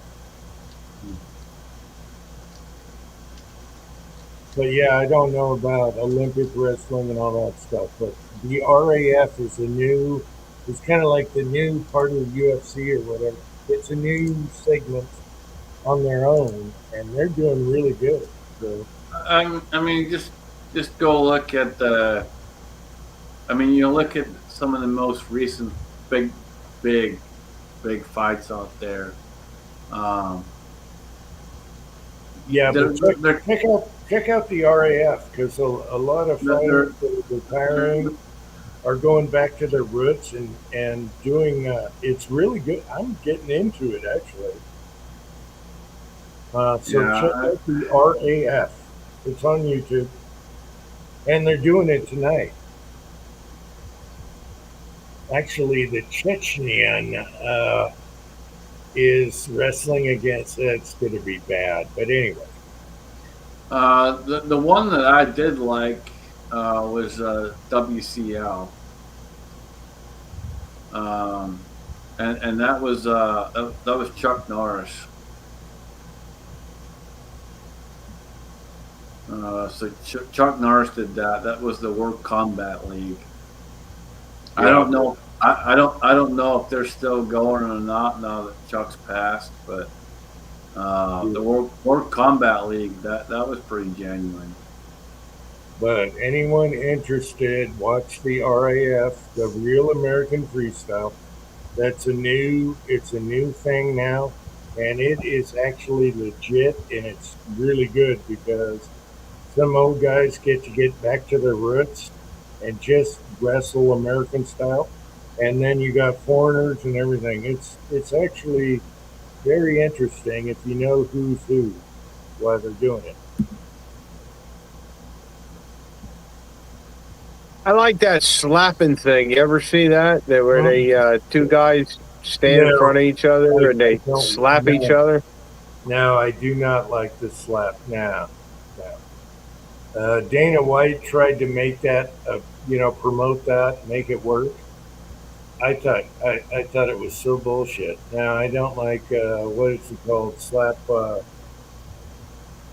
don't like it at all. No. All you got is guys slapping each other. I've seen some guys take a fucking beating. I know, but it's not like a martial art or a wrestling. No, it's just slapping. Power slap. Yes, thank you. Thank you, It's bro. laughing. Power slap. I can't stand it. I thought it would die a lot sooner, but it's still going. But RAF, American Rest. Oh, it's good. You know, Colby Covington retired off the UFC. He's kicking ass in RAF. All these guys that started as a kid wrestling, they're back to their roots, and it's, you know, American wrestling rules. It's good. It's good. I'm getting into it. And I'm not a nut hugger guy, all right? Kind of. I do like Murav and certain UFC fighters that are wrestlers. I don't like the Dagestanis taking over, all these Muslim guys. I hate it. But they're getting dwindled down. There's only one champion now that's a Dagestani. So that's good in the UFC. That's good. That's good. Monty Python. Have you ever seen it? I love Monty Python. I grew up on that stuff. My dad loved it. We watched it together every night on Thursday, Monty Python. Me and my dad, we loved it. We sat around as a family. It's like Monty Python starting, everyone's shocked. Oh yeah. Oh yeah. Have you ever seen the fish slapping dance? I've seen them all. Okay. Yeah. I've seen them all. We sat around as a family. You know, everyone quiet. Let's, you know, now here we go. Love Monty Python. I love British humor. I could spit out a few good movies. Help, help. I'm being oppressed by the state. Yeah. I'm not dead yet. There's a Hitman movie I sent Pat. It has a Ooh, Polly. that Hitman movie I sent Pat is a British movie. He's a hitman, and he shoots a guy, and the parrot's like repeats his name or something, and he's like, shit. Now he's got to take the parrot with him. It's a witness. Oh, it's hilarious. Then he takes it to his mom's house because he's a third generation hitman, and his mom couldn't stand the parrot talking all the time, so she offed the parrot. It's a hilarious movie. What was the name of that movie, Pat? Hilarious. One of my It was favorites. hilarious. Yeah, I don't remember the title though. Oh my gosh. I wish I could remember the name of this movie. The actor that was the hitman was so good in it. It's just total British humor. Really good. What is the name of that damn movie? Anyway. It's free on YouTube, I think. All right, fellas. Well, it's good seeing everybody. I'm gonna jump off. I'm gonna grab a bite to eat and then get me a little bit of a rest. But good seeing everyone. Always good to be here when I can be here and hanging out. Good chat. Good seeing everyone out in the side chat. Y'all take care. Stay safe. Stay vigilant. Cut, And fight for your rights, people. Keep cut fighting. your beard 4 inches. 4 inches. They're gonna measure. Get a turban. Get a turban. You can have a Yeah, the gentleman ceremonial, Scotsman, and good seeing you. Yeah. Good ceremonial seeing knife everybody. at work. Yeah. Peace. All right. Good night, Scotsman. It's funny. Oh, now we're what? That's good. That's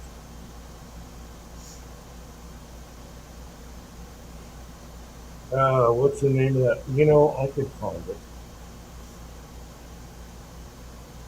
Is that a Monty Python movie? No, No. no. No, it's dry and British humor. It's not It's very slapstick at all. yeah. Let me search for it. I'm just gonna do British Hitman movie. Hang on, I'll tell you what the movie is. Everyone should watch this one. Gosh darn it.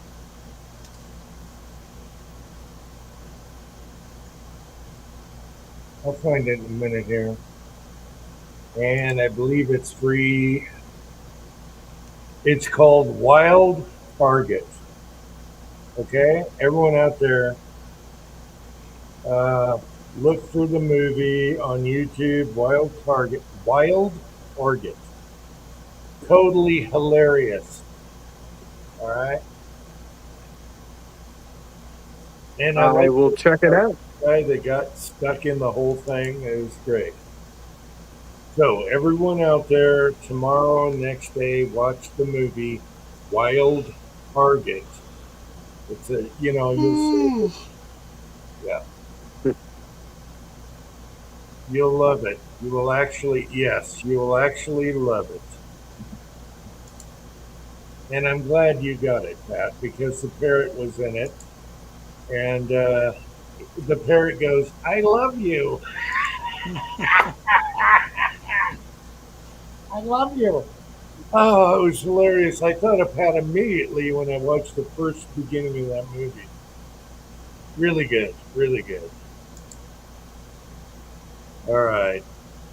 Wild Target, everybody. Got to watch it this week.